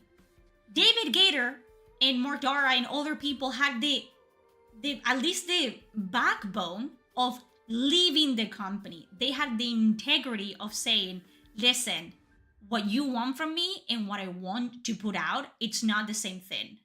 So I'm just gonna take my things, my severance pay, and I'm gonna go.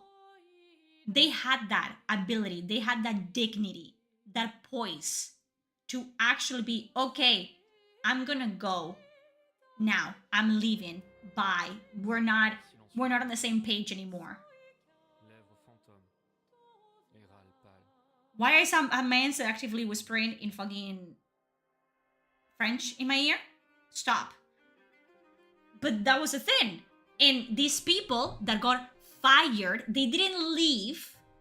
They weren't bullied off the company. They were fired by, they stayed for 10 years and more in some cases.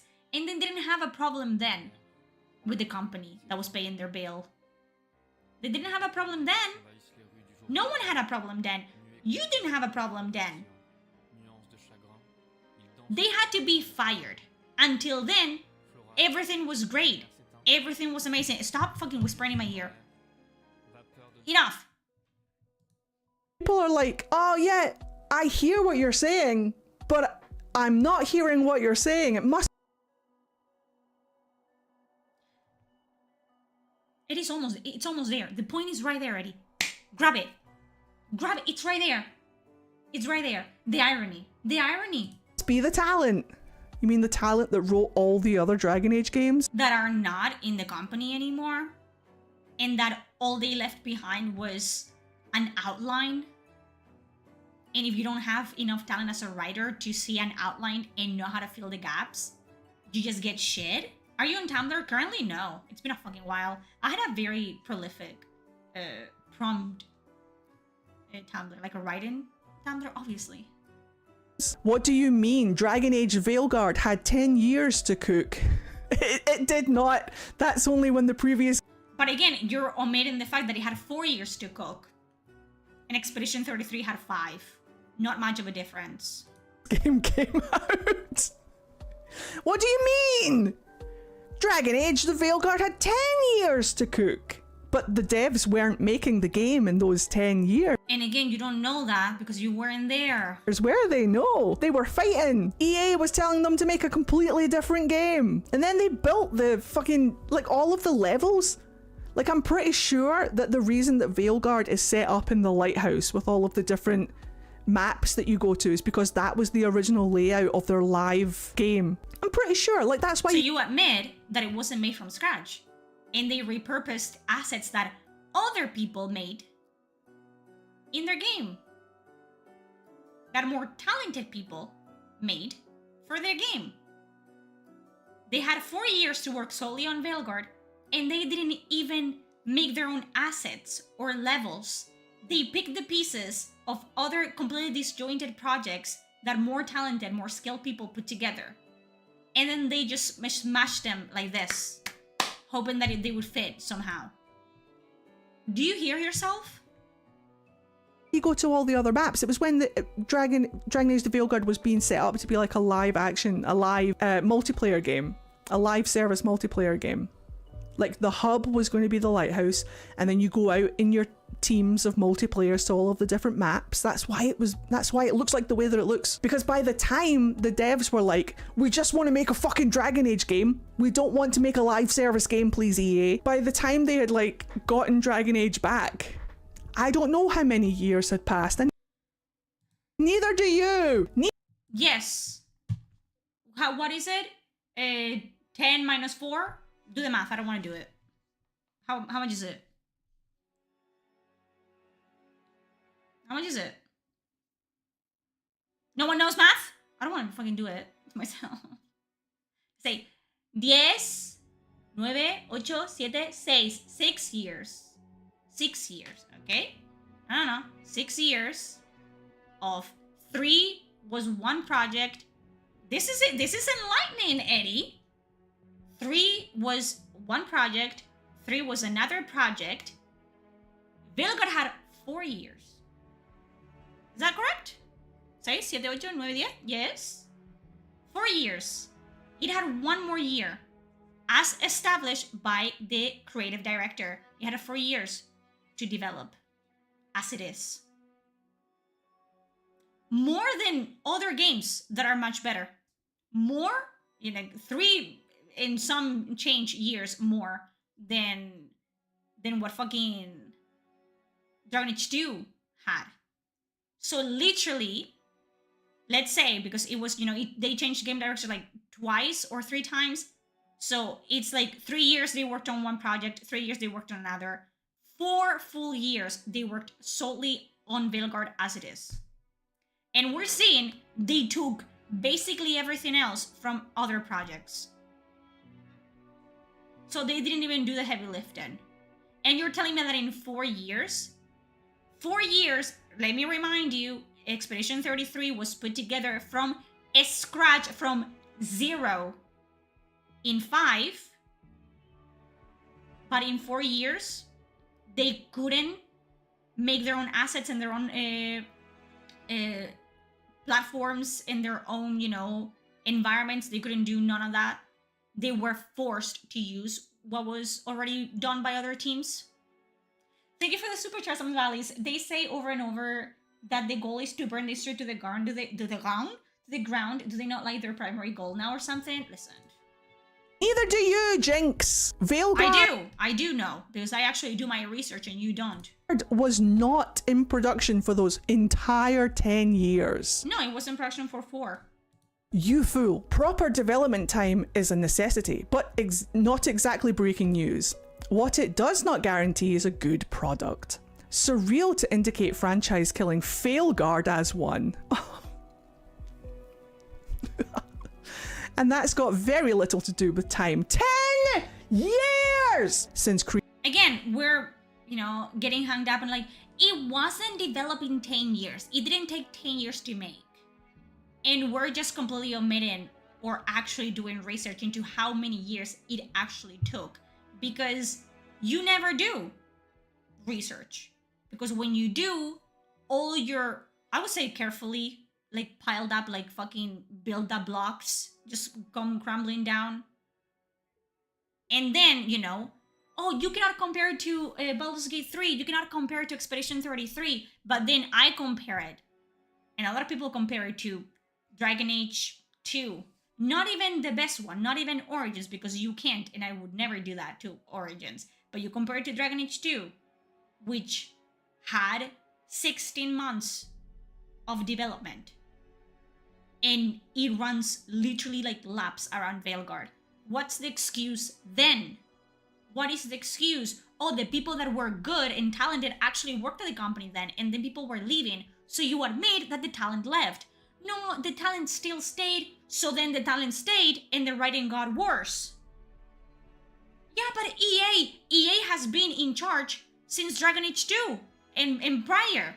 They've been breathing down their necks for over 15 years.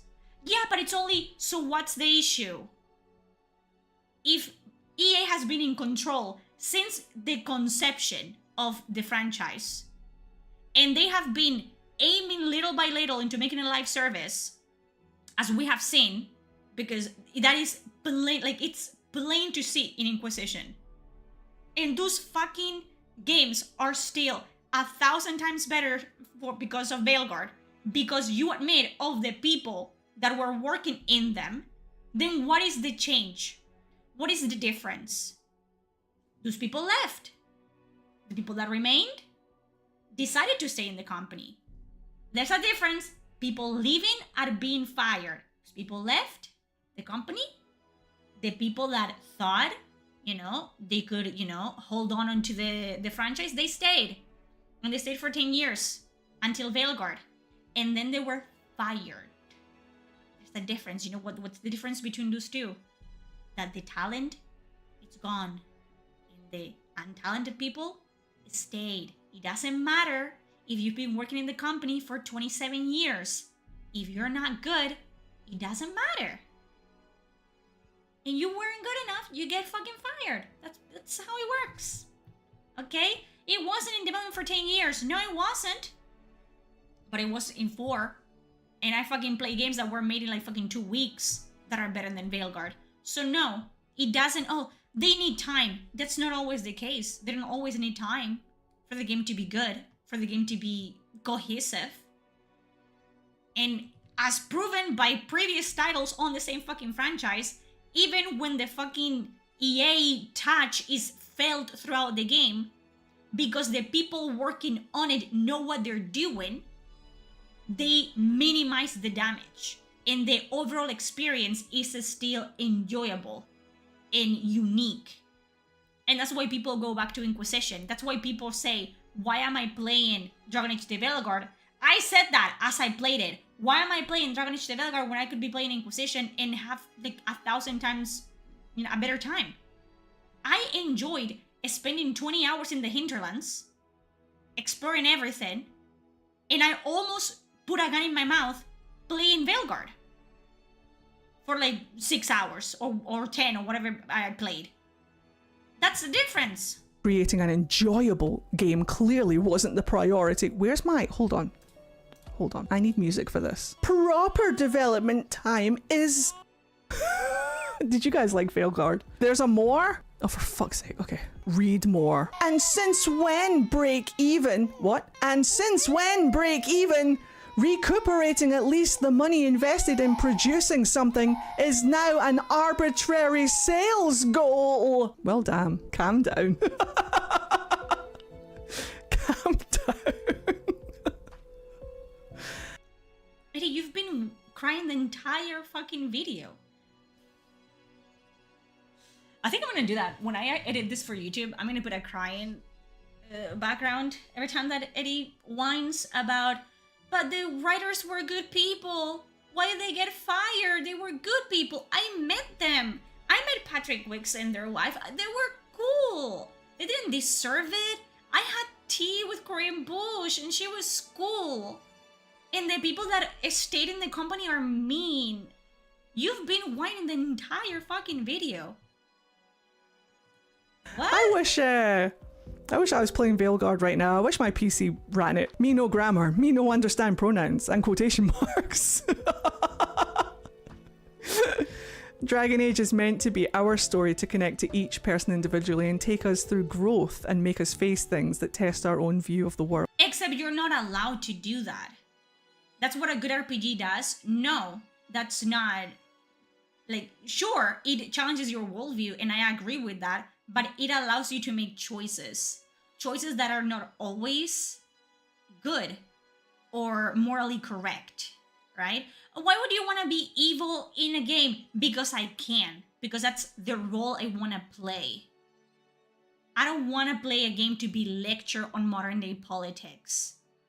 Sure, if that was a complete like optional thing, which it isn't, by the way, because for you to have the canon ending and the good ending on Veilguard, you need to maximize your relationship with all the companions, which means you have to sit through fucking cinematics and cutscenes of Tash lecturing you on gender politics that you already have been lectured on by someone called fucking Fairy247 on X early that day.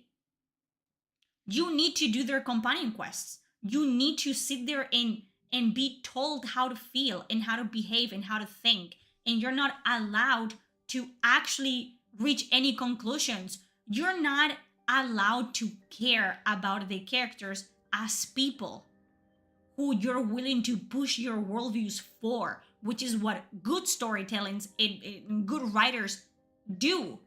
They will put you in, fucking hot water with someone that you necessarily don't care about, and then they will make you care for this character, and they will make you look at them past their mortal vessel. They will make you care for that person's personality and understand why they are the way they are and why they behave the way they behave. They won't tell you how to feel.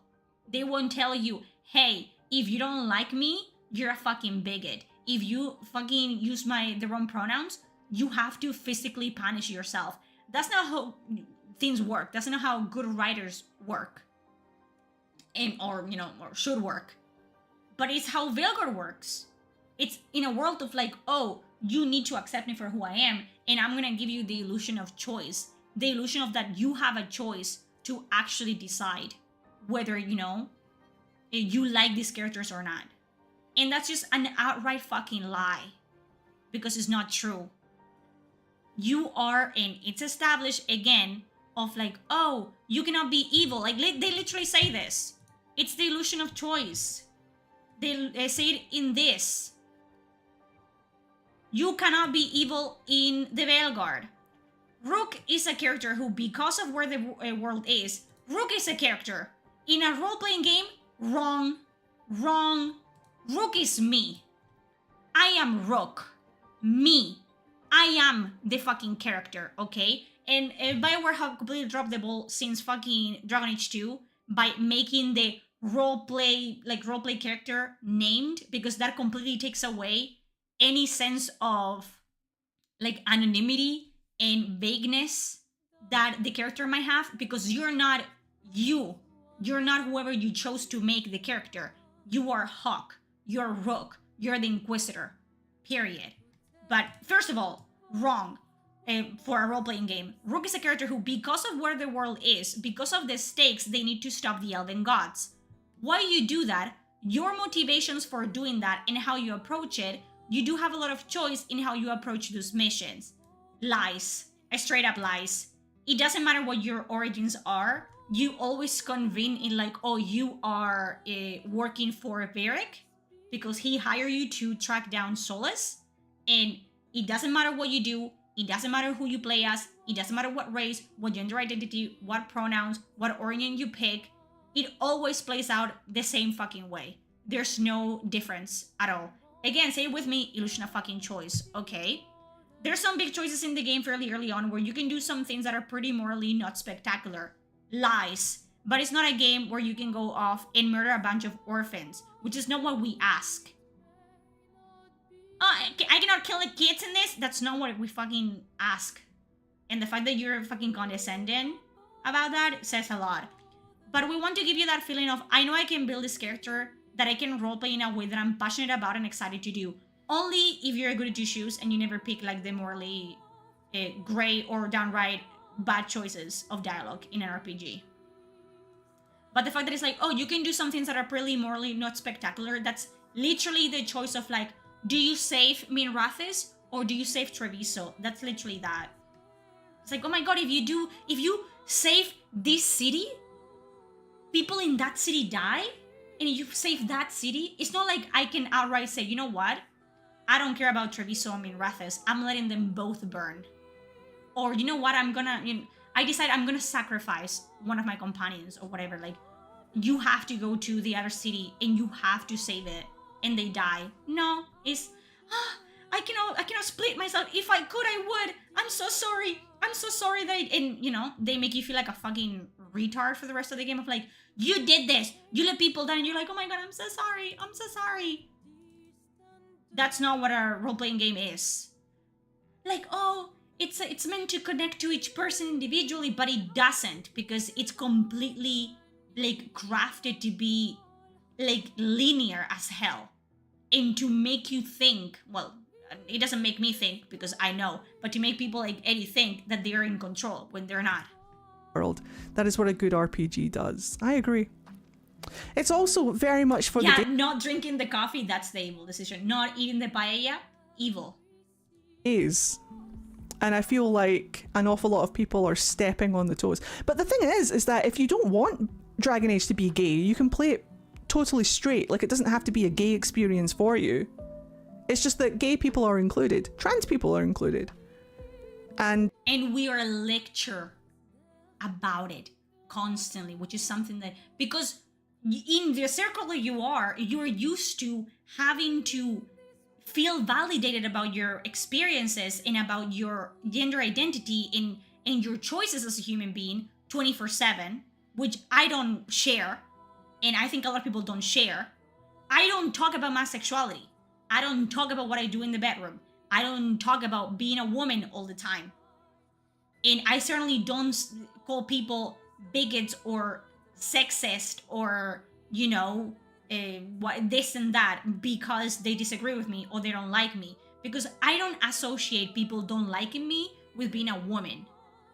I associate people not liking me with me being a cunt, which is true. You know what I mean? Completely different experiences. And that's a lot of people's experiences as well, of like, oh, you don't like me? Why? Because I'm mean? Because I'm honest? I've never seen someone like, oh, you don't like me because I'm a man. You don't like me because I'm white. I've never seen people do that in the circle that I fucking interact with. Oh, you don't. Why? You think I'm an idiot? I've heard that, but I haven't heard. Oh, you're just a fucking misandrist. I've never heard someone say that to anyone in my circle ever. Okay, because we don't constantly need to be validated, and if you do, that's for you and your therapist, and for you and your circle of friends, whatever. But as the majority, whether you like it or not, and that's just like a fact of life, and it's always going to be that way because it is what it is. The majority of people don't like to tell people about themselves because they consider it to be a private information and not to be just easily shared with the world, and that's just what it is. And they don't like to be lectured about that either. Like, and the problem with Veilguard that they didn't have with previous installments, because it's always been woke, it's always been diverse, is that in their other iterations of representation, when it's not even representation, it's just organic writing and just good writing, the characters don't tell you, hey, I am Severin and I like being fucked in the bad, but I also like doing the fucking. He doesn't say that. He explains to you his history as a crow and how he was sold as a child, and he was not hired, but literally bought by. He wasn't just sold as a child. Wasn't he sold to a brothel? Wasn't his mother like a whore, like an actual prostitute, and he was raised in a brothel, and then he got sold into the crow service? So first of all, you already know Severin has spent his entire time surrounded by sex. He doesn't have to tell you. He's explaining like, oh, I was raised in a brothel by prostitutes. So you assume, okay, he's been exposed to literally like sex work his entire life. Then he gets sold into the fucking crows where they teach you how to kill people and use, whatever is available to you to do so, to get your gold on. And what is something that as an elf and as a young man, Severin has, access to? His body, his beauty. And what he uses his body to entice people into lowering their guard, and then he kills them. That's what you know about Severin. And that also involves of you to assume like he will be sleeping with both men and women that he's eventually gonna kill. And then he also tells you, I enjoy killing. It's fun for me. He doesn't give you a sob story of like, I didn't want to do it, but I got, I have PTSD and I didn't have a therapist growing up. He doesn't tell you that. He says straight up, oh, I enjoy killing people. And then, you have a fucking Veilguard where the bisexual crow, it's a rebel with a gold, with a golden heart. And he just likes, he wants to open a restaurant where he serves paella and coffee. He doesn't want to kill people. He only kills bad people, bad mages. And it's like, okay, great. And then you have Liliana, who is bisexual as well. And she doesn't tell you. She doesn't have to tell you. You just you assume like, oh, you read between the lines. And then you have fucking a lesbian character and a gay character in Inquisition. And Severin tells you, men, yucky, and she doesn't like men, and that's completely fine, and she's fucking crazy, and you believe her, and you're like, you know what? They want to fucking fuck you anyways. You're kind of, cuckoo in the head. And then there's Dorian, who is gay, and he's not just, oh my god, I'm gay, slay, whatever. Like, literally, his entire fucking background is interventor. You can do whatever you want behind closed doors. You can fuck whatever you want. You can fuck a demon up its fucking butthole if you want. Behind closed doors. In public, reputation and face is everything. And you, regardless of what you like to do in your bedroom, will marry a woman and will have kids to keep the fucking magical bloodline going. And guess what? Dorian is gay. He doesn't like women. He actually, doesn't like the way things are done in Tevinter. So he is very outspoken, and, that gets him, like, thrown out of circles and basically exiled from the fucking country. And it all ties together of like, oh, but With Veilguard, you come in and you sit down to have a fucking tea, and a horned bitch tells you, I'm non-binary. That means that, you know, if you fucking misgender me, I'm gonna punch you in the face until you don't. And I'm supposed to hold all of the previous examples to Veilguard and be like, yeah, they're the same. They're exactly the same. Yeah. I don't understand why people like this and they don't like this. I don't get it. You don't get it? You don't get it. Really. No, it's because we're all bigots and transphobic and, you know, white supremacy or whatever, Nazis. Please, let's all do some necromancy and resurrect Hitler. That's what you hear when we say everything. And if you don't want that experience, you don't need to play it that way, my guy. It's totally not that deep. But you no. choose the buttons you press. And they call us easily triggered. Dragon Age the Veilguard is almost, but not quite, as bad as some of the reading comprehension in the comments. The fake laughter. The game was absolutely well received by critics. It still has an over 80 score. I love how the comment is taking a jab at reading comprehension, while the reading comprehension in this side of the screen, it's absolutely shit. Dragon Age the Veilguard is almost, but not quite, as bad as some of the reading comprehension. So it is terrible. This person, they're saying it is terrible. It's a terrible game. The game was absolutely well received by the critics. It's not. They're not praising it though. This is not a flex. Like, oh yeah, it was well received by critics. Yeah, it was. And that's not good. That's not good at all. On Metacritic. That was kind of fire.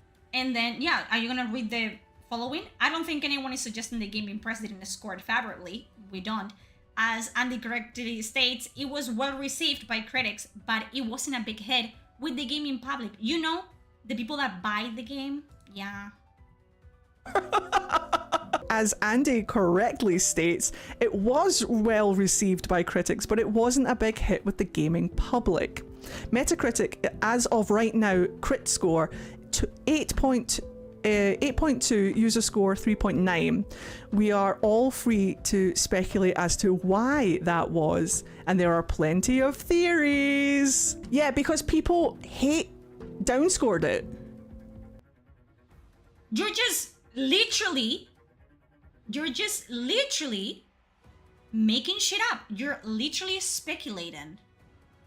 You're literally saying, oh, the only reason people didn't play it, as if me, you know, everyone in chat right now, I hated Veilguard. And you know what I did? I went to each of your houses and tied you to a chair.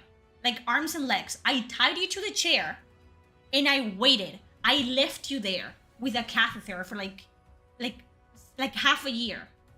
And I installed a security camera in your house and I was checking that you didn't set free and you didn't download and pay for Veilguard and played it.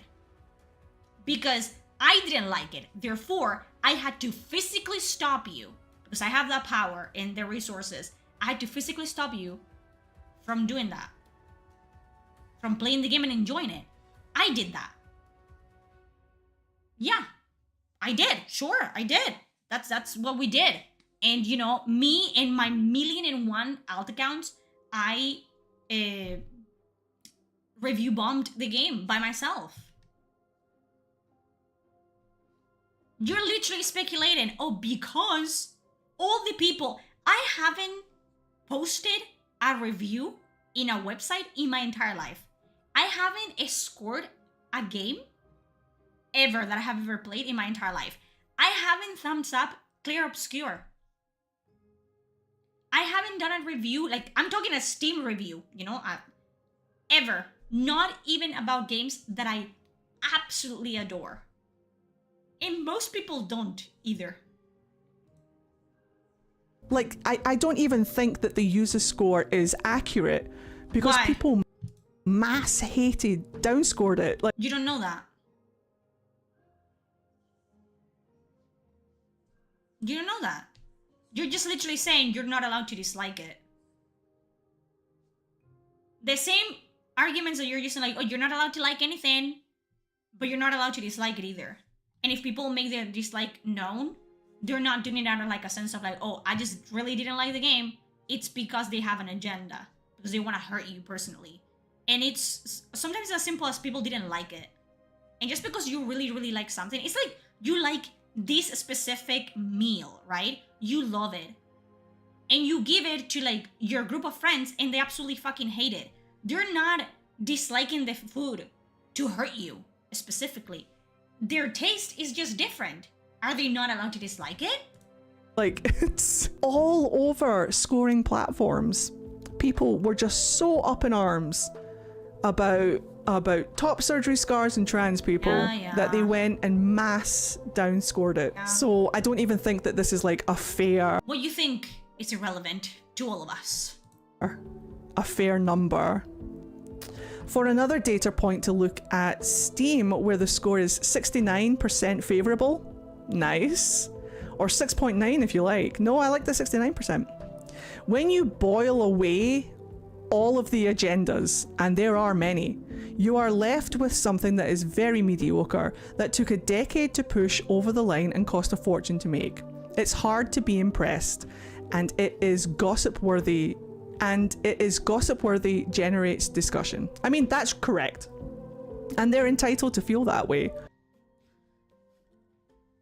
I will read this until, because it seems like they're agreeing with me, until I reach a point where I realize they're not agreeing with me, and I'm gonna backpedal really quickly without actually, acknowledging the facts that are being spoken, because they're not facts when they're true, they're opinions.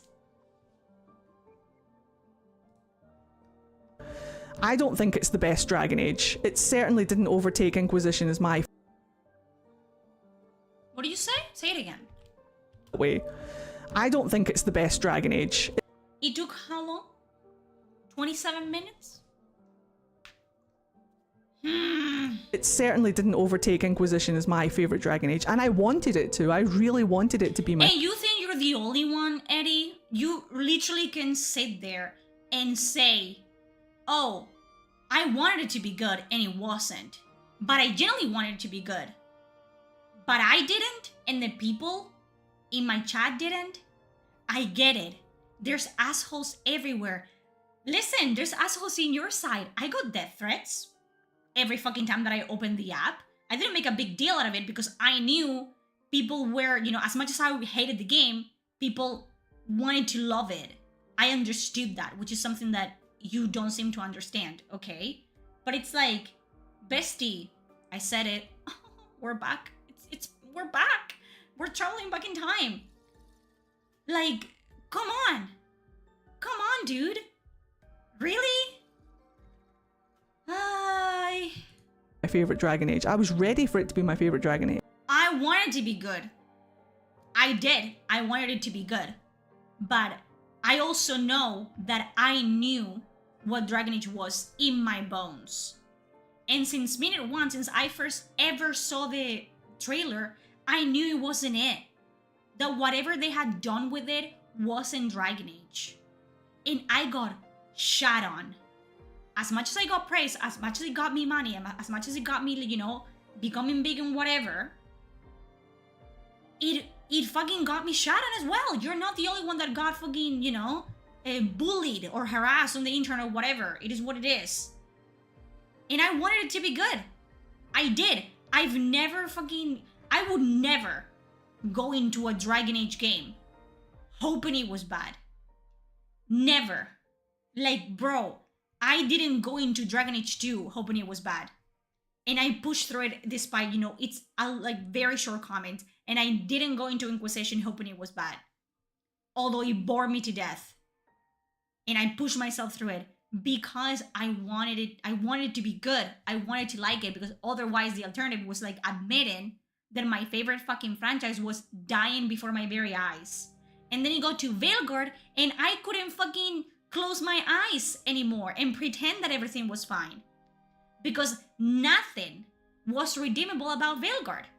As much, as you want to believe that it was, there was something redeemable in all the other games. Dragon Age fucking 2, the companions, I loved them. The exploration, as much as some people didn't like it, in Inquisition, to a certain degree, I enjoyed. And I enjoyed like the take on like politics and kind of like seeing the behind the scenes of like Theodosian politics. So there was something in those games that I could like, latched on and just do one of these and not look at the rest of it. But then I got to Veilguard and I was like, I don't know where to look. I don't know what to focus on to just like unsee everything else because there was nothing worth looking at. But I'm a bigot. And obviously this is just, this is an act that I'm put in. But I was disappointed with many aspects of Veilguard. Except you wouldn't be upfront about it. Because you build your entire channel about shilling for the game. Which I understand. I was at the opposite side of the fucking spectrum. But at least I was honest. I hated it. And I hated it. And I explained exactly why I hated it. But there were some things that you didn't like and you couldn't. You were not allowed to speak about them because you knew people will fucking jump at your throat. But I still don't go on the internet and start ranting about it. I mean, you do. You're very oblivious to the role you play in this because you think like, oh, I don't do this. Just because you think that you are morally on a higher ground than people like me or than me specifically doesn't mean that you're any different. You have been ranting about Veilguard for 28 minutes, the same way that I have been ranting about fucking Veilguard for 4 hours. It is what it is. This is what we do. It's how we make content. But just because you refuse to acknowledge its faults, and I don't, doesn't make you a better content creator or a better person or, better than me in any way. Although you think you are. You think you have the moral high ground. You don't. I mean, I might start ranting about the things that I didn't like about Veilguard, but it'll be Please coming do. from a place of genuine criticism and. But that's completely subjective because my criticism of Veilguard came from a place of genuine criticism. But because it's not criticism that you agree with or you enjoy or you share, then you completely cross it as ungenuine and coming from a place of hate. So it's all subjective. At the same way that I can say all your positive aspects that you have in everything you like about Veilguard, and I can say this because you can say this, all come from a place of personal validation, that the feeling of wanting to be seen on everything and wanting to feel validated. And that's why you feel so strongly about defending the game, because you see yourself in it and you don't like that people don't like it because that reflects on you negatively. Love rather than pure hate and rage clicks. I would love to actually talk with Eddie. And again, I love that we're saying, oh, Genuine criticism and love rather than pure hate and rage clicks. Pure hate and rage clicks when literally, you know what Eddie's doing nowadays? Let's see if we can find it.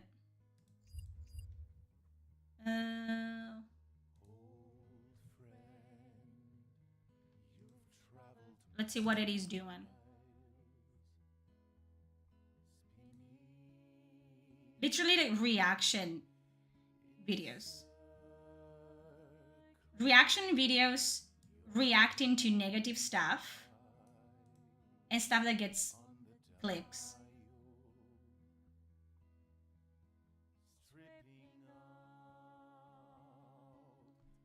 You are no better than anyone else, okay? You are no better than anyone else. You're not. What is this song? I was like, what? Is this copyrighted music? You're not. You're not better than anyone else. You're literally reacting to TikToks and other people's contents, and you're doing what everyone else does, and that doesn't make you worse or better than everyone else. So stop trying to take the moral high ground, because there's no moral high ground. It's all, at this point, subjective. Of like, oh, I liked it because of this, and I disliked it because of that. Whether you like it or not, and more people disliked it than they liked it.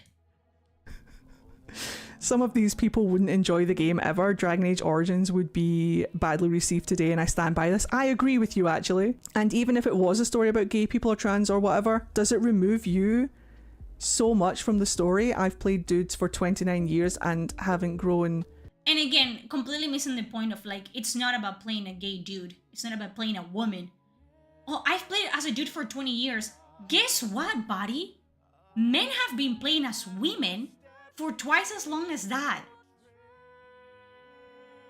It's almost like the difference is you play as a woman. They don't have to ease you into it. They don't have to lecture you about it. They don't have to justify it. The game, like Lara Croft, you play as Lara Croft, go ahead, knock yourself out. You play as Nathan Drake, you play as Nathan Drake, knock yourself out. But a role-playing game, it's a role-playing game. And it means I get to roleplay as whatever the fuck I want. And if you take that away from me, and then you add stuff that takes a player agency away from me, and it makes me sit on cutscenes that I don't want to sit into, because I have to, if I want to get the canon ending, the good ending, then you're just fucking lecturing me. You're using a game to lecture me. And I don't want that. A magical downstairs part. Well, it's what you said. Who said it earlier? Somebody said that, what was that quote you said? When you're so used to privilege, equality feels like oppression. What was it? Who said it? It was such a good quote. It was my favorite Dragon Age. And when you're used to being pandered to, not seeing yourself in every game feels like a hate crime. Quote me on that. Boom. I guess. Ooh. Wow. So we went from, oh, no gay people, no black people, to, oh, no white people, to, you know what? Both of you fucking suck. Let me just play games. You're the same. You're one and the same. One and the same. Because you literally complain like, there's a white, why would a man be there? Why would a man be there? Why is there a man? Why am I playing as a man? Can I play as a woman though? Do I have to play as a man? You are the people you complain about. And I say that to you, and I say that to people on the other fucking side of the court. You are the people you complain about. And you cannot fucking see it, which is crazy. in terms of combat. Same though. Same. When you're used to privilege, equality feels like oppression. When you're used to getting pandered to, fucking, choice feels like a hate crime. Boom! It was you, and it's a brilliant quote. That's what it is. Like, we've been forced to play straight characters all of our fucking life. So now we're gonna force other people to play as us. Because the extremes, fire puts fire out. Sometimes, But you see how stupid and retarded? Oh, we have been killed. Let's just go extreme so it's easier. Obviously, this is not the truth. Oh, we have been killed for our entire lives. So now we're going to start killing other people to make it even. That's not how this works. That's not how you change the world. By swinging the pendulum from here all the way to here. You don't do that. You do a curve, right? You just and then leave the pendulum in the fucking middle. That's what you do. You don't take something, something out with something equally as bad. That's not how this fucking works, but it's what you want to do. We haven't exactly made that much of a fuss, but we get a little bit of representation in a game, and everybody is like, no, how dare you? But that's literally what I'm talking about. Like, nowadays, if you guys don't see represented in every single piece of media, then you shut down companies. So it is literally the same thing, but on reverse. You're oppressing me! I'm like, well, we're not. It's just the... Oh! There's no black characters in this game? Wow. You guys are all racist and you deserve to die. I've seen people type that. I've read that before. Wow. There's no women in this game? You guys are fucking sexist. Or, oh, you made the women too pretty. You guys are gooners. Or, it's a never-ending fucking game on both fucking sides. So maybe we shouldn't listen to either of fucking you because you don't know what the fuck you're talking about. And just want, you know, a little fucking experience crafted only for you for exactly what you want to see in a game. And then complain that everyone else is, you know, the fucking devil because they don't agree with it. Gay guy in a game. You don't even have to play it if you don't. I'm a straight white male that always creates a female character. Games without a character creator, my friends expect I'll choose the female. Exactly. Same. You know what I mean? It's just like... It's so stupid. It's just so dumb. And it's just like the fact that, you know, it's rules for thee but not for me. Of like, oh, you guys do all this shit that I do, but I don't like it when you do it. Sure. Cool. Whatever. Don't want to. Which is rather problematic, and it's also not unheard of. How many times have you disagreed with movie critics? Well, it's kind of the same with game critics. There are many reasons as to why that happens, but at least in the gaming industry, when it comes to games news outlets, there are a lot of consolidation, meaning that several outlets... And this is literally true. This is a factual truth, by the way, that I don't know if it's, you can Google this and find it out. I don't know if it's IGN, PC Gamer, but these outlets that are very known, very public, very well-known outlets as IGN, PC Gamer, Gamers Radar, or whatever the fuck it's called, they're all owned by the same parent company. Which is why, especially during Veilguard, like that was kind of like the whistleblower for everything, for this to come out.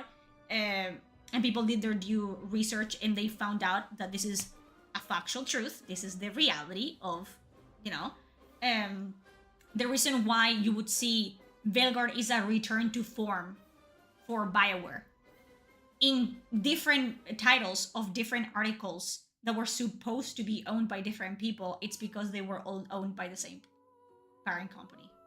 So, do we care about video game critics? No, we don't.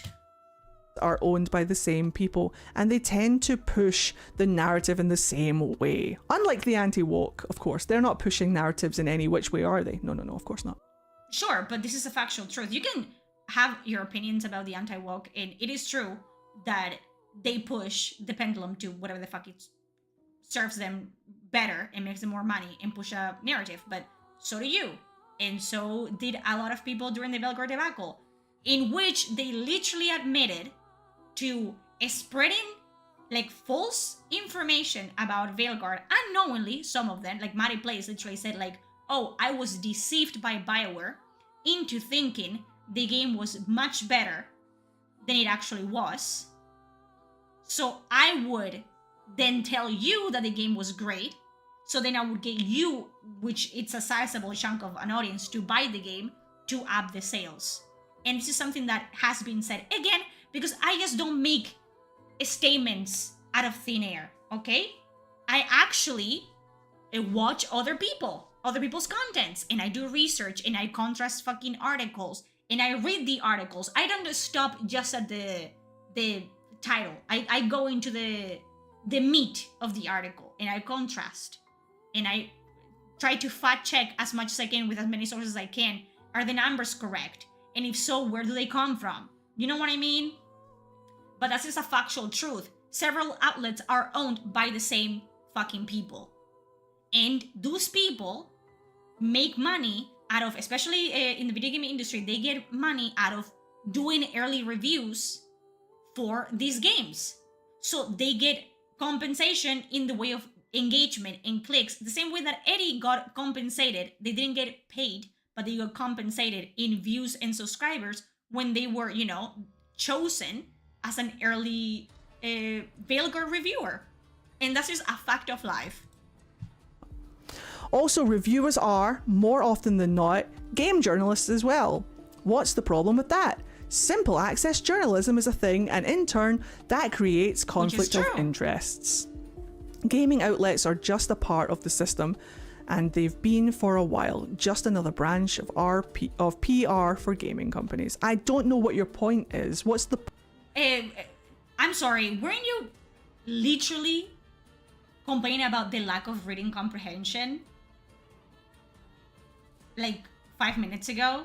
Like, reading comprehension? They don't know what reading comprehension is. Weren't you literally doing that 5 seconds ago? And Pablo here, literally, very, very simply put, explains to you, you cannot really solely base the likability and enjoyability of a game based on critics, because more often than not, the critics have a very high opinion of this one product they coincidentally had early access to, while the rest of the audience, the people that actually play the game and they're not paid or given any privileges in early access to, they pay for it, they experience it, and they don't like it, they have a completely different opinion on it. And he tells you that, like, oh, and the reviewers are paid by the company, and by the way, their articles are first they go through other people before they're released, because God forbid, and they are double checked to make sure that everything is in place, and then they get approved to be posted. It's not something I'm like, I work for IGN, post. It's not as simple as that, because this is a fucking business, it's a company, it's not a fucking Tumblr blog, it's not Twitter, okay? And I think it's very well put together, this comment right here. So what do you mean, what's the point? The point is that you're using critic scores to base the value in the, likability factor of Veilguard, when the reality is most of those fucking scores are not even consistent throughout, like the other games in the same genres, in games that are actually well received by the public get shitty scores. Surprise, surprise, because, I didn't like that there wasn't enough black people in this. And that's something that if, the IGN could literally write, okay? And these publications literally, and I've seen them, and I was getting fucking whiplash, backpedal like crazy. IGN, games, PC Gamer, they all backpedaled on Dragon Age the Veilguard, calling it, oh, why did Dragon Age the Veilguard fail? Why Dragon Age the Veilguard wasn't good enough? What they should have changed to make Dragon Age And I saw articles like this, like months prior, these fucking publications were like, why Dragon Age the Veilguard is gonna be Game of the Year? They're not consistent, because they cannot be, okay? And the articles are written by different people. It is like, what, like 33 or something like that? I don't know. I don't know where are you not getting? What's not clicking? Point of this. What have you said? I can't decide whose side you're on. I can't decide what side you're on. What a weird thing to say. What a weird thing to say. What a sad thing to say. What a sad thing to say that you cannot admit the veracity of this statement, and you cannot be open about the fact that this is a factual truth, because you cannot tell whether this person is on your side or they don't like Veilguard. And therefore, you cannot be open about the fact that this is a factual truth and a standard in the video game industry. You know that you're allowed to be wrong, and you're allowed to get things wrong and to be corrected. I get corrected every day. I get corrected every day, and it doesn't kill me. It doesn't embarrass me. It doesn't hurt my ego. It doesn't hurt my pride. What do you mean? I don't know what size you're. I don't know what's your point? I don't know what side you're on. Do they have to have a side? Is there not people that, you know, just simply played Veilguard without having no fucking recollection or knowledge of what the franchise was about? And it was like, you know, just a game that they picked up from Game Pass or whatever, or something that caught their eye, played it, and they didn't like it? What do you mean you don't know what side they're on? Which I actually respect. It's nice to see people actually taking a centrist kind of position rather than pretending to be centrists and then diving headfirst Is this fucking play about me? into the right hand side of the pool. But yeah. Is this play about us? It's about to be. So I feel like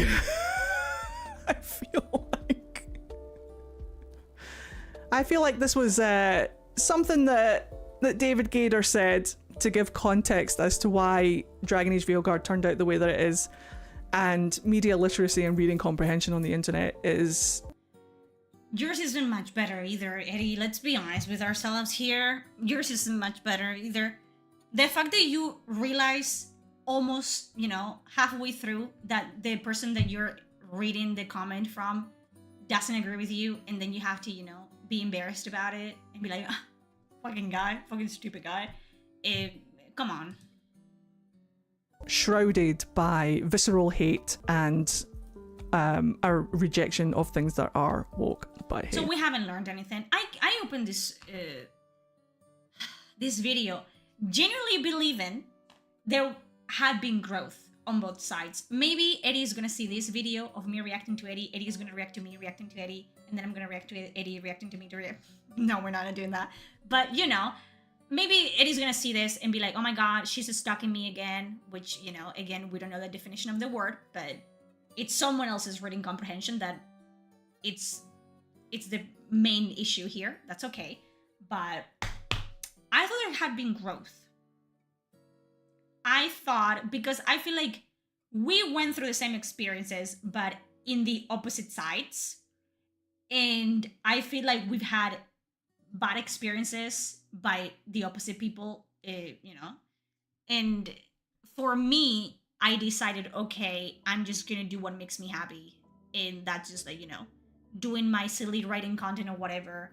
And I have calmed down. I'm not as angry as I was when Veilguard first was announced. And I have had time to get validated and to double check, you know, my criticism on the game and realize like, okay, I got this right, I didn't get this right. I actually like this bit, or I don't like that bit, and you know what I mean?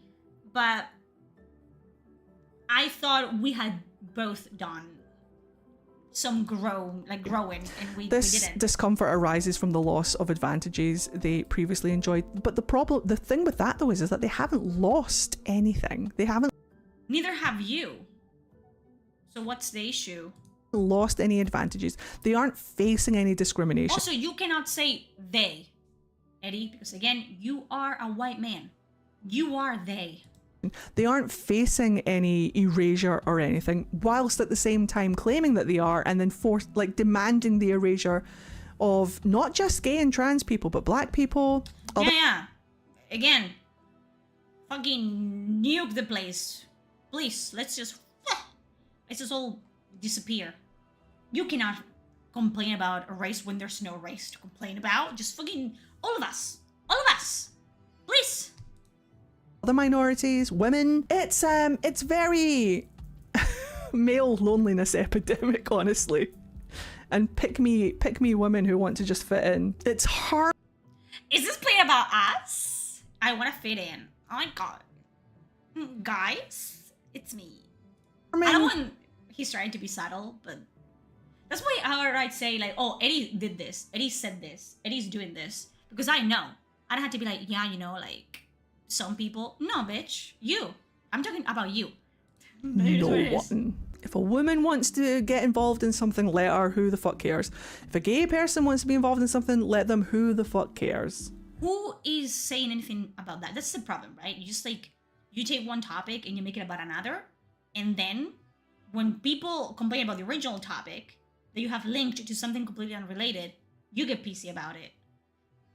No one is telling you to stop breathing or something. No one's telling you that. We're just telling you we don't like the way you did it. Do it better. And stop whining about it. Imagine being in a situation, imagine being someone who is upset by DEI. We don't have to imagine. Imagine being someone that is upset at people being hired not because they have worked hard for it, but because they check boxes. Imagine being someone that has worked hard to be where you are in your company and haven't had anything given to you, and being replaced by someone that doesn't know what the fuck they're doing just because they fit a diversity box that they have to check, by the way, because they have guidelines given by companies like Sweet Baby Inc. Imagine that. Wait, we don't have to imagine it. By diversity, by equity, by inclusion. And again, it's like, oh, if you don't like this that has black people in it and has gay people in it, that means that you hate all black people and all gay people and all trans people. Obviously, because you're not allowed to dislike something for what it is. Not, because it has something you don't like. Everything is gonna have something that you don't like. Are you saying, bro, I watch CSI. Does that mean that if I don't like one episode of CSI and it has a black person in it, that I'm racist? Or is it because I don't like the fucking writing of that episode? It's ass. I don't like it. Or I don't like the way this actor is acting. He's not very good. No, it's because you're racist. Like, bro, when did it all become so exacerbated? Like, how did it all become like, oh, it's all or nothing? There's no nuance in either compliments or criticism. Okay, you live like that. You live like that, like being a victim perpetually, which I thought you had grown out of, honestly. The same way that I have grown out of, like, oh my god, whatever. But I guess not. Imagine being upset about things being woke. Imagine. I think it says more about them than it does about us, honestly. They're still the dominant majority, but because they see others existing outside of their norm and not validating their dominance over society, it feels like a personal attack against them. Very true. I just want to say to all these people, but you can't ignore it because they are freaking everywhere, I know, and they're so loud. It's like, please. It's a lack of, I'm gonna put you out of your misery and mine, but it's the lack of self-awareness for me, okay? Because I feel like something about me that you can like or dislike, whatever, is that I'm self-aware, that I am not a paragon of virtue, and I'm not, and I don't want to be a role model, and I'm not here to change the world for the better, because I have no interest in it. I think I'm very negative when it comes to that sort of thing. It's like, I live my life for myself. I don't live it for anyone else. And I don't have to fight other people's battles. I don't have to be made to feel guilty about not wanting to fight other people's battles. Because most of the time, which is something that Eddie doesn't understand either, it's like, people don't want you to fight for them. They don't want you to take over their lives and tell them what's the best for them. You know what I mean? And I'm very self-aware about all my shortcomings, and I agree with a majority of them. You know what I mean? And I don't think people are like sexist or evil, or they hate all women and they want all women dead because of it. I think that's a very narcissistic way to view the world, of like, you're with me or against me, and that works on both sides. It's just, most of the time, people don't want to be with you or against you. They don't know you, they don't know who you are. They don't care about you as a person, and that's okay. It's okay to not care. It's okay to not be up in arms about everything all the time, and that goes on both fucking sides. It's okay to like something, it's okay to dislike something. But what you cannot do is just these rules for thee, but not for me situation that I'm seeing on both sides heavy. It's just like you are literally talking the same way, just changing the subject or, the fucking tone. Like one is just being negative and one is being positive, and it's just the same fucking script on both sides, and they're incapable of seeing it. And it's just embarrassing, to be honest. The fact that there's no independent and individual thought to be found anywhere, kind of sad. And they just need validation. It's just like this constant life of, I don't like who I am, and I don't know if people are gonna like who I am, so I need people to constantly validate me every single second of the day, otherwise I'm just gonna fucking crash and burn. And that's such a sad way to live your life, because you don't have to be liked by everyone. You don't have to be loved by everyone. You don't have to, insert yourself in everything. You don't have to make it about you, make it about your gender identity. If you know who you are, you know who you are. If you're comfortable with yourself, nothing anyone ever tells you, it's gonna shake that resolve and that certainty and that confidence. And it does take a lot of time. It took a lot of time for me. Like, I'm literally clinically depressed, and it is fucking genetic. My dad is chronically depressed as well. And it took me a lot of time to be comfortable with who I am, but it gets to a point where if you manage to do that, nothing people say can shake that and can hurt you. And I'm seeing a lot of deflection and a lot of hurt and a lot of making things that are just factual reality, like factual truth, and just the way that things are. And it doesn't matter how you feel about them or what you think or what your opinion about those things are. It's just it's unchangeable. It doesn't mutate just because you see it a different way. It's just what it is, for better or for worse. And I'm seeing a lot of taking that and making it into something personal, because that's the thing. You have to make it personal to feel that sense of duty and that sense of responsibility that I have to speak on this, I have to defend this, I have to go to war for this, because otherwise, what people are gonna think if I don't speak about this, if I don't speak about, what people are gonna say about me, what they're gonna think about me. They're gonna think I'm a bad person. But you're not. And at the end of the day, if you're not, and you know that you're not, and you're content with who you are and where you are in life, you don't need people to validate you. And you don't care if people fucking talk shit about you. Period. It takes a long time to get there, but you get there. And I don't know, I feel like I've gotten to that point in my life where I'm just like, I understand that the internet is a circus and I'm a monkey. I'm here to make you guys fucking laugh, to rage at video games, to write my little videos and put them on YouTube. And it's not gonna be forever. And I have a life outside internet, and I have a fiance, and I have a lovely family, and I have plans for my future. You know what I mean? I want to write a book. I have hobbies. I have goals that are not just, attached to people's thoughts and opinions about me. And you need that. You need that, especially when you're a content creator. You need that. You need to have an anchor. You need to have a point where you can always come back and be like, you know what? It ain't that deep. I shouldn't be this upset about this. And I shouldn't make it personal. I shouldn't take it as a personal attack, because 99% of the time it isn't. Or people are just trolling and they're just trying to push your buttons and see, when you jump and how you jump and how high. And I think I've gotten to that point of I understand this.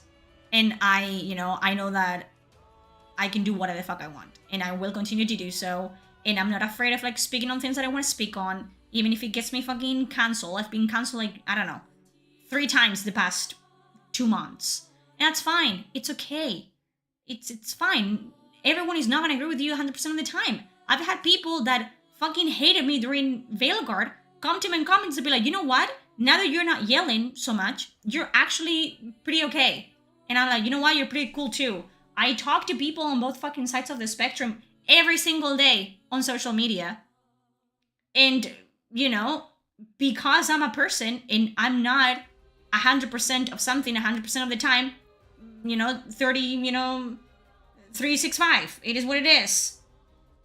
Just, yeah, this was a sad recap. Like, I would call it a reunion. You know what I mean? It's a sad reunion. Because, believe it or not, I was happy that Eddie had kind of like moved on from this mentality. I know that, they were doing like their react videos on the side and it's always about gender identity and but it's like, you know what, that's also a choice and you can do whatever you want. But I kind of thought that they had learned that not all the negativity surrounding Veilguard was manufactured. In fact, a big part of it was not manufactured. It wasn't just grifters grifting and jumping on the bandwagon of hate. It was just people genuinely disappointed, which is the main reason. It's like those 5 million people that were in the cave that Bioware didn't have to worry about because they would play an RPG. They would play Veilguard no matter what. Those people were not happy with the game. They were not happy with it. And 5 million people is a lot of people, right? And not all of them are yelling on the internet. They're quietly in their houses just being disappointed and refunding the game and returning it and playing something else. And sometimes we forget that there's people that are not chronically online. And our worldview is not the only worldview. And I thought there had been growth. I did. I'm kind of sad that I think I've changed. Maybe I haven't. Maybe, by Eddie's, in Eddie's eyes, I haven't changed a single bit. But I thought we had moved on, or at least moved from the spot, we were half a year ago, and we're not. And we're not. And that's kind of sad, because I don't know. But that's gonna be that. I wasn't expecting to do this for 5 hours, not gonna lie. But it's always like this with me. And I will be editing this in chunks for YouTube because I can and I have free will and I will use it. But, bro, I'm gonna go back to fucking, writing videos. And I will talk about Veilguard if I want to talk about Veilguard. At the end of the day, it's sadly attached to a franchise that means the world to me. And it does hurt me to this day, what happened to it. And it kills me, the fact that it has soured my memories with Dragon Age. Because I cannot look at Dragon Age the same way. Because I see it and all I see is Veilguard. All I see is the end. And it's like, watching a car wreck and you cannot look away. And it's just really sad. But so far, Eddie, I wasn't expecting to react to your video, and I kind of got sad by the lack of progress that, you've made. But that's just my opinion, which doesn't mean anything anyway, because it's mine. So whatever. But that's gonna be that for today. And thank you so much. I see that a lot of you like actually this kind of content. So I'll see what I can do about, I don't know, maybe doing like a kind of like talking about the game news of the week or something, like once a week. Maybe we can do that. That would be cool. And talk about it. Not grift about it, just fucking comment and debate and have conversations, which I like having. And just, I'm gonna go. I'm gonna eat some snackies. And I'm gonna change into my comfy pajamas. And I'm gonna, I don't know, think about my life now that I have to edit 5 hours of footage. So it's gonna be great. Stay tuned for more videos that I'm gonna put out. Watch them on repeat because they take a long time, okay? I know that fucking 10-minute videos of me yelling into a fucking mic do better, but my videos take me a long time to write and to edit and do everything. So enjoy them. And I love you guys. I'm kind of sad now. I'm kind of disappointed. Eddie, please. I thought we were on the healing journey together. But yeah, I love you. Have a good time, a good rest of your fucking day, whatever you're having, and stay, stay as you are, please. Don't get swayed by either side. Just do whatever the fuck you want to do, and then yell at me about it later. Okay? I love you. Bye bye.